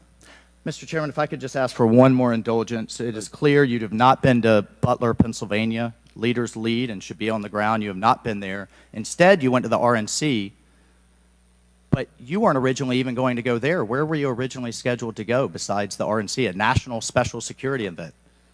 I was always scheduled to go to the RNC. Mr. Chairman, I would like to enter into the record that the director was scheduled to go to Aspen, hobnobbing around with, I don't know what liberal elites go to Aspen. That was where you were originally scheduled to go to speak at a forum. I was scheduled to go to the RNC. I was going to leave the RNC for 24 hours and return back to the RNC. I hope, as your predecessor, Julie Pearson, with a security incident on the White House and under the Obama administration and Reagan's Secret Service detail lead, I would hope you would have the dignity for the sake of the agents in the service to resign. Gentleman's time's expired. Thank you. I'd like to enter a few things into the record. First of all, the remaining articles that Mr. Biggs was wanting to enter into the record. Without objection, so ordered. Next, I have a written statement from Representative Mike Kelly of Pennsylvania. His district includes Butler, and he has a written statement that we'd like to enter into the record without objection, so ordered. A bipartisan 114th congressional report titled United States Secret Service, an Agency in Crisis. This was prepared by former Oversight Committee Chairman Jason Chaffetz and former Ranking Member Elijah Cummings. And lastly, the issue subpoenaed compelling Director Cheatle's appearance at today's hearing without objection, so ordered. That concludes our question segment. I want to thank the Director for your testimony today. I now yield to the Ranking Member for closing remarks. Thank you very much, Mr. Chairman. And Director Cheatle, I also want to thank you for your patience over the course of what must have been a very long and trying hearing for you. It has been an unusually encouraging hearing and an unusually depressing hearing. And what's encouraging, Mr. Chairman, is that we came together to issue a strong statement deploring and categorically denouncing political violence in America. And I also didn't see any daylight between the members of the two parties today at the hearing in terms of our bafflement and outrage about the shocking operational failures that led to disaster and near catastrophe on July 13th, 2024. What is depressing is the extraordinary communications gap between the Director of the Secret Service and Congress. And I don't want to add to the Director's terrible, horrible, no good, very bad day, but I will be joining the Chairman in calling for the resignation of the Director, just because I think that this relationship is irretrievable at this point, and I think that the Director has lost the confidence of Congress at a very urgent and tender moment in the history of the country, and we need to very quickly move beyond this. But what I will say, Mr. Chairman, is that I took this hearing to be about two major policy failures, and one policy failure is the one that got the vast majority of the attention, which was the failure of the Secret Service to effectively respond to a gunman on a roof within 150 yards of a presidential visit and speech. But the other failure is on the part of Congress, because the mass shooting that took place in Butler, Pennsylvania, is replicated all over the country every day. And in fact, as I said, Mr. Chairman, it happened that evening in Alabama, in Birmingham, Alabama, where there was a mass shooting where more people even were killed and wounded than were killed and wounded in Butler, Pennsylvania. So it's true, the president, the former president, and a handful of people who get the Secret Service protection are the only people in America we thought were safe from an AR-15 attack. It's clear that they're not safe either, and we've got to get to the bottom of that. But we also have to get to the bottom of the larger problem, which is that the whole country is living like this in fear and in terror of assault weapon attacks in movie theaters, churches, synagogues, mosques, supermarkets, Walmarts, any place where an audience or a public gathers. And the worst was in Las Vegas, where a gunman got up on a roof and then just mowed down 60 people below him and wounded hundreds and hundreds of other people. So we've got to deal with that problem. Yes, we've got to move as swiftly as we can to deal with the problems of the Secret Service, but the broader problem is still there. And I just wish to the heavens that our colleagues that could get together on the question of presidential security against an AR-15 attack could get together on the question of public security against an AR-15 attack, because all of us are vulnerable. All of our families are in danger by this, and the rest of the world doesn't live this way. And we have to look to see how uniquely strange it is that we allow 20-year-olds to access AR-15s, weapons of mass destruction, and show up in public places to endanger other people. And I hope, Mr. Chairman, we can work together on that with the same spirit of bipartisan commitment to the public safety that was exemplified here today. And I yield back to you. Ranking member yields back. I'll deliver my closing remarks. Director Cheatle, I subpoenaed you to appear today to get answers for the American people about the failures that led to the assassination attempt of President Donald J. Trump. Unfortunately, you refused to answer today. And this committee is not known for its model of bipartisanship, but I think today we came together unanimously in our disappointment for your lack of answers. You've stated that the FBI will investigate and give a report, and you estimate 60 days. We've been waiting for months and months for lots of different bits of information from the FBI. We have no confidence in the FBI. The majority of this committee has no confidence in the FBI. I sincerely hoped that the hearing today would give not just Congress confidence in the Secret Service, but the American people would have confidence in the Secret Service. We don't have confidence, not just in Congress, but I don't believe the American people tonight when they go to bed are going to have confidence that the Secret Service is the best it can be at protecting President Biden, at protecting the First Lady, at protecting President Trump, at protecting their families. That's what the primary role for the Secret Service should be. And some people have said and speculated, well, there needs to be more money and more employees. As I stated early on, $3.1 billion, I believe next year it's going to be $3.2 billion budget, over 8,000 employees. If the Secret Service is spread too thin in doing things like inspecting counterfeit, which is what the Secret Service was created to do, was to inspect counterfeit money and things like that with the Treasury. If it's spread too thin, then we need to come together in Congress, and I think we can do that in a bipartisan way to narrow the focus of the Secret Service, to protect the leaders of our country, to protect our elections by protecting our candidates. And I don't believe we have any confidence that you can do that as the leader of the FBI. I sincerely hope that we would adjourn this committee hearing and have confidence not just in the Secret Service, but in you as director of the Secret Service. But we do not. Taking responsibility requires a lot of things. It means providing transparency. It means answering simple questions. It means providing a specific timeline of July 13th to this committee and the American people. I mean, it's been 9 days. There were people that were demanding that we have a hearing the next day or 2 days following the shooting. And I said, no, we need to give the Secret Service ample time to be able to answer those questions. 9 days. 9 days. And I don't think we answered very many questions that the American people have. I don't think there was I've never said this before, and I've presided over a lot of hearings. I don't think there was one question asked by anyone that the average American hasn't already asked at a diner or at church or at a ball game.